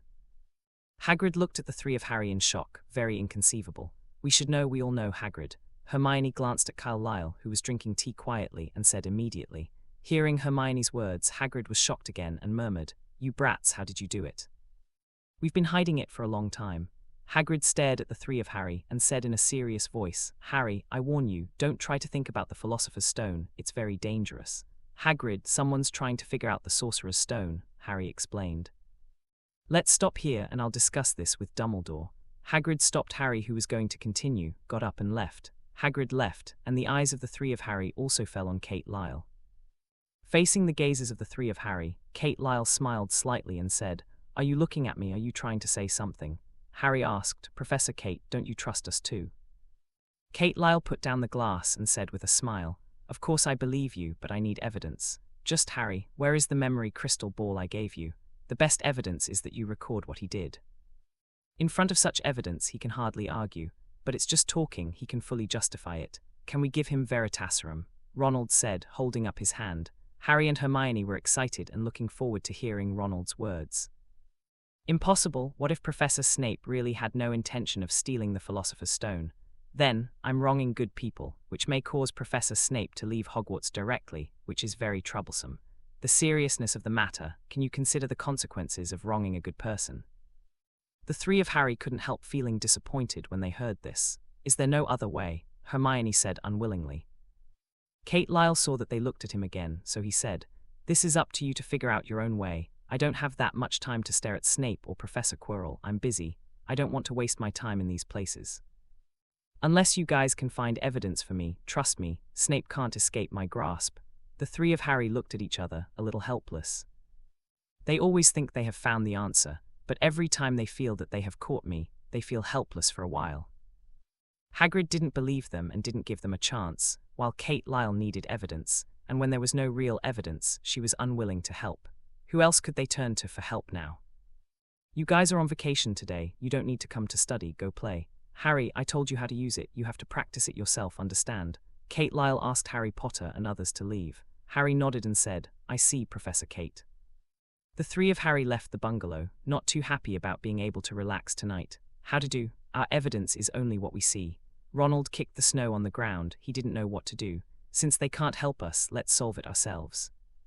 Harry said after a moment of silence, "How, we stop Snape ourselves?" Hermione asked suspiciously, "Do you think we will be the opponents of Professor Snape?" "Why not? We are the Lion Team, brave lions, who are not afraid of hardships and dangers and go forward bravely," Harry said confidently. Upon hearing this, Ronald and Hermione exchanged glances and finally nodded, agreeing to Harry's suggestion. "We need to plan well. We must not let Professor Snape get the Sorcerer's Stone, and at the same time, we must not let Professor Quirrell fall into Snape's trap," Hermione said, using her high IQ to organize her words. Harry and Hermione nodded, and the three of them talked in low voices all the way forward, discussing continuously on how to plan. On the other side, Professor Quirrell got up from the tub soaked in the liquid medicine, cleaned up, and when he was about to pack his clothes, he found something in his pocket and couldn't help but feel curious. Just after putting his hand in, Professor Quirrell's expression changed slightly. Taking a look at the things in his pocket, Professor Quirrell's cheeks twitched immediately. Exorcism potion. Professor Quirrell recognized this thing, which was the magical exorcism potion that Kate Lyle told him during the Quidditch match today. But why is such an important thing in his pocket? Did Kate Lyle put it on him on purpose? Quirinus, I sense your thoughts, you can't hide them. You are very nervous and very excited. Do you trust him? It won't take the initiative to appear on you, this is a premeditated. When that person's voice sounded, Professor Quirrell's face suddenly paled. Are you afraid? I can sense your thoughts too. You're just scared, you're scared that I drank it. In a panic, Professor Quirrell clenched the exorcism potion tightly and growled with a ferocious expression. Jai jai jai.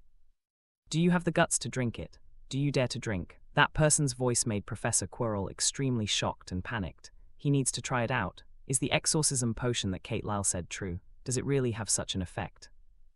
This is a test, right? Kate Lyle must be suspicious of me, so she casually mentioned the exorcism potion and said it so miraculously. Therefore, this is not an exorcism potion at all. Professor Quirrell didn't know how to choose. The voice of that person had been affecting him all the time, and he couldn't make an accurate and firm choice. Quellinus, are you afraid? That voice sounded again in Professor Quirrell's mind, and he smiled triumphantly. Yes, you should doubt him. You should calm down. In a short time, you need to make a good plan for yourself, Quillinas. Professor Quirrell slumped on the ground with some powerlessness, and he put the exorcism potion in his hand into his pocket, and he didn't know how to choose. At this time, the alarm clock in the room rang. Professor Quirrell looked at the alarm clock hanging on the wall. It showed 12 o'clock, and his face suddenly became terrified. In an instant, Professor Quirrell's expression became extremely ferocious, his eyes became red, his veins were exposed, and he was in great pain. Not just Professor Quirrell, but that man too. The painful voice sounded in the room, very penetrating. Blood, holy blood. The scarf fell off, that face was ferocious and extremely ugly, and a hoarse voice sounded from that ugly mouth. Professor Quirrell struggled to stand up, and soon fell to the ground again. Every step he took was extremely painful and required great strength. He worked hard to come to a box, held a magic wand, barely waved it, and opened layers of boxes. From the inside, Professor Quirrell took out the red potion with both hands with difficulty and trembling, and quickly poured it into his mouth. After a while, Professor Quirrell regained his composure, and his whole body was extremely exhausted. As soon as possible, Quillinus, we need that magic. A hoarse voice sounded, urging Professor Quirrell. Professor Quirrell panted and took a deep breath. That girl, although she has a good talent, Kate Lyle didn't teach her that magic. Quillinas, you don't want to continue to suffer like this, said the man. Professor Quirrell didn't speak, but those eyes were enough to explain something. Professor Quirrell took a deep breath, picked up the scarf, continued to wrap his head, and left the room the next moment. Elemental Magic School. This morning is Ravenclaw's Elemental Magic class. Everyone is learning magic, wind, fire, water washing, earth, and other elemental magic. On the practice field, they dare not shine with light, and their target is the constantly moving ball of light in the field. As a special light magician, Luna Jennifer has special treatment. She follows Kate Lyle and is carefully taught by Kate Lyle. Luna, your quiet personality is gentle and elegant, but your indisputable personality, although it fits a characteristic of the light system, is ultimately inferior. Light magic, as a rare special magic, has both offensive and defensive capabilities. It can also heal and purify, and its power is amazing. These are some magic spells about light magic. You go back and understand them yourself. As long as they involve the level of forbidden spells, don't try them lightly until you have the magic power of a great magician. The consequences will be very serious. Luna took the magic book that Kate Lyle handed him and asked curiously, Professor Kate, what will happen if I use it? You will die, Kate Lyle said seriously. You don't have huge magical and spiritual power to support the casting of a forbidden spell. With your current strength, you can only be regarded as a junior magician. Junior magician. Luna Jennifer was slightly surprised when she heard the words and then asked, Professor Kate, how should we divide our strength levels? Can we just get excellent or good in the exam? Well, didn't I tell you guys? Kate Lyle was a little astonished and asked in embarrassment. Luna looked at Kate Lyle's embarrassing look, covered her mouth and chuckled and said cheerfully, Professor Kate, no one in my whole Hogwarts should know that there are levels for magicians. Kate Lyle chuckled and then said, It seems that I need to explain a thing or two to everyone. Luna, I will leave this matter to you. If you help me spread the word, there should be no problem. Luna is very happy to help, Professor Kate. Luna Jennifer smiled sweetly. Kate Lyle took out a booklet, handed it to Luna Jennifer, and said with a smile, Magician levels are mainly divided into apprentice magicians, junior magicians, intermediate magicians, advanced magicians, great magicians, magisters, great magister, holy magister. Each level of cultivation has more verification criteria. Magic power, mental power, and whether the corresponding level of magic can be released as the judgment conditions. Only when the three conditions are met at the same time can the magician level be judged gone. There are corresponding comparisons above. As for the magic power and mental power tests, there are corresponding methods above. Luna Jennifer took the booklet, flipped through it for a while, and immediately showed a smile on her face, saying, Professor Kate, don't worry, our Ravenclaw is the embodiment of wisdom, and you will be satisfied. Kate Lyle laughed, and then whispered to Luna Jennifer, You have the Guardian of Light, which can not only protect you, but also allow you to have enough magic power to increase your spiritual power, but it is not invincible. Once the magic power is exhausted, it will lose its effect. However, if you can become a senior magician, you can use Guardian of Light to cast a forbidden spell. Luna Jennifer subconsciously stroked the necklace hanging around her neck and said, It has such a magical effect.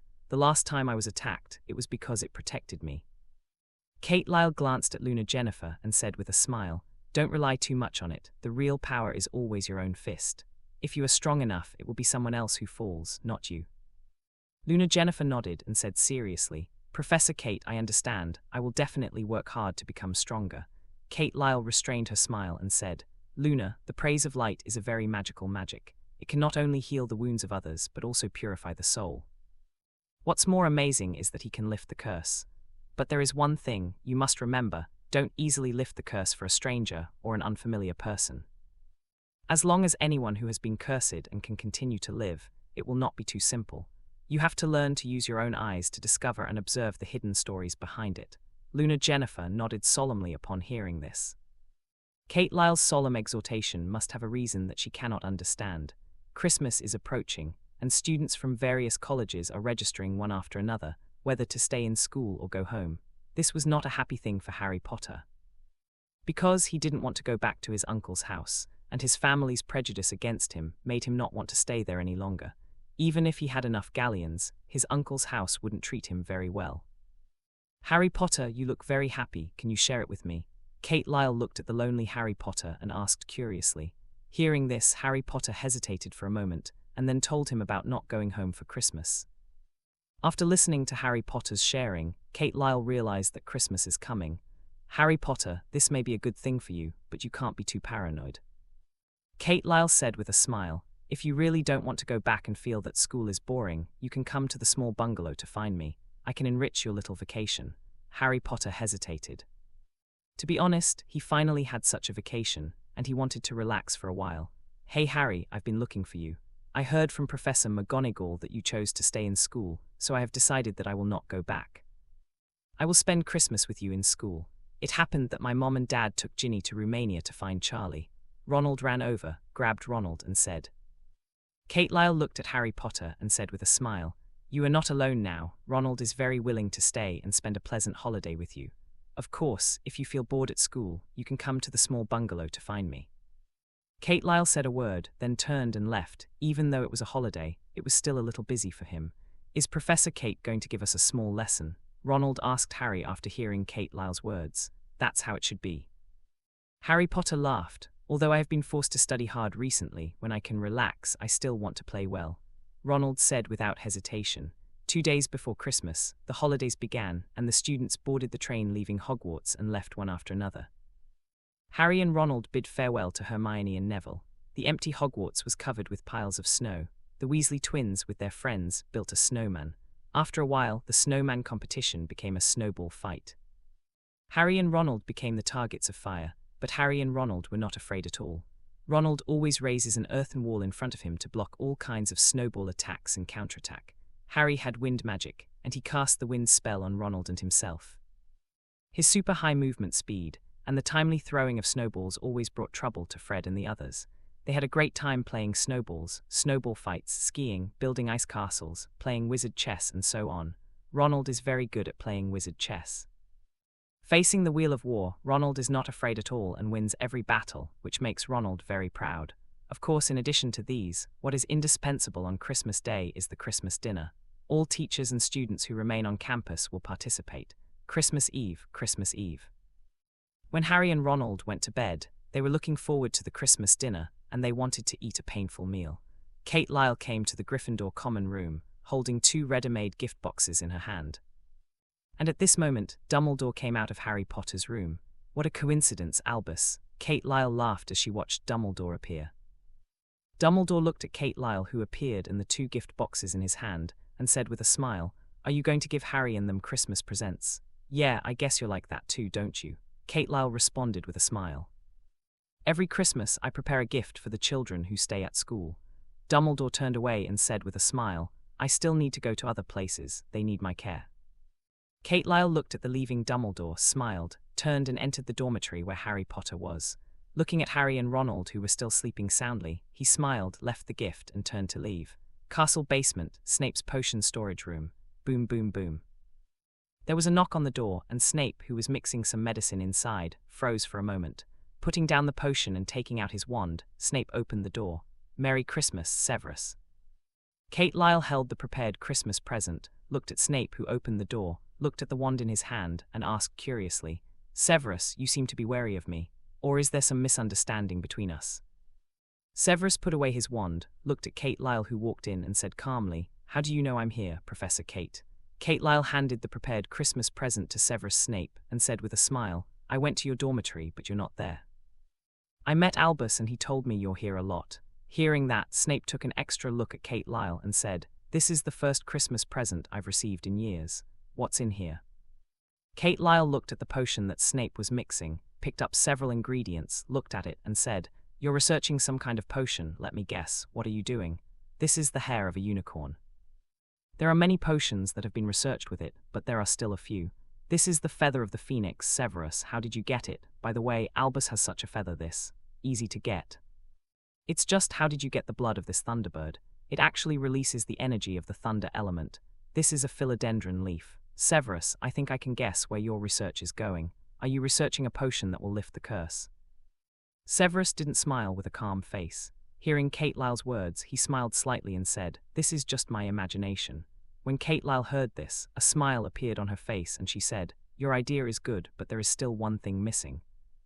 Kate Lyle finished clicking, looked at the gift box in Severus' hand, and said with a smile, "I prepared this for you, I hope you like it." Snape put the gift box on the table and opened it in front of Kate Lyle. There is only one piece of paper inside. Snape glanced at Kate Lyle suspiciously, picked up a piece of paper, and after looking at it carefully, he was a little shocked and wondered, the disabling potion. Kate Lyle smiled slightly and said, "I have researched this for a long time. In front of this potion, you just need to drink it. There are no oaths or spells that cannot be broken.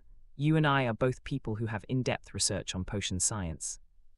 I don't have anything to give away, so I will give this to you. Hope it's useful to you. Harry, wake up, look, what are these?" It was a quiet night, icy cold. Harry just wanted to hide under the blanket and sleep until he woke up naturally. However, Harry ignored one person, and that was Ronald. His quilt was thrown off by Ronald, and he shrank together in the cold, sitting up hastily amidst Ronald's shaking and shouting, and snatched the cup. "Ronald, if you can't give me a satisfactory explanation, I'll let you go out to get some cold air." Harry huddled under the blanket, complaining. Hearing this, Ronald smiled, picked up a Christmas box, and said, "Look, what is this? Christmas present." Harry exclaimed happily when he saw the Christmas box. "Merry Christmas, Harry," Ronald exclaimed happily. "Happy to you too, Ronald." Harry saw that there was also a Christmas box under his bed, got up quickly, and said with a smile, "Let's see how many presents I have received. Harry, what do you think I'll get? Cabbage, braised beans."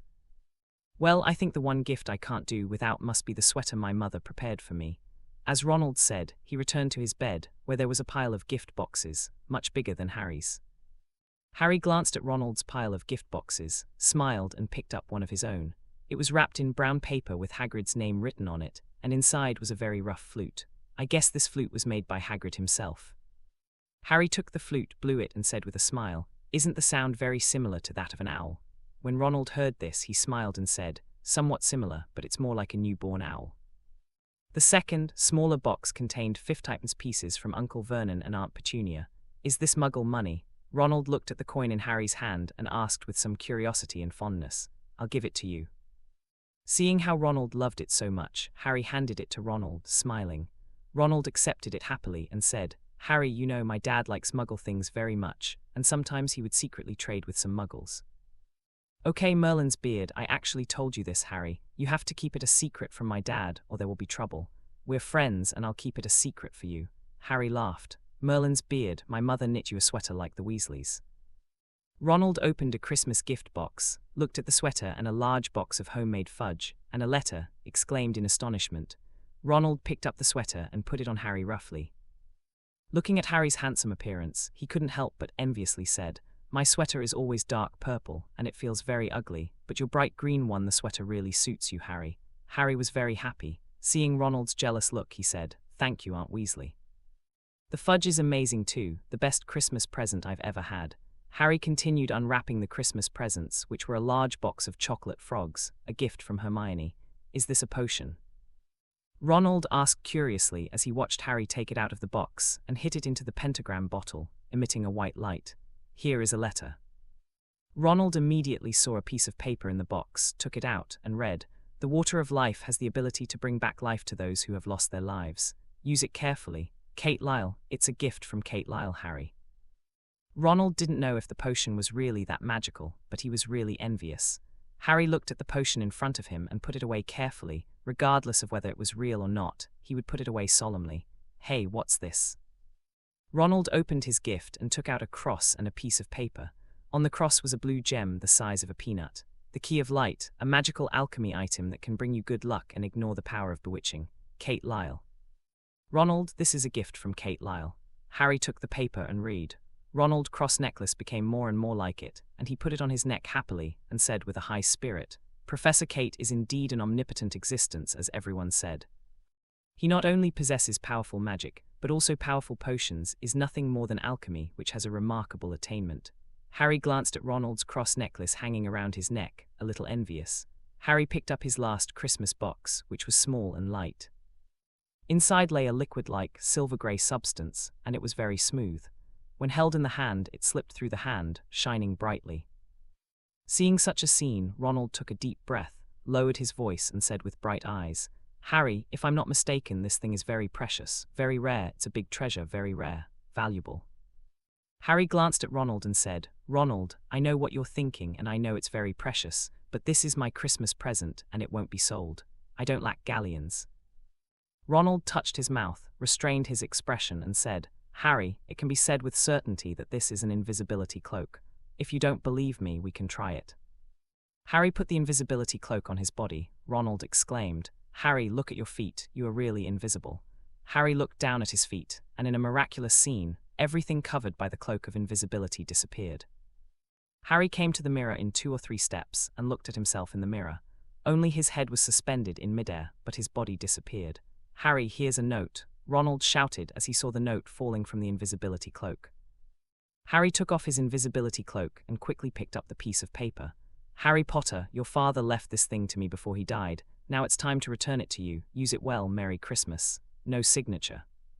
Harry stared at the note in a daze, while Ronald admired the invisibility cloak. Harry didn't know who had sent the invisibility cloak, and whether it really belonged to his father before. It always feels like there's something wrong. Just when Harry's mind was in chaos, Fred and George, the Weasley twin brothers, broke in, and Harry had to hide the invisibility cloak quickly. Merry Christmas. Hey look, Mommy has a Weasley sweater for Harry too. Ronald, why don't you put on your sweater? Hey, you guys are too loud. Ha ha ha, hurry up, our Christmas dinner is waiting for me to go over them. Don't you want to try a fat roast turkey? Oh, and that hill of roast meat and boiled potatoes. Christmas dinner, this was the first time in Harry's life that he participated in such a large Christmas banquet.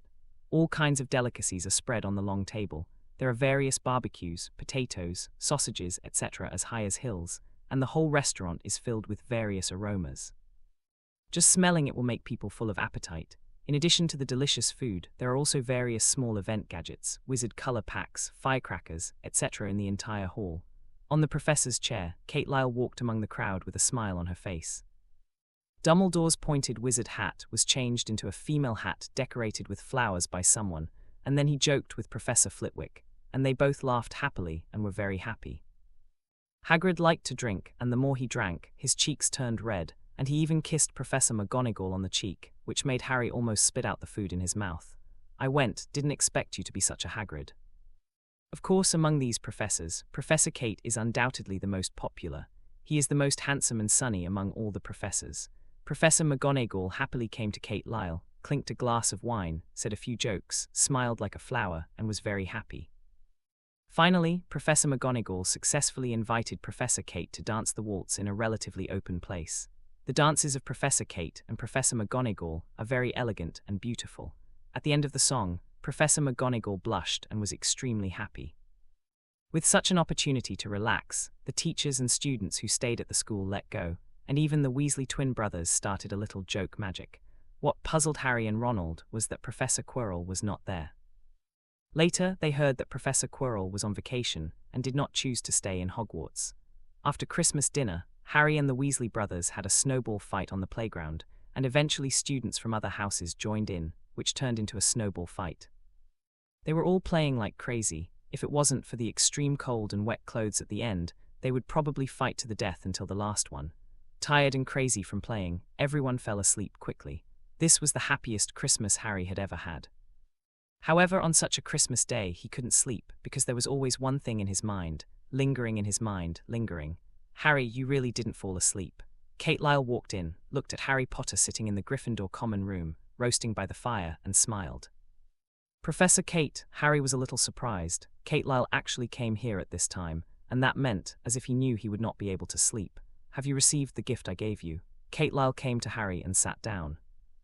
As she waved her hands, magic power surged, and the flames in the fireplace rose a lot, and the temperature of the entire common room also increased. "Come up. I received it, Professor Kate. Thank you for your gift. I like it very much." Hearing this, Harry thanked him.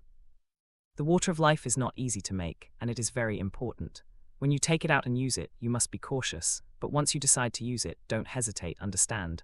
Kate Lyle reminded Harry Potter, saying. Harry nodded heavily, hesitated for a moment, and said, "Professor Kate, do you know that I won't be able to sleep?"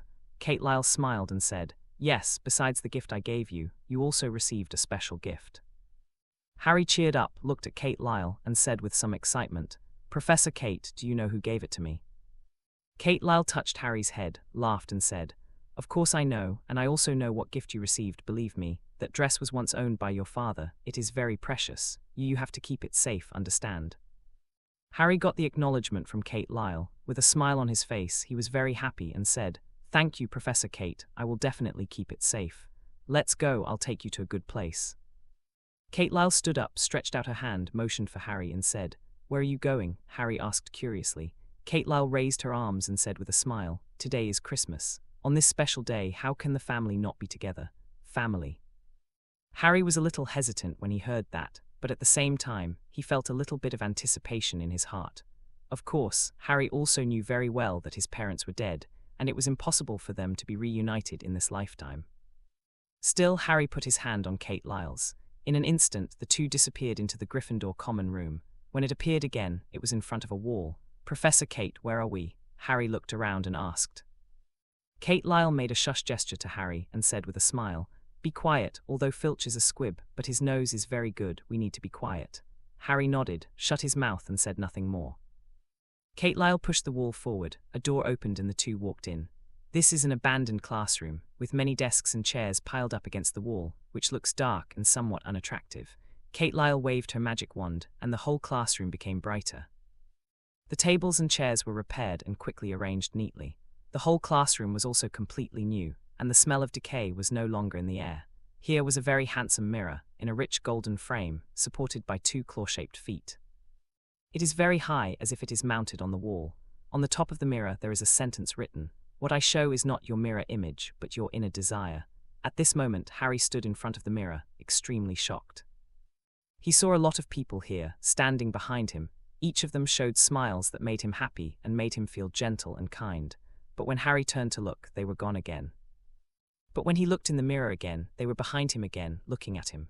"Mom, Dad." Harry looked at the man and woman standing behind him and called out in a low voice. The Potter family smiled and waved at Harry, and Harry pressed his hands tightly against the mirror, wishing he could throw himself into their arms. Harry's eyes were a little red, but he managed not to let them fall.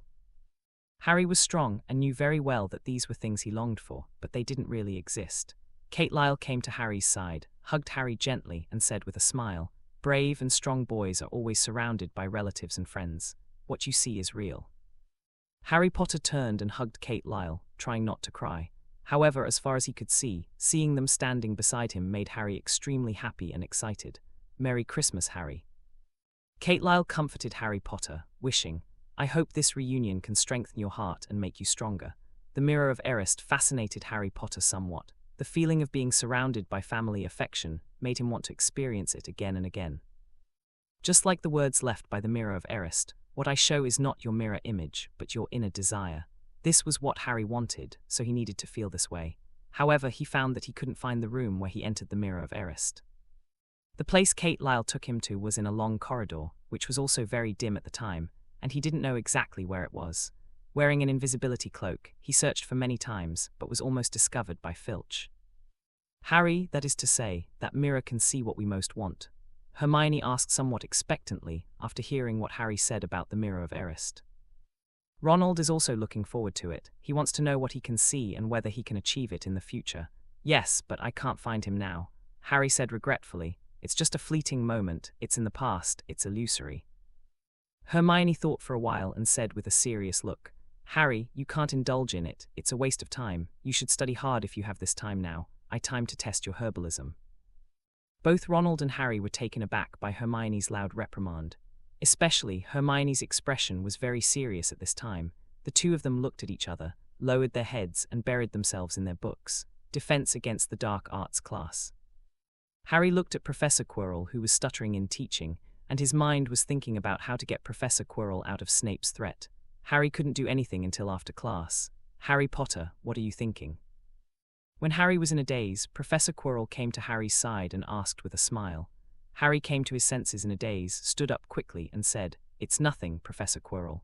You can't be in a daze in class. Learning is very important."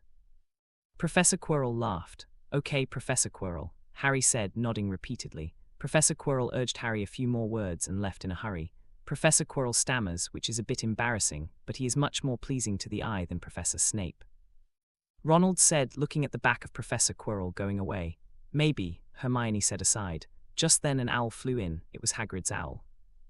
Harry took a look at the envelope and said with a smile, "Hagrid, let's go to him at noon and tell us he's a surprise for us. I hope the surprise he gave us wasn't the food he cooked," Hermione said with a bit of fear. Ronald said with a smirk, "Harry, you can write him back. If it's delicious food, forget it." "Probably," Harry said hesitantly. At noon, the three of Harry ate their fill in the restaurant before going to Hagrid's little house together. In fact, they have no interest in the so-called food in Hagrid's mouth. "Hagrid, here we come," Harry called, knocking on the door. Hagrid opened the door cautiously and mysteriously and said with a smile, "Harry, you are finally here. Come in quickly." The three of Harry were a little suspicious, but they quickly entered the room. "Hagrid, what surprise do you want to give us?" Harry asked impatiently. Hagrid smiled, poured a cup of tea for each of the three of Harry, and said with a smile, "Wait a minute, I also invited Professor Kate." Seeing this, the three of Harry became even more suspicious. What kind of secret Hagrid was hiding to make it so mysterious? Ronald glanced at Hagrid's room. Only a small fireplace was burning, but the whole room was extremely warm, so he asked curiously, "Hagrid, what did you do? It's very warm here." Hagrid listened, chuckled, and looked in other directions, but didn't intend to answer. Seeing the change in Hagrid's expression, Harry and Hermione immediately had a guess in their hearts, so they looked around and began to look for Hagrid's secret. Hey, hey, hey, there was a knock on the door and Hagrid stood up happily, saying, "Professor Kate must be here." Sure enough, standing outside the door was Kate Lyle. "Professor Kate," the three of Harry laughed when they saw Kate Lyle coming in. Kate Lyle nodded to the three of Harry and then asked with a smile, "Hagrid, what surprise are you going to give us?" Hagrid laughed and said, "Of course it's a good thing. You will be very surprised when you see it." As he spoke, Hagrid lifted a wooden board on the ground, put his hand in, and pressed it to the ground. Magic power emerged, a pit appeared in front of everyone, and then an egg emerged from the rolling quicksand. "Merlin's beard, this pattern. This is a rare Norwegian ridgeback dragon egg. Hagrid, how did you get that? It must have cost a lot of galleons." Ronald's older brother, Charlie, specializes in fire dragons, so Ronald also dabbled in it, and he quickly recognized what the egg in front of him was. Hearing Ronald's cry of surprise, Hagrid was extremely proud and said with a smile, "I went to the village to drink yesterday, and after playing cards with me alone, I lost. Believe me, he must be eager to get rid of it and then lose to me on purpose, but it doesn't matter, I like it very much. But after it hatches, how do you plan to raise it?" Hermione asked suspiciously. "This is a fire dragon." According to the 1709 Wizards' Conference, a bill prohibiting the breeding of fire dragons was officially passed. Everyone knows that of. If we keep dragons in the back garden and the muggles notice it, it's going to cause a lot of trouble. Ronald agreed with Hermione's words and hurriedly said, "Hagrid, this is a very dangerous thing. My brother Charlie was burned by the fire dragon. I understand what you say, I understand, but I like this cutie, it's so. Huh, what's the shape? Strong. It's a good shape." Hagrid didn't care, said, "Yes, it is very strong, it will grow up day by day, and the speed is very fast. You can't hold it in this log cabin, and the school will not let it fly freely. The dragon's nature is very savage." Harry had to persuade. Kate Lyle watched the three little guys, Hagrid and Harry, arguing about raising dragons, and the quarrel became more and more fierce. In the end, it turned out to be Hagrid who lost. Hagrid hugged the dragon egg, very sad and reluctant. "Hagrid, if you believe me, you can give me the dragon egg," Kate Lyle said with a smile. "Really, Professor Kate, can you raise it?" Hagrid immediately asked with a happy smile when he heard that. "Hagrid, don't you believe me?" Kate Lyle said with a smile, "I just need a good pet, let it follow me. Professor Kate, you have Caesar. It is very strong and brave, and no other owls dare to bully it." Hagrid opened his eyes wide. He didn't expect that Kate Lyle would want a Norwegian ridgeback as a pet, so he said immediately, "If you don't tell me, I'll forget about Caesar. Is it okay now?" Kate Lyle asked with a smile. "It couldn't be better. In the house, he's almost becoming a king. Hagrid became interested and smiled. It's really fierce, when I bred it. After listening to what Hagrid told Caesar, Kate Lyle couldn't help covering her forehead, silently mourning for Caesar for a second in her heart. The three of Harry looked at Hagrid in shock. Hagrid, so you are such a person. Under Hagrid's reluctant and pleading eyes, Kate Lyle took the dragon egg away. The three of Harry also returned to rest in the Gryffindor common room. How long have you been waiting here, Draco? Kate Lyle looked at Draco Malfoy standing at the door and asked with a smile. Never mind, Professor, Draco Malfoy responded. Come in, Kate Lyle laughed. Professor Kate, can I have a chat with you? Malfoy sat on the sofa, looked at Kate Lyle who was preparing coffee, and asked. Kate Lyle heard the words and said, You want to talk to me? Well, it seems that you are in trouble. Professor Kate, magic warriors are very powerful, aren't they? Draco Malfoy looked at Kate Lyle and asked. Of course, magic warrior is a powerful magic profession. Kate Lyle said seriously. However, he is not the most powerful. Is there a more powerful profession? Draco Malfoy asked curiously. Every profession that achieves the ultimate will be the most powerful people in the world, Draco. Kate Lyle responded. Magic warriors are powerful professions, and they can easily knock down enemies without borrowing a wand.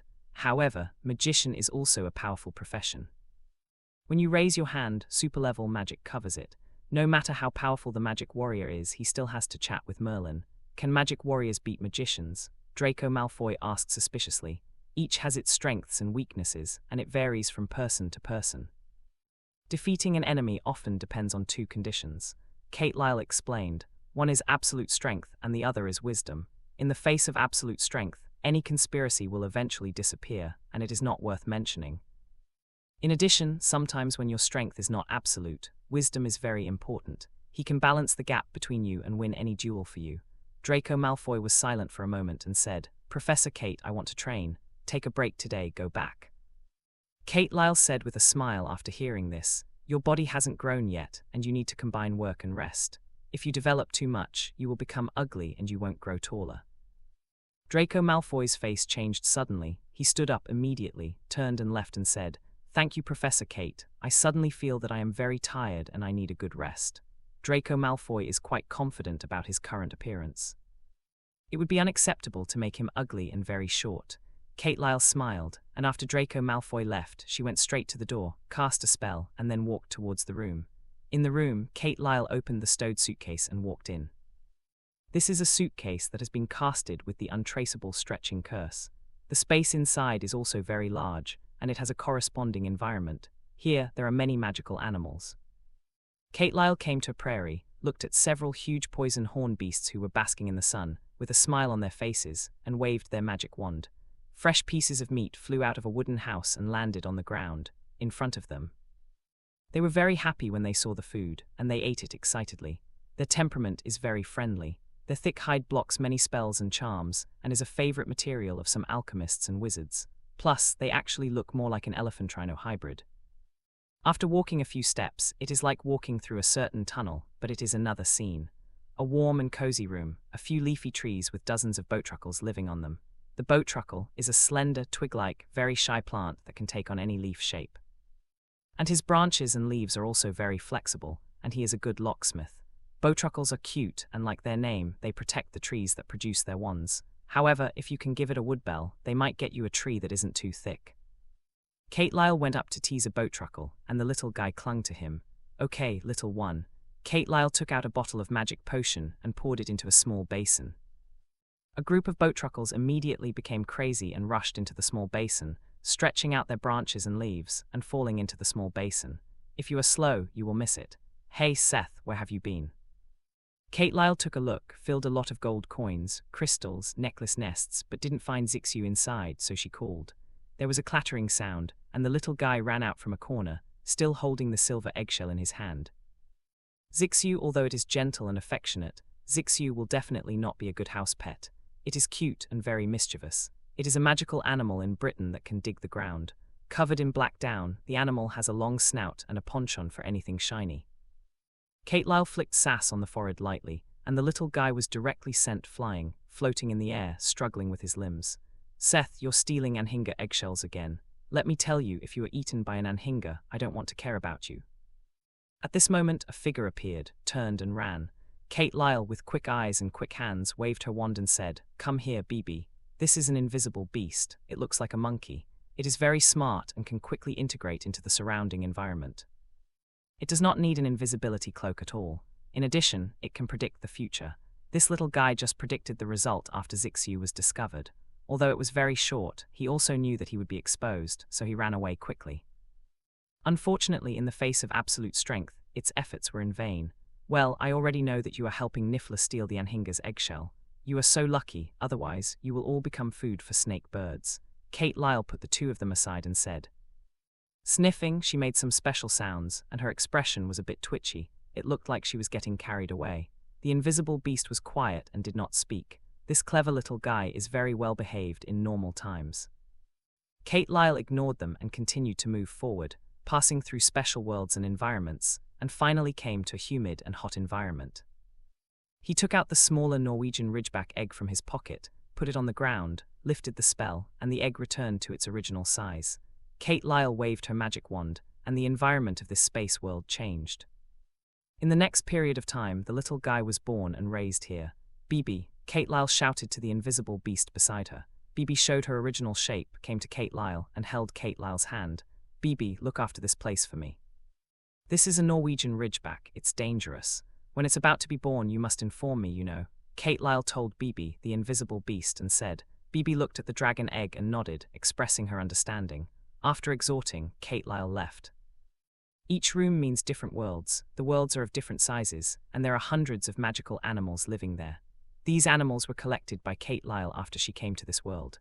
Occasionally, Kate Lyle would take them to a deserted place, release them, and let them run wild.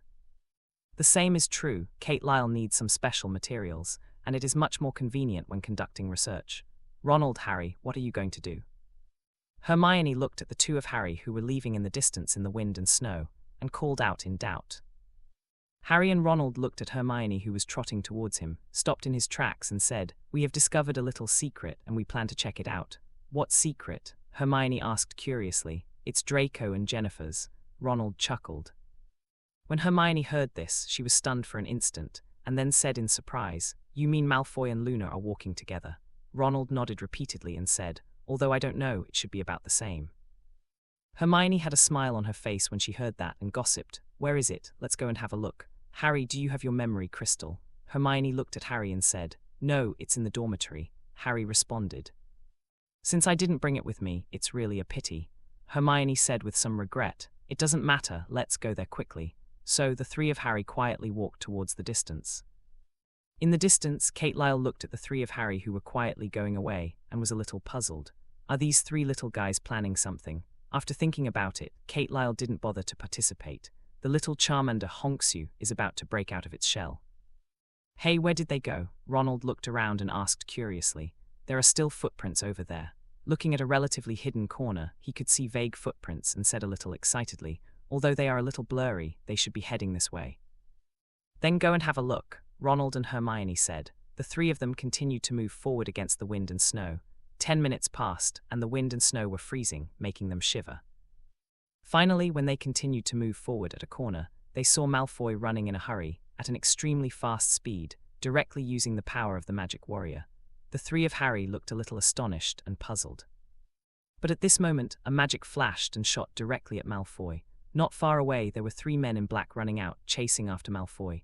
"Draco is in danger," Ronald said in surprise. "They are Death Eaters." Harry stared at the three men in black robes, and noticed with sharp eyes that there were unique marks of Death Eaters on their arms, and said in a deep voice, "They should be training for magic warriors." Way. Hearing this, Ronald and Hermione were a little terrified.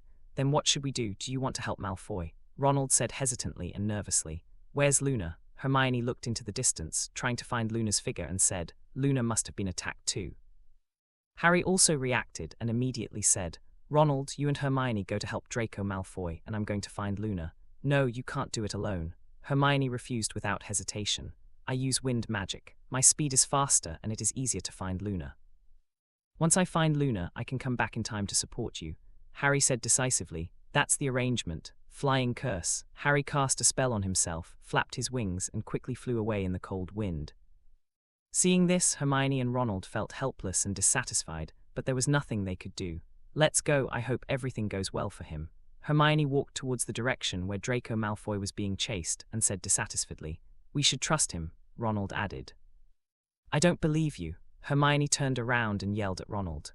Ronald was stunned, looking at he who got angry and went away. What does this have to do with me? Facing the cold wind, Harry's flying speed was obviously hindered, but it was much better than running on the snow. It's just that the cold wind shaves the face, making people still feel uncomfortable and troublesome. Passing through the big trees, he tried his best to find Luna's figure in the wind and snow. Finally, in the vast white snow, Harry saw several figures. However, the scene in front of him made Harry extremely nervous and angry. There is a fight here, and Luna appears to have passed out, being held in Professor Quirrell's hands. And next to Professor Quirrell, there were 3 fallen figures. They were wearing black robes, and their bare arms could still see the unique symbols of Death Eaters. Of course, to Harry's annoyance, Snape was standing opposite Professor Quirrell, and using magic attacked Professor Quirrell. "Wind Blade Curse," cried Harry, waving his wand at Snape. Snape heard Harry's voice, saw Harry's wand aimed at him, and swung his wand back without thinking. Snape blocked Harry's attack, looked at Professor Quirrell who was about to leave, and immediately shot, saying, "All petrified. Fireball." Harry didn't expect that Snape would continue to attack Professor Quirrell, especially Professor Quirrell still has Luna in his hand. Is this going to kill them? Therefore Harry shot at Snape even more angrily. Facing the falling fireballs one after another, Snape had no choice but to use apparatus to appear not far away, dodging the falling attacks. Disarming Curse, Snape snapped at Harry as soon as he appeared. Harry ducked and struck back again. "Professor Quirrell, take Luna away, and I'll help you block Snape." Harry moved quickly, shouting at Professor Quirrell. Professor Quirrell grabbed Luna, listened to Harry's words, and looked at Snape subconsciously, with a bit of panic in his expression. Apparate, Professor Quirrell took Luna away quickly. Snape looked at Professor Quirrell going away, and also wanted to catch up. However, at this time Harry cast the Hurricane Curse directly on Snape. The wind was howling, the wind and snow filled the air, covering his vision, and it was difficult to open his mouth, which also blocked Snape's footsteps. Snape shielded his body with his hands, and at the same time was watching Harry's moving position. He shot suddenly. God's shadow has no front. Harry sensed the danger, and he dodged behind a big tree. With the help of the big tree, he escaped, and immediately moved further away from Snape, and kept shooting, throwing fireballs and blades. Enough time had been bought for Professor Quirrell to continue fighting Snape. Although Harry was confident, but facing Snape, he didn't dare to say that he would definitely win. Snape often had a dark face, but as he continued to grow stronger, he also clearly felt just how powerful Snape was. The wind dissipated, and Snape looked at Harry who was going away, with a black face, shaking off the snowflakes on his body, and the anger in his heart was revealed in his expression. But at this moment, he no longer wanted to pay attention to Harry. Time is too short. Saying something harsh, Snape cast the flying charm and left quickly. He wants to find Professor Quirrell and snatch Luna back from Professor Quirrell. "Harry, we're here." Hermione and Ronald looked at Harry flying over and waved quickly. Harry fell from the sky and asked, "Where's Malfoy?" "We met Hagrid on patrol. He helped Malfoy escape the Death Eaters. Now Hagrid took him back to the castle to find Professor Dumbledore." Hermione responded. Also, Hagrid informed Professor McGonagall of them. Death Eaters appearing at Hogwarts. This is an extremely dangerous thing. "Where's Luna?" Ronald looked behind him, but there was no sign of Luna, so he asked. Harry then told Hermione and Ronald about what had just happened. Professor Quirrell defeated the Death Eaters and rescued Luna Jennifer from Professor Snape. Ronald said in disbelief, "I didn't expect that Professor Quirrell seemed to be stuttering and bullying, but actually so smart. That's a vicious Death Eater, and there are still 3 of them. No, including Snape, it's 4 of them." Hermione also nodded in agreement. "He's a hero." Harry took out his wand and said excitedly, "We have to get out of here quickly, so that Professor Kate or Professor Dumbledore can find them before Snape finds us. Otherwise Snape will kill us." Harry was full of passion and blood at this time, and he witnessed a vicious incident with his own eyes. Snape is an evil, despicable person. He is trying to kill Professor Quirrell and Luna. He is colluding with the Death Eaters and has people hunting down Malfoy. "Yes, we have to go back before Snape finds us." Ronald heard that Snape was coming to hunt them down, and immediately felt flustered and said hastily. Hermione immediately vetoed Harry and Ronald's decision, saying, "No, we should go to that place immediately. Professor Quirrell has escaped, and Harry has escaped Snape's pursuit. Snape now has only one choice left, and that is to stay with Professor Kate." Or Professor Dumbledore take the Philosopher's Stone before they find him? Ronald's face changed slightly, and he retorted, "That's Snape. The seniors said that his defense against the dark arts is more powerful and terrifying than potions, and we are no match for him at all. Nothing is impossible. We are lions who go forward bravely and are not afraid." Harry also understood the relationship, so he looked at Ronald and said, "Ronald, we are a team, you have to help us." Ronald hesitated a bit when he met the eyes of Harry and Hermione. "Ronald, do you want to be a coward?" Hermione looked at the hesitant Ronald and said angrily. Ronald opened his mouth, and after some hesitation he said, "I'm not a coward, we will defeat Snape." A smile appeared on Harry's face, and he said, "Ronald, great job." Flying curse. Harry waved his wand and cast magic, and the next moment the three of them flew in the air and disappeared into the woods, the fourth floor of the castle. The three of Harry came to a wall, and the door was ajar, which meant someone had entered. All three of them took out their wands, floated in the air, looked at each other, and nodded solemnly. Harry stepped forward and pushed open the door. The three-headed dog Lu Wei was lying quietly on the ground. With a huge body, even if he was lying on his stomach, he was still tall, and he purred loudly. Obviously he was asleep. Beside Lu Wei there was also a harp. Obviously it was left by Snape. The three of Harry closed the door quietly, trying not to wake up Lu Wei with the sound. The three of Harry looked around, not daring to land, just to keep their footsteps from making a sound. Harry gestured to Ronald and Hermione to fly forward. The two nodded in understanding, and the three flew over Lu Wei's head. However, the three of Harry quickly discovered that although there was a department inside, it was empty and there was still a smell of disgust. The smell was obviously left by Lu Wei because there was still a lot of shit in the corner. "Why is there nothing here?" Ronald asked in bewilderment. "I don't know either. There should be something guarded by a three-headed dog here." Harry was also puzzled. Not only was it smelly, but it was also empty, and there was no Snape in sight. In addition, it doesn't feel like a place to hide treasure here. This is more like a doghouse. Could it be that we came to the wrong place? Ronald asked again. Impossible. Snape was injured at that time. It was the dog that hurt him, and he came to the fourth floor. Harry categorically vetoed it. Then what should we do next? Ronald had no choice but to look at Hermione. "What do you see me doing?" Seeing Ronald looking at her, Hermione said in a somewhat Sundia way, although she felt a little happy to be relied on by others, "I don't know either. Look around, maybe there's a secret room here." Harry calmed down, thought about his surroundings, and said, "The Chamber of Secrets." Hermione and Ronald looked at each other, agreeing with Harry's words. So the two endured the shame and began to search inch by inch. Harry didn't stay idle either, and searched together. However, the three of them searched inside for a while, but they couldn't find any mechanism, so they didn't find the secret room. "There's no secret room here," Ronald said in a sharp voice, wrinkling his nose and brows.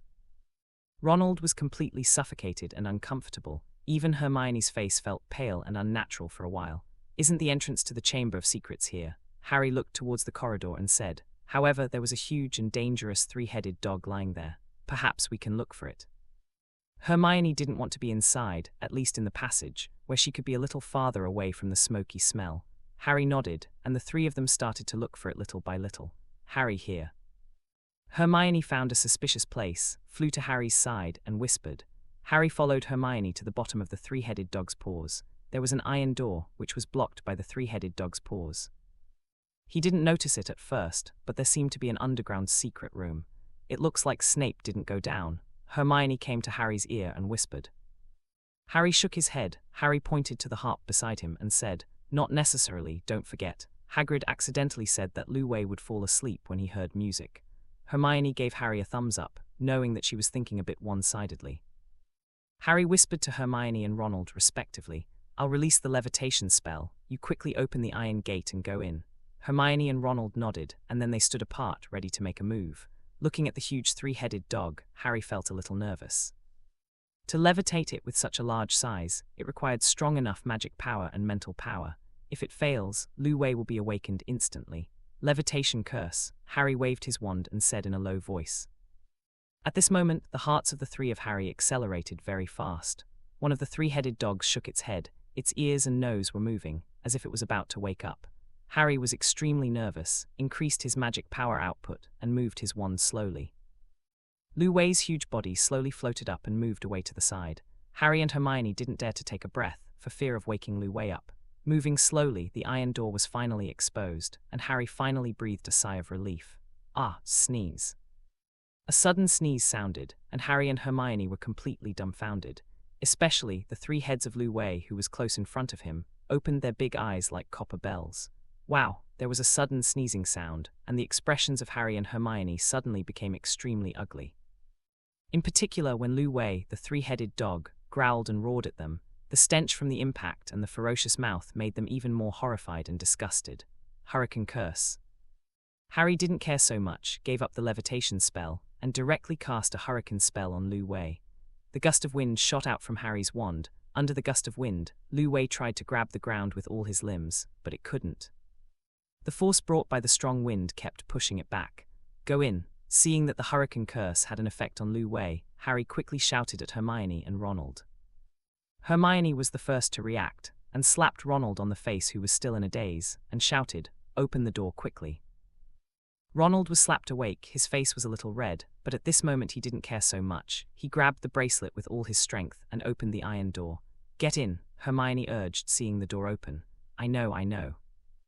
Ronald responded repeatedly because of his nervousness and Hermione's constant urging. "I'm going in." After the words fell, Ronald had to look for a ladder or a way to go down.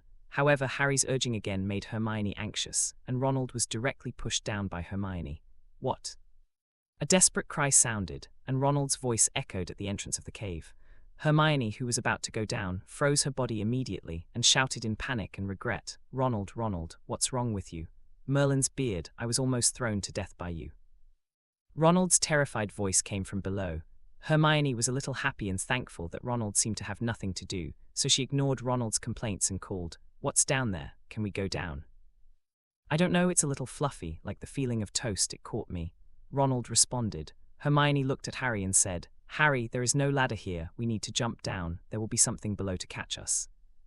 Harry nodded, looked at Lu Wei, who was struggling to rush up and tear them apart, and shouted, "I see, hurry down." Hermione jumped down, and Harry put away his wand and jumped down. Flying curse. During the fall, Harry cast a spell on himself. In midair, Harry paused. In the pitch-black space, he stretched out his hand, and a fireball emerged, illuminating the surroundings. "Ronald, who is this?" Harry looked at Ronald, who was entangled by trees and vines, and asked in surprise, "What's wrong with me?"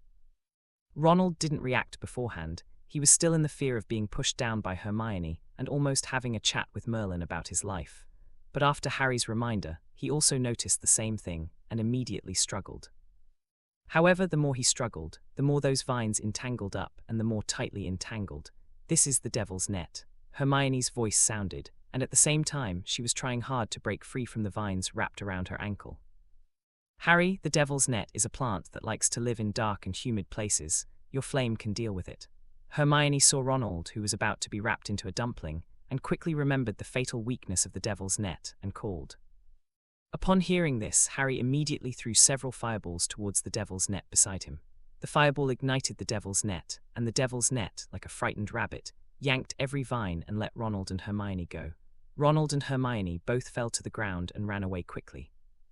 The flame released by Harry was burning fiercely, and the devil's net could not be avoided, and it would only be burned up in the end. "Go," Harry greeted Hermione and Ronald and continued on.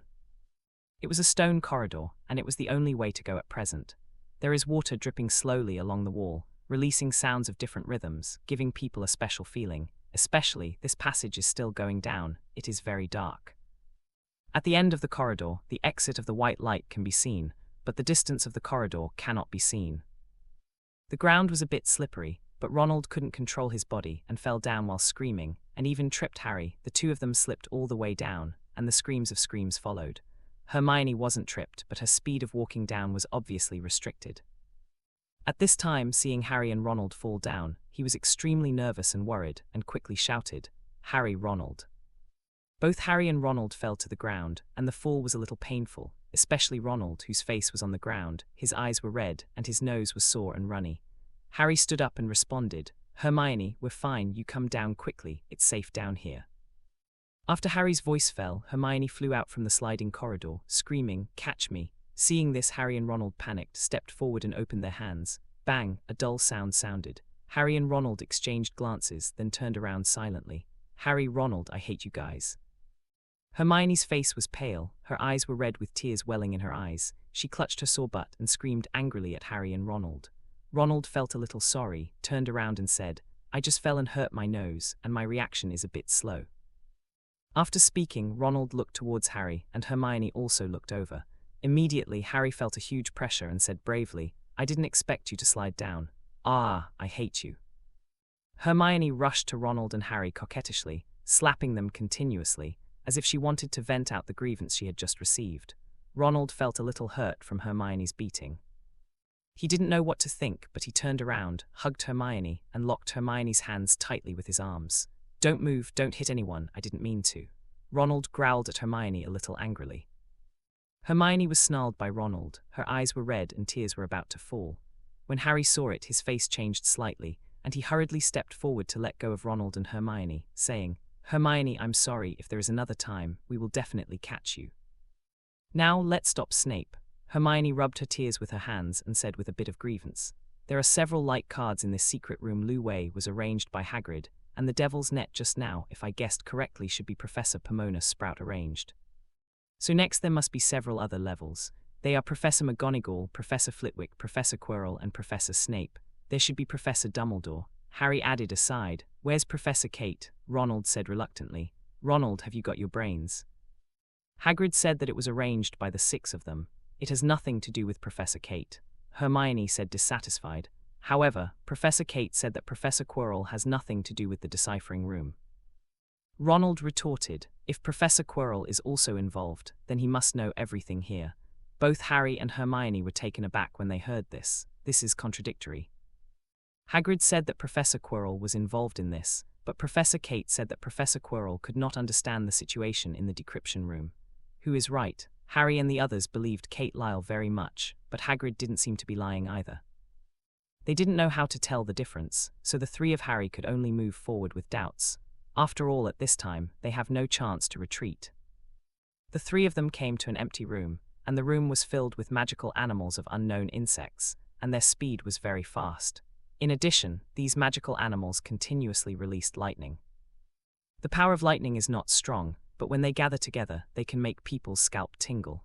Therefore, at this time in this room, lightning can be seen everywhere. Through the layers of thunder, Ronald found a closed door on the opposite side, and shouted, there is a door over there, we should be able to pass through here. Ouch! The outstretched hand was immediately attacked by lightning splashes. Ronald was shocked and immediately withdrew his hand, feeling a little tingling and numb. Harry and Hermione also found out, but how to pass through the thunder curtain in front of them was a problem. Harry, these lightning bolts are released by those flying magical animals. Try to see if you can blow them away. Hermione found a flying magical animal, releasing lightning from time to time from their wings, immediately thought of something, and exclaimed a little excitedly. Harry nodded and immediately released the hurricane curse. As the strong wind howled, the magical animals in the room also became confused, scrambling to stay away from the place covered by the strong wind. However, the 3 of Harry soon discovered that the strong wind could not stop those magical animals. Their speed is very fast, and they are also very crazy. Even in the strong wind, they still pass through at an amazing speed. Some magical animals even like the feeling of gliding with the wind. Harry withdrew his magic and said with some regret, my wind can't stop them. Earth wall. Ronald looked at the sudden attack of several magical animals and subconsciously raised a wall of earth. The earth wall is very thick, a full 30 centimeters. Duh. The magical animals hit the dirt wall, and the lightning when they flapped their wings failed to break through the dirt wall and hurt them.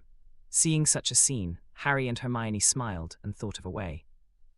Ronald, hurry up, use your magic to build a passage, which can help us get to the opposite side. Harry smiled happily at Ronald. Ronald suddenly realized that he was needed. For a moment, a joyful smile appeared on his face, and he cast a spell and said, look at me. Fortunately, Ronald has made good progress in magic control these days. In a short time, Ronald built a passage leading directly to the opposite door. Run.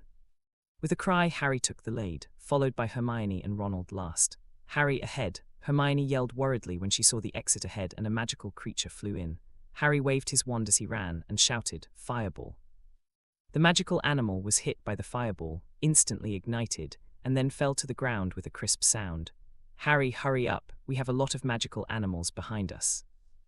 Ronald felt the buzzing sound behind him and hurriedly turned his head to check, but he saw dozens of magical animals pouring in behind them, constantly releasing lightning from their foreheads, chasing them come. Both Harry and Hermione glanced back and their expressions changed. Water curtain. Hermione made a sudden move, waving her wand, and Ronald bowed his head in fright.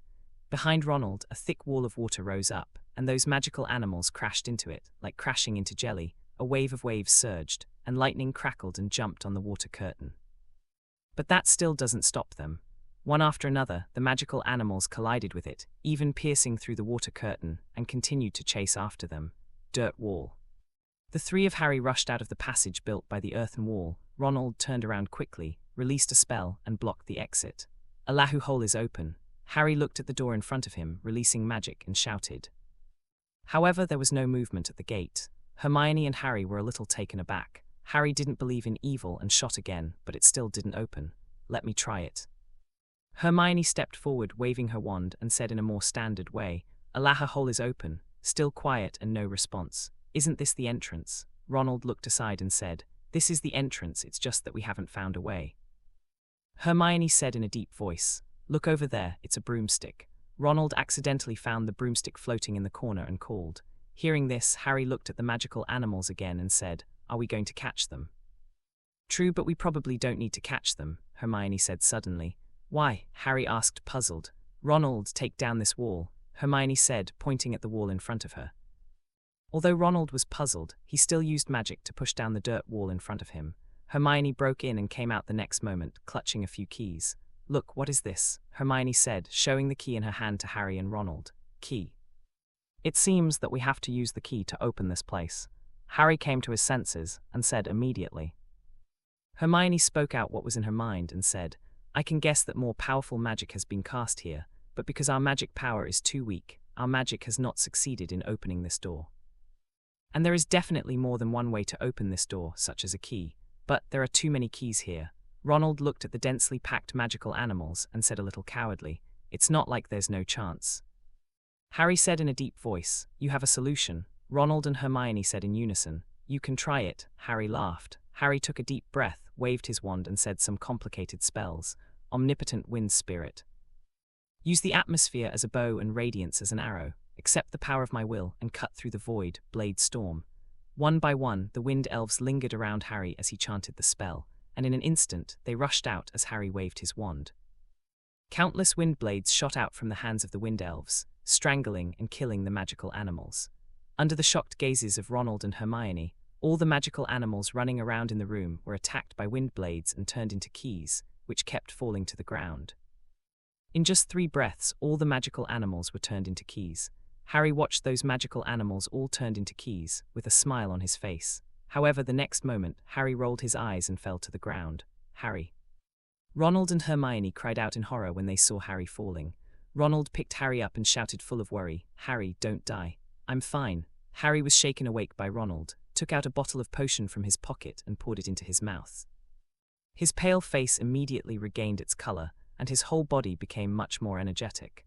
The magic just now, I can only release it once, and it will consume all my magic power. Harry shook the magic potion they made by themselves, and said with a smile, It's much more comfortable now. Ronald and Hermione breathed a sigh of relief. Harry, you almost scared us to death. Hermione patted Harry's chest and said dissatisfied. Harry smiled, stood up, and began to search among the many keys that had fallen on the ground, and finally found a blue key, which was very special among the many golden keys. Harry stepped forward, picked up the key and said with a smile, 1 in a million, this should be the key to open this door. Hermione and Ronald nodded expectantly. Harry took the key, inserted it on the door, turned it easily, and pulled the handle. The door was easily opened. Harry, how did you do that magic just now? Ronald asked curiously. This is the magic book that Professor Kate gave me. It is listed as an intermediate magic. With my strength, I need to chant a spell to barely release it, and the price is that it will drain all my magic power.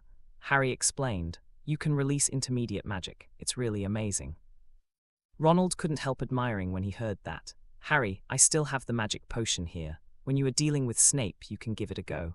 Hermione took out her own magic potion and smiled. While speaking, the 3 of them passed through the gate and walked through the corridor. There is a huge wizard chessboard here, and there is a strange light shining on the chessboard. On the chessboard, there are pieces 1 by 1, exuding a powerful aura. Harry, Hermione, wizard chess is my strong point. Ronald looked at Harry and Hermione and said, Well, you have the final say. Harry didn't steal the limelight at this moment and nodded. Ronald stepped forward, stroking the stone-shaped chess piece. At this moment, all the chess pieces on the chessboard came back to life. They are no longer stones, but warriors of flesh and blood. Under Harry's gaze, the horse that Ronald had stroked raised his big knife and slashed at Ronald. "Ronald, be careful." Harry rushed forward and pulled Ronald back, avoiding the attacks of the centaurs. Ronald's face was a little pale, even unbelievable. "Isn't this our pawn? Shouldn't I dominate the battlefield, command thousands of troops, and attack the opponent's empire? Stop dreaming, they're coming towards us." Harry looked at Ronald, who was still in a daze, and shouted, "Water polo curse." Hermione unleashed her spell, hitting one of the slaying knights. The huge impact of the water polo knocked the knight into the air, but failed to kill it. Hermione said with an ugly face, "Damn it, the damage of water magic is too low in the early stage. I don't want to be just an ambulance worker. Wind blade curse." Harry's voice sounded, and a centaur was attacked by the wind blade, and 2 legs of the horse were broken. The centaur's magical effect disappeared and turned into stone. The ground thorns are blooming. Ronald came to Hermione's side and cast magic on the 2 knights who were attacking Hermione. The magic bloomed, the ground exploded, the 2 knights were pierced through their bodies, the magic disappeared, and they turned into fragmented stones. "Ronald, come this way." Harry noticed that the reactions of these soldiers were a bit dull, and they seemed to have no intention of avoiding them, so he called out, "Hurricane curse." The strong wind howled, and those soldiers who approached were all blown to the wall by the strong wind. Ronald came to his senses, caught up in time, and shouted, "The ground thorns are blooming. Earth thorns bloom. Earth thorns bloom." 3 magic spells were released in succession, and the centaur and the warriors were all smashed into stones. Pretty. Seeing such a scene, Harry clapped hands with Ronald and shouted, "Ronald, I found a routine suitable for our combined battle." Ronald is also very excited. The ground thorn bloom is currently the most powerful magic he has learned. Released 3 spells in a row, and was able to kill these chess pieces, his face flushed with excitement. "And me, Ronald, your earthen wall and my water, haha. Next time, when we challenge the Malfoy combination, we can trap them inside without being able to breathe." Hermione also said happily, "Next level." The 3 of Harry passed through the chessboard and opened the door. Before they could pass through the corridor, there was the sound of fighting inside. The 3 of Harry were shocked immediately, and they had already figured out who was fighting. Snape, the 3 of Harry quickened their speed and rushed out of the corridor, just in time to see Snape knock down the troll. The ground trembled and there was a dull sound at the same time. The troll was huge, twice the size of the one that attacked Hogwarts on Halloween, surrounded by monsters with huge maces, beating the fragmented walls. Wind blade curse. To stab. Water polo curse. When the 3 of Harry saw Snape, who had knocked down the troll and was walking towards the gate, they attacked without any hesitation. Snape unleashed the armor protection, propped up the barrier, and blocked all the attacks of the 3 of Harry. Looking at the 3 of Harry who appeared, Snape was a little angry and disgusted, and said in a deep voice, "Disarming curse, water curtain, earth wall." Both Ronald and Hermione released their magic, easily blocking Snape's attack. What a bunch of annoying, troublemaking guys. "You will pay for your ignorance." Snape didn't bother to explain anything, but Harry Potter appeared one after another and made troubles, which made Snape very angry. Total petrification. Suddenly, Snape cast the coming charm and appeared beside Hermione, waving his wand, shouted, "Fireball bombardment." Harry's output was swift, attacking Snape, and Snape had to back down. "The spell stops," Ronald shouted, waving his wand at Hermione, who had turned to stone. Hermione regained her freedom and immediately joined forces with Ronald to attack Snape in coordination with Harry. The Lion group performed very bravely, and they cooperated with each other more and more tacitly. Under the attack of the 3, Snape was actually a little embarrassed. "You stupid bastards." Stunning curse. Snape wanted to get close to the door of the Chamber of Secrets several times, but was repeatedly blocked by Harry and the 3 together, and Ronald even directly erected a dirt wall on the door, sealing the door. Snape was instantly P***D off, and at the same time stopped holding back the 3 of Harry. With his right hand outstretched, a dark element condensed into a ball, which was thrown by Snape. Song from Hell, intermediate magic in dark magic. As the black energy ball flew out, the entire room was instantly enveloped in darkness, and you couldn't see your fingers. Without light, they couldn't see where each other was, as if they were in endless darkness. The unknown darkness also made the 3 of Harry feel fear. But this is not what scares the 3 of Harry the most. What scares them even more is the voice lingering in their ears, as well as the various illusions that appear in their minds. Harsh voices, unreal illusions. They saw each other's desperate fighting, saw each other's betrayal and assassination, and saw the death and departure of their relatives. more and more people are full of anger and resentment towards them because of their departure. Those pictures kept reappearing in their minds, filling the whole world and filling their minds. The pain was so painful that they felt extremely hopeless. Black gas was lingering around Snape, looking at the painful, helpless and despairing Harry and the other three kneeling on the ground. Their faces were indifferent, like a god of death, tall and cold. Turning around without looking at them, he waved his wand and easily destroyed the earthen wall that Ronald sealed in the gate.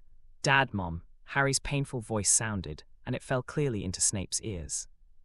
Snape stopped in his tracks, glanced at the pained Harry Potter, and said in that unique, indifferent voice, "Harry Potter, you are as arrogant, as reckless, and as repulsive as your father, if not." And at this moment, Ronald's cross necklace hanging around his neck suddenly released a dazzling holy white light, which pierced the darkness and ushered in the light, enveloping the three of Ronald in it. The darkness dissipated, and the images and sounds of despair also disappeared, and warmth was ushered in. Snape looked at the scene in front of him in disbelief. The Song of Hell, when he released it for the first time, he understood its power, and it was not that easy to decipher, but he did not expect that it would be deciphered just like that when it was used on a human for the first time. "You are so lucky to have the magical alchemy item that Professor Kate gave you," Snape said calmly, looking at the cross necklace that cracked the Song of Hell. Earth wall, water curtain. Ronald and Hermione were not interested in chatting with Snape, and they shot at the same time, trying to control Snape. The two shot one after another, building walls and water curtains around Snape. Omnipotent wind spirit. "Use the atmosphere as a bow and radiance as an arrow. Accept the power of my will and cut through the void, blade storm." With the potion in one hand and his wand in the other, Harry growled. The wind spirits lingered around Harry, and following the guidance of Harry's wand, in an instant, wind blades tore through the water curtain and charged towards Snape. Snape was shocked that Harry could unleash such powerful magic, but he wasn't going to let it go. Dark shield. A huge black shield appeared in front of Snape, blocking all the incoming sharp blades. Harry's face changed, and he felt dizzy after his mana was exhausted. Harry quickly took the magic potion. The dizziness was reduced a lot just now, and the magic power in his body became full. Snape withdrew the dark shield, looked into Harry Potter's eyes and turned slightly. Dark ball. Snape waved his wand. Black balls of energy the size of an adult's fist hovered around Snape. "Harry Potter, you surprised me, but that's the end of it." Snape's voice sounded, and the ball of darkness pierced through the water curtain and earth wall, flying towards Harry, Hermione, and Ronald. The expressions of the three of Harry changed greatly, and they dodged one after another, and the roar of the ball of darkness after it hit the ground continued to resound. The stones splashed, and pits with a diameter of more than 1 meter appeared on the ground. The ground of the entire room seemed to be ploughed and fragmented. Although the three of Harry were not hit by the ball of darkness, they also suffered trauma to varying degrees, and all of them were bleeding. The faces of the three of Harry were pale, and in their hearts they were extremely horrified. Just now they felt like they had walked back from the edge of hell. "This is a lesson for you, poor foolish and ignorant fellows," Snape said dissatisfiedly with a cold face. After speaking, Snape stretched out his hand and was about to open the door and go in. Windblade curse. Harry mustered up the courage to strike, but his attack missed and landed on the door, sparing Snape. "I will never let you get the Sorcerer's Stone, Snape." Harry was a little embarrassed. There was blood on his forehead after being splashed by the stone, but he was extremely firm in stopping Snape. Snape stared at Harry with a dark face and raised his wand, aiming at Harry Potter. Ronald and Hermione stood beside Harry with their wands in their hands, looking determined and serious. Cough, cough, cough. "Harry, Ronald, Hermione, Severus, you will stop." A burst of light flashed, and the figure of Kate Lyle appeared between the two sides. It's a bit of a surprise that things have developed to this point. Kate Lyle looked at Snape and said with a smile, "Severus, you can explain, after all, Luna was also brought here." Kate Lyle was in the bungalow, waiting for the fire dragon to break out of its shell, but she didn't expect that the alarm sounded at Hogwarts, and she knew what happened from Hagrid. The moment Harry, Snape, Luna, and Professor Quirrell appeared somewhere through the crystal ball, he had figured it out. The plot has changed again, and it is also ahead of schedule. The appearance of Luna and Professor Quirrell also made Kate Lyle understand the cause of this incident. The three of Harry were a little astonished when they heard what Kate Lyle said. "Professor Kate, Snape colluded with the Death Eaters and attacked Luna and Professor Quirrell," Harry explained anxiously. Upon hearing this, Kate Lyle looked at the door and said, "Harry, I told you that evidence is needed. At the same time, I also told you that what you see with your eyes may not be true." With Severus' strength, with your little tricks, if it was a real life and death contest, you would all be dead, instead of continuing to entangle him here. But, Hermione asked anxiously, there are not so many reasons, the truth is in it. Kate Lyle interrupted Hermione's defense and said, Kate Lyle made a shot, and 3 rays of light enveloped the 3 of Harry. Then he came to the closed door, waved his hand, and the door to the next secret room opened. If you want to know the truth, you can follow me in and have a look. Kate Lyle walked ahead, followed by Severus with a blank expression. At this moment, the 3 of Harry had no choice but to follow closely behind. However, the 3 of them at this time were a little vague and confused, and at the same time had a bad feeling. It seems they did something wrong. Do you still want to drink it? You have to think clearly. Once you drink it, you and I will die.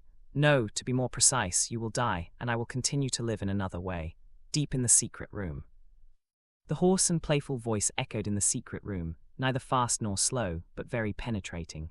Professor Quirrell was facing the Mirror of Erised, holding the exorcism potion, his expression full of hesitation. Through the Mirror of Erised, Professor Quirrell sees a magical picture.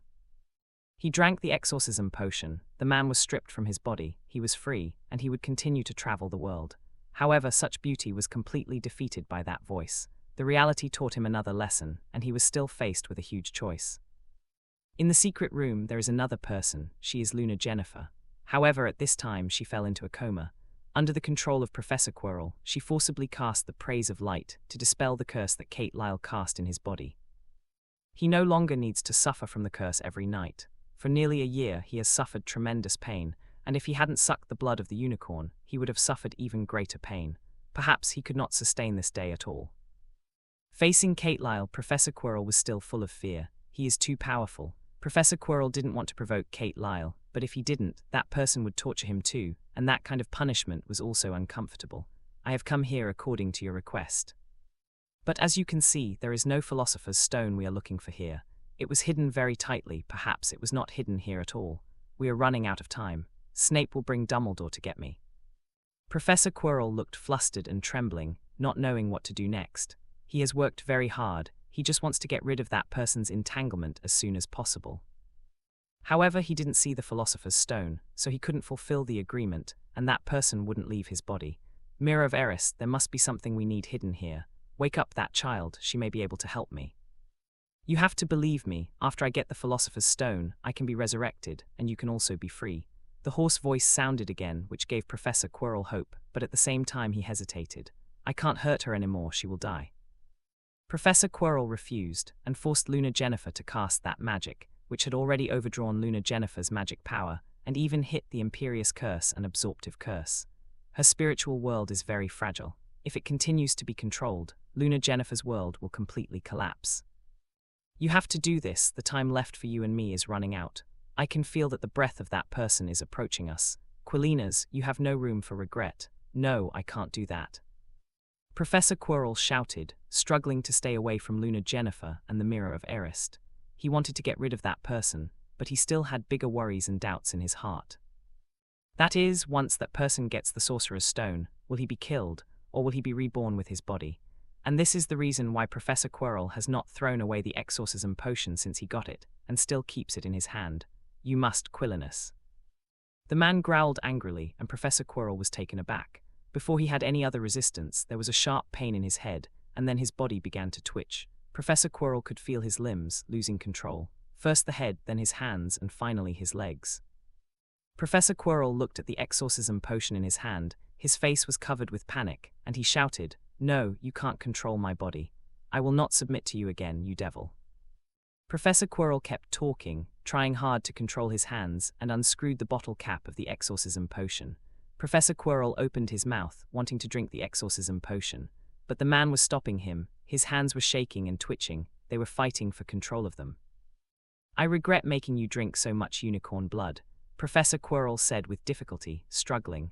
The blood of the unicorn can suppress the curse, but at the same time, it can also restore the person's physical strength and become stronger. Just like now in the face of his resistance, that person can gradually control his body. Regret, ha, without holy blood, you will die under the curse. The feeling of being cursed is very painful. Are you terrified of Kate Lyle? Hearing Professor Quirrell's words, the man laughed aloud. Getting closer, getting closer. Professor Quirrell only thought about drinking the exorcism potion hard. However, such a short distance seems so far away. Quellinus, you have disappointed me so much. You're nothing but trash. An exasperated voice sounded, but there was a bit of excitement in Professor Quirrell's painful eyes. If you leave my body, you will die too, right? After you got the Philosopher's Stone, you really wanted to use my body to resurrect you. I die and you will be resurrected and live forever. Voldemort, you are indeed so evil, domineering, and ruthless. Is that what you think? You're getting anxious, you're scared of Kate Lyle. Don't forget, we think the same. Professor Quirrell's cheerful voice sounded, and he tried his best to taunt Voldemort. He hated Voldemort, but at the same time he was full of fear of Voldemort. Now, Voldemort was full of fear of Kate Lyle. He felt Kate Lyle's approach.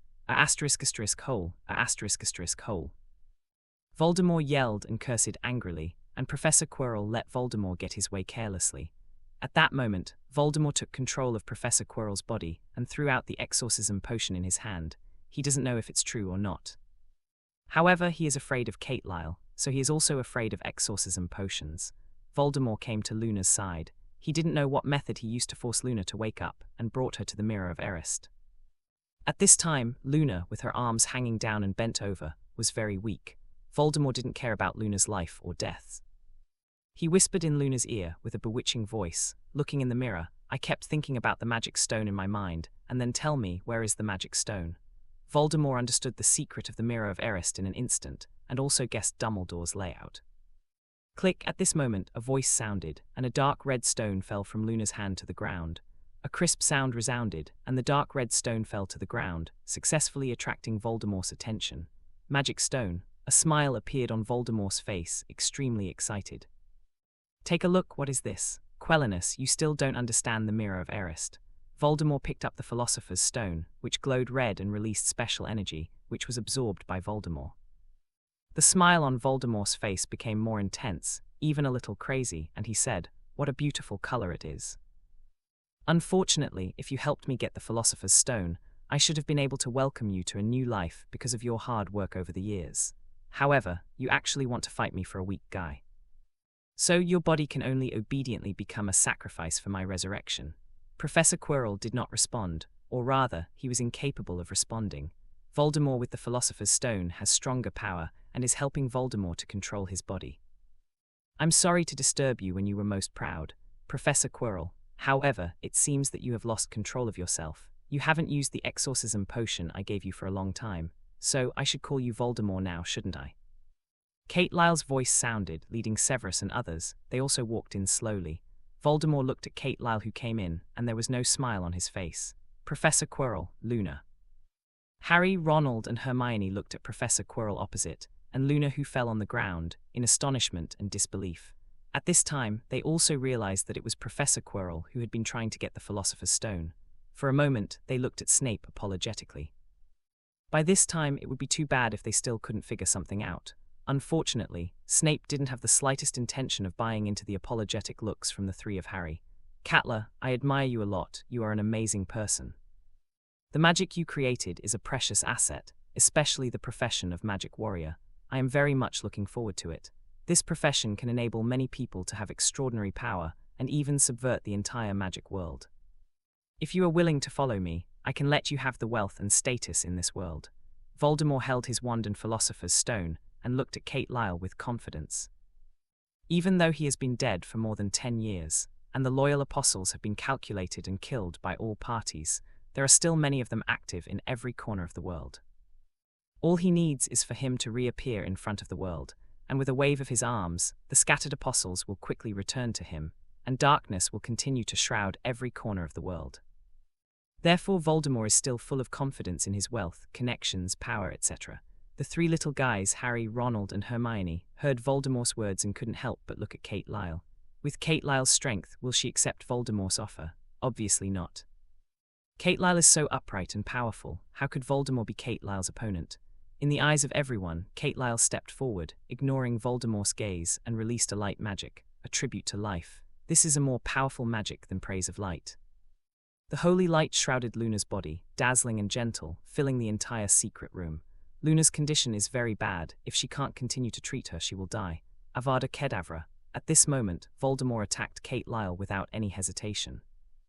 Snape and the others were astonished, and it was too late, because the distance is too close. Boom, what was imagined did not happen.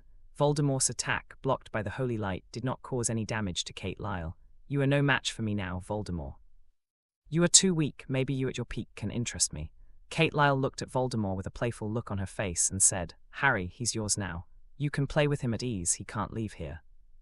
Kate Lyle immediately looked at Snape and said, By the way, Luna is dangerous. I need a little time, Severus. Can you help take care of them? Kate Lyle completely ignored Voldemort, and her words were full of disdain for Voldemort at this time. Hearing that, Snape glanced at Voldemort indifferently, and then at Little, without speaking in silence. Seeing this, Kate Lyle smiled and said, Then I will trouble you. Voldemort felt humiliated when he saw that Kate Lyle ignored him like this and arranged everything.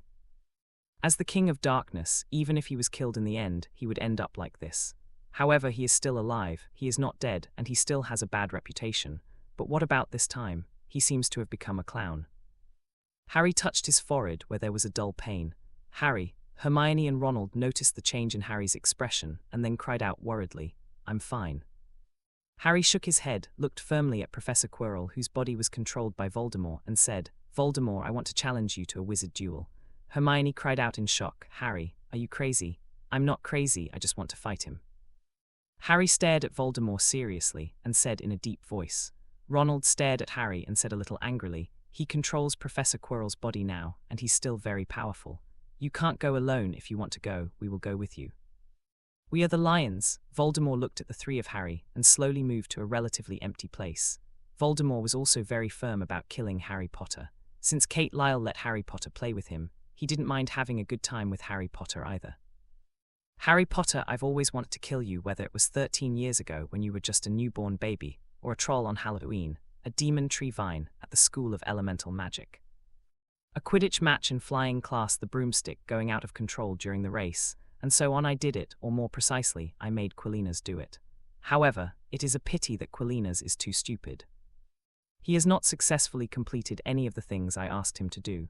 Snape, the traitor, helped you, and Kate Lyle helped you, so you're still alive. However, it doesn't matter, I can kill you now. Come on, don't you want to have a wizard duel with me? At this time, Voldemort, facing the Kate Lyle and Snape who appeared, had an attitude of, I don't care anymore when he knew his situation. So seeing Harry Potter, who was about to duel with him, Voldemort became interested and took the initiative to stand up and invite Harry Potter. Harry stared at Voldemort, took a deep breath, and said in a deep voice, I'm going to kill you. Hermione and Ronald looked at each other, took a step forward, stood on the same display as Harry, held a wand, and said in a serious manner, There are us. Voldemort smiled. He didn't care how many people Harry had. All he cared about was whether he could kill Harry Potter.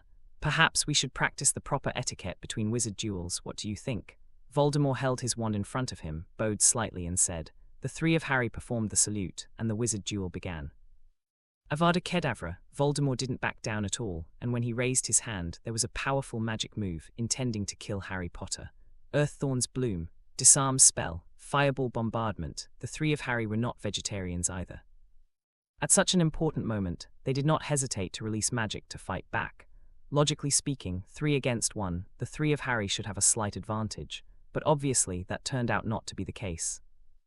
After Voldemort released his magic, he quickly blocked Ronald and Hermione's magic attacks one after another, and Harry used Voldemort's magic attack to consume one. It's really surprising that you now have not weak magic power.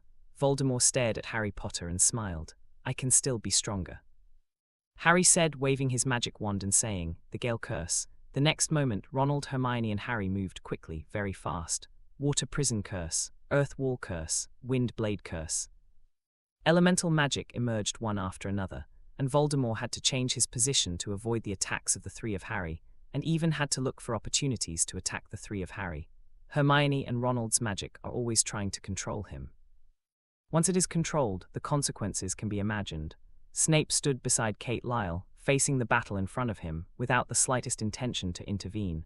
It's just that in the face of the magic that attacked in an instant, he just took a shot to resist it. Are you awake? Kate Lyle looked at the waking Luna Jennifer and smiled. Professor Kate. Luna Jennifer stood up, looked at the battle in front of her and asked with some confusion, Professor Kate, this is. The brave lion is fighting the devil. Kate Lyle looked at the four fighting fiercely and said with a smile, Luna, do you still remember how you were captured? Kate Lyle asked. Luna nodded and said, It was the Death Eaters and Professor Quirrell. They appeared and controlled me, forcing me to release the blessing of light and lifting the curse on Professor Quirrell. Kate Lyle heard the words and said, "Professor Quirrell is a poor person. He is also controlled by the Dark Lord. Luna, can you understand me?" Luna's face was slightly pale and she whispered, "Is that the person? Luna, you should be brave enough to call out his name. The student I value is not a coward." Kate Lyle said solemnly, "But that person's name was cursed." Luna hesitated.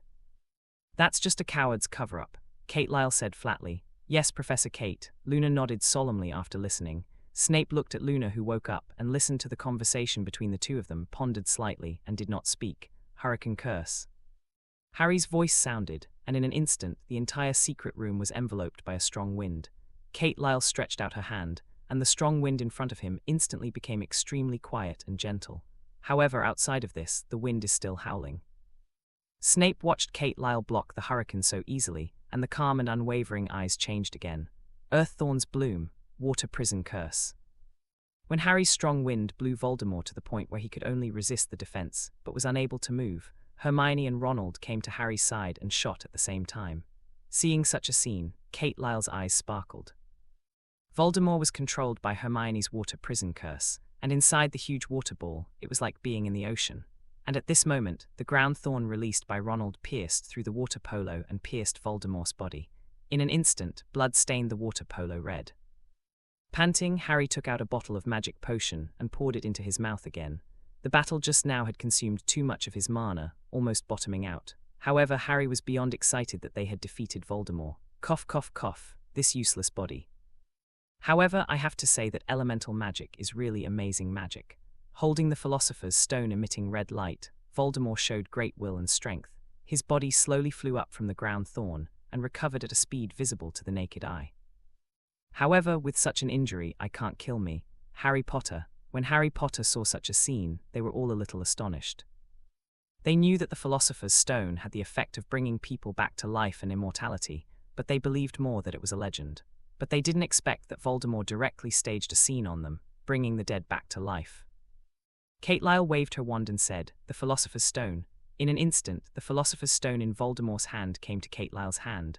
Voldemort, without the Philosopher's Stone, looked a little grim, but soon a smile appeared on Voldemort's face. Is it finally unbearable to make a move? "So, what are you going to do with me now? Killing me is equivalent to killing that idiot Quilinas. As for the exorcism potion, don't count on it. I believe that there are not many such exorcism potions, and you won't carry them with you all the time." Voldemort looked at Kate Lyle and said confidently, "It seems that your knowledge of me is not deep enough, Voldemort." Kate Lyle walked towards Voldemort, and as Kate Lyle approached, Voldemort's face became more and more ugly, because there was a light on Kate Lyle's body which suppressed him extremely uncomfortable. Avada Kedavra. Kate Lyle's approach disturbed Voldemort, and he suddenly shot out and shouted, "God's judgment." Kate Lyle's voice sounded, shrouded in divine light. The Avada Kedavra curse instantly shattered in front of Kate Lyle. Instead, it was the divine light that enveloped Voldemort. Voldemort's screams sounded, and in the eyes of everyone, Voldemort's ugly figure was being stripped from Professor Quirrell's body bit by bit, and was being baptized by the holy light. Your heart is full of darkness and filth, and you have nowhere to escape from God's judgment. Voldemort. Kate Lyle's voice sounded slowly, like a god. Under the illumination of the holy light, his image was constantly magnified. Harry and the others were surprised and full of shock. "Kate Lyle, our feud will not end here. Wait, you will meet my wrath." Voldemort uttered his final screams and warnings, and finally turned into dust under the baptism of the holy light. Is Voldemort dead? Harry's voice echoed in the Chamber of Secrets, and Ronald and Hermione were full of curiosity. Kate Lyle came to Professor Quirrell's side, checked the situation on Professor Quirrell's body, and said, "What was just stripped from Professor Quirrell's body is just a strand of Voldemort's soul. He is dead, but he is not dead." "What do you mean?" Harry asked curiously. Kate Lyle took out a bottle of potion, gave Professor Quirrell to drink it, and said, "Before he died, he stripped his soul out, divided it into 7 parts, and hid them in different places. He calls it the weapon soul. As long as his 7 souls are destroyed before he can be resurrected, then Voldemort is truly dead. So we need to find his 7 souls." Harry understood, so he said, "Professor Kate, how should we find it?" Kate Lyle glanced at Snape, then smiled and said, "Harry, if you want to find Voldemort's 7 souls, you have to face an opponent as powerful as Severus. Now you are still too weak. When you can grow to the strength of Severus, you will be able to face them." Snape's face was indifferent, ignoring Harry and the others' gazes, which also made the three of Harry clearly perceive how stupid they were before. Therefore, Snape would never give them a good look. A tribute to life, a holy light enveloped Professor Quirrell. A minute later, Professor Quirrell woke up faintly. "Am I dead?" Professor Quirrell, who woke up, saw Kate Lyle at first glance and asked subconsciously, "You died and you came back to life." "Congratulations, Professor Quirrell, on your freedom and new life." Kate Lyle held out her hand and smiled. Hearing this, Professor Quirrell felt a little dazed, stretched out his hand, and stood up with the help of Kate Lyle. He saw the Harry trio, he saw Severus Snape, he saw Luna. He understood that he was really alive. "Luna Jennifer, I'm very sorry that you were tortured and almost died because of me." Professor Quirrell immediately came to Luna Jennifer's side, bowed and apologized. Luna Jennifer took a step back in shock from Professor Quirrell's sudden apology. Luna Jennifer looked at Kate Lyle, who was a little overwhelmed. "Professor Quirrell didn't do it on purpose, and he has kindness in his heart," Kate Lyle explained with a smile. Luna Jennifer nodded heavily upon hearing this and said to Quilina's Quirrell, "Professor Quirrell, I forgive you." When Professor Quirrell heard this, he was so funny that tears almost fell down. Harry, Ronald and Hermione also had smiles on their faces. "I seem to be late." Dumbledore's voice sounded at this moment. "Sorry, I was led to the Ministry of Magic by a letter. After meeting Fudge, I realized what happened." Dumbledore walked in, explaining, "Apparently, things seem to be settled. Albus, it's really time for you to come." Kate Lyle looked at Dumbledore and said with a smile, "However, this is not a place to talk. Let's change to another place." "Fine," said Dumbledore, glancing at Professor Quirrell. Everyone left quickly. Harry and the others were treated by Kate Lyle, and there were no injuries. After Dumbledore told them some things, he let them leave. Kate Lyle, Dumbledore and Snape and Professor Quirrell came to Dumbledore's office. Professor Quirrell has nothing to hide from what happened to him. Listening to what Quirrell went through, Kate Lyle couldn't help being shocked, but also sad for Quirrell. "Professor Quirrell, I regret what happened to you. In addition, regarding what you have done, I will give you enough tolerance. I hope you can concentrate and continue to do a good job in teaching defense against the dark arts," said Dumbledore to Professor Quirrell. Upon hearing this, Quillinus Quirrell said hastily, "Thank you for your generosity and kindness, Professor Dumbledore. However, I don't think I am qualified to teach students anymore, so please allow me to submit my resignation letter." Dumbledore tried to persuade him to stay. "You don't need to do this at all, Professor Quirrell," Quillinus Quirrell said with a serious look. "Professor Dumbledore, during these years under Voldemort's control, I have never really relaxed myself. I want to take this opportunity to take a real-world tour. I also hope that Professor Dumbledore can fulfill me." Dumbledore and Quirrell looked at each other for a long time, and finally Dumbledore nodded. "Well, although it is very regrettable, I respect your choice, Professor Quirrell." Quillinus Quirrell is very grateful, with a smile on his face in anticipation of traveling around the world. "Severus, may I trouble you as an agent for the Defense Against the Dark Arts class temporarily?" Dumbledore asked. Snape didn't refuse, nodded and said, "Okay, Professor Dumbledore." That night, Quirrell packed his things and left quietly. Before leaving, however, Quillinus Quirrell stopped by the bungalow. "Thank you, Professor Kate. Although I didn't take the exorcism potion because I was afraid, but without the exorcism potion, I wouldn't have the courage to fight Voldemort." Quillinus Quirrell looked at Kate Lyle and said very sincerely. Kate Lyle said with a smile, "I believe that even if there is no exorcism potion, you will resist, Quirrell." Quillinus Quirrell nodded excitedly and asked again, "Professor Kate, can I ask you a question?" Kate Lyle nodded and said, "Of course, if I can answer you, I will try my best to answer you." "Professor Kate, did you know that I was possessed by Voldemort from the beginning?" Quirrell summoned up his courage and asked. "Yes, I know, and I know where you were possessed by Voldemort," Kate Lyle responded. "Since you know that I'm possessed by Voldemort, why didn't you expose me? If you stopped me, so many things wouldn't have happened." Quillinus Quirrell asked in bewilderment. "Quirrell, if I make a move, you probably won't have the chance to enter Hogwarts, and Harry won't grow up." Kate Lyle laughed. "So, Professor Kate is for Harry Potter." Quillinus Quirrell understood and said seriously, "Voldemort is afraid of Harry Potter. He believes in the prophecy. Harry Potter is his natural enemy, and he will die in Harry Potter's hands in the end." Kate Lyle took out a transparent crystal ball, handed it to Quillinus Quirrell and said, "Prophecy is a kind of magical thing. If you believe it, it is true. This is for you. When you need help, you can use this to contact me. In addition, if you find interesting materials or magical animals outside, you can also try to contact me." News that should have been kept secret always spread like wildfire. The three of Harry had become heroes, especially when together, they passed the test and defeated Voldemort. Regarding Voldemort, it was clear among the students that it was a name that could not be mentioned. However, at this time, they chatted unscrupulously because they worshipped heroes. Professor Quirrell's departure had some repercussions among first-year students. This effect is neither good nor bad. Their defense against the dark arts was much more cheerful when Professor Quirrell was around. However, after Snape took over, they were less active. Snape had a dark face and an appearance that no strangers should enter, which made people fearful and timid. But it had to be admitted that Snape was more professional than Professor Quirrell in teaching defense against the dark arts, and he was also better at potions. Malfoy, do you know that there is danger there? Are you with the Death Eaters and led Luna there on purpose? In a relatively hidden corner, Harry stared at Draco Malfoy and said in a vigilant voice. Upon hearing this, Malfoy sneered disdainfully and said, Harry Potter, everything that needs evidence.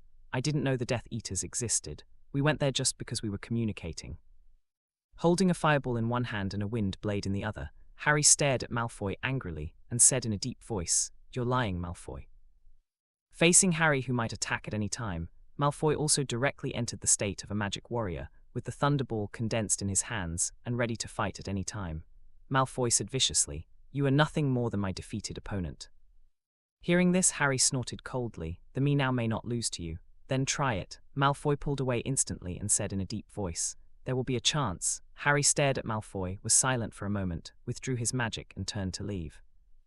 Malfoy looked at Harry, who was leaving, and withdrew his magic. His expression was a little silent and cold. A little bit of time passed, and Hogwarts regained a brief calm. They were still studying, and the Quidditch match was still going on as usual. Harry showed superb broom riding skills, led Gryffindor's Quidditch team, withstood the crazy output of Ravenclaw team, and won the game by 50 points. Nevertheless, the Gryffindor team finished second with a gap of 30 points to Slytherin, who took first place. Draco Malfoy flaunted this in front of Harry for a few days, and even said jealously, Even if you become a hero, it's impossible to lead the team to comeback. Slytherin is number 1. In this regard, Harry just smiled and ignored it without any words. Apart from Quidditch activities, Harry and the others had to devote themselves to intense study, because in less than 10 days, they will usher in the final exam. Students in Hogwarts only take one exam a year. Students in grades 1 to 6 can be promoted if they pass the exams in all subjects, otherwise they will repeat the grade. 5th graders are also required to take the ordinary wizarding level exam, the OWL. And if the graduates of the 7th grade want to graduate, they must pass the exam of the ultimate wizard level, that is Newell.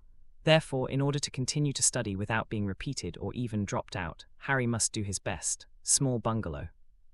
Professor Kate, is the Philosopher's Stone in your hand? Dumbledore found Kate Lyle and asked. Yes, Albus, Kate Lyle responded, doing her own experiment. I think you can give him to me, I'll be useful. Dumbledore said, looking at Kate Lyle. Why? Kate Lyle stopped the experiment in her hand and said with a smile, He is in your hands and can no longer function. Just right, I'm a little interested in the Philosopher's Stone, let me do some experiments first. Dumbledore stared at Kate Lyle, was silent for a moment and said, What experiment do you need? Kate Lyle looked at Dumbledore thoughtfully, with a meaningful smile on her face, and said, I'm curious, who are you? How dare you change into Dumbledore's appearance and come to me for the Philosopher's Stone? Dumbledore was a little surprised when he heard Kate Lyle's words, and then smiled. Kate, do you have any misunderstandings about me? Dumbledore was very calm, adjusted his glasses and said with a smile, Your doubts make me a little sad. Kate Lyle snapped her fingers when she heard this, and a cup of coffee floated in front of Dumbledore and said, Would you like a cup? Dumbledore looked at Kate Lyle, hesitated and said, Kate, you should know I don't like coffee. Kate Lyle ticked her fingers, and the coffee came back to Kate Lyle, saying, That's a pity, although Albus doesn't like coffee, but when he came to me facing the coffee I handed him, he always never refused. Hearing this, Dumbledore still smiled calmly and said, Kate, you don't need to test me, I haven't had coffee with you before. What a pity, Kate Lyle said while drinking coffee. The next moment, Dumbledore didn't even have a chance to react, only to see several fire wires suddenly protruding from the flames on the side, entangled Dumbledore in circles. The wires of fire were like rings of fire. If Dumbledore moved, he would be instantly ignited by the flames. Tell me, who are you? Who sent you here? Kate Lyle stared at Dumbledore and smiled. My patience is limited, and I don't want to use that magic on you. As he spoke, Kate Lyle pointed to the various potions on the side and said, I have researched a lot of strange potions here. Once you try them, no one can resist the taste of them.